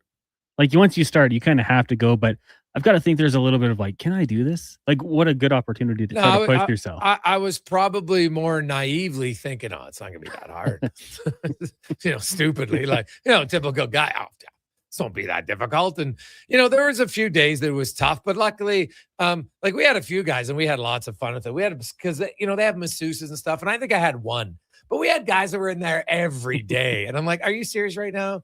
Oh, like our buddy Scotty Bentley, he was a classic, so funny. But man, we laughed every time, right? Just like the guy he was always in there getting a massage. I was dying laughing. So, but we had a lot of fun. Met some really good people, and you still bump into them at time to time, and you kind of always have that fun little bond from that you played together and you made it through. And the other teams had some injuries, and there was because when you have an injury, that screws it up for everybody else because you can't add new players. So it just means that more people have to double shift their shifts and less sleeping time. So it becomes that way more. We were lucky. No one in our group really got hurt. So the other team, I think, we're down 2 or 3 guys at different times. One guy basically drank too much Red Bull because you have to, they test your heart rate and everything before you go out there. And so he had to sit out for a day, and man, were his teammates pissed. It's like, what are you doing? How much Red Bull are you drinking? So be smart about it. On behalf of Connor Halley, Declan Kruger, Tater, everybody else, thanks for listening. Thanks for watching. Have yourselves a wonderful evening. We will chat with you tomorrow. Let's get to the comments. Sports 1440 update brought to you by Fountain Tire. Stop in at Fountain Tire if you're looking for tires, wheels, vehicle repair. They do it all. One stop, fountaintire.com. Good night.